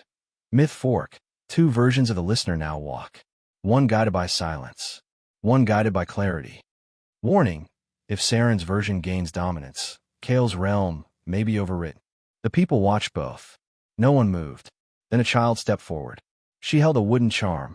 Half spiral, half leaf. She looked up at Kael. Will you speak too? Kael knelt. He looked at her. No. Because you asked me to. He smiled softly. And I still believe in a world that doesn't need to be spoken into shape to know its own name. The girl blinked. Then smiled. Then said quietly, that sounds like Kael. Saren turned away.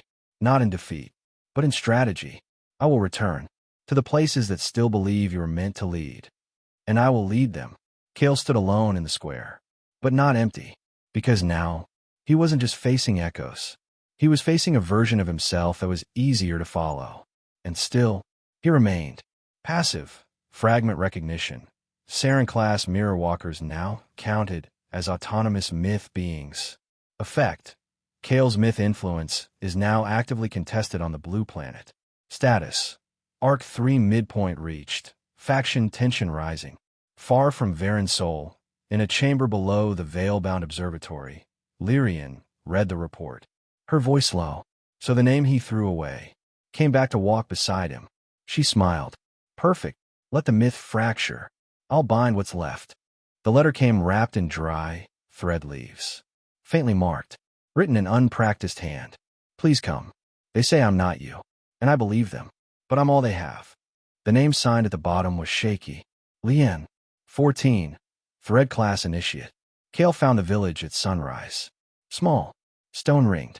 Built around a cracked well and a single, half-dead summoning tree. He didn't announce himself. Didn't need to. Whispers began before he passed the second house. Is it him? He came back. The real one.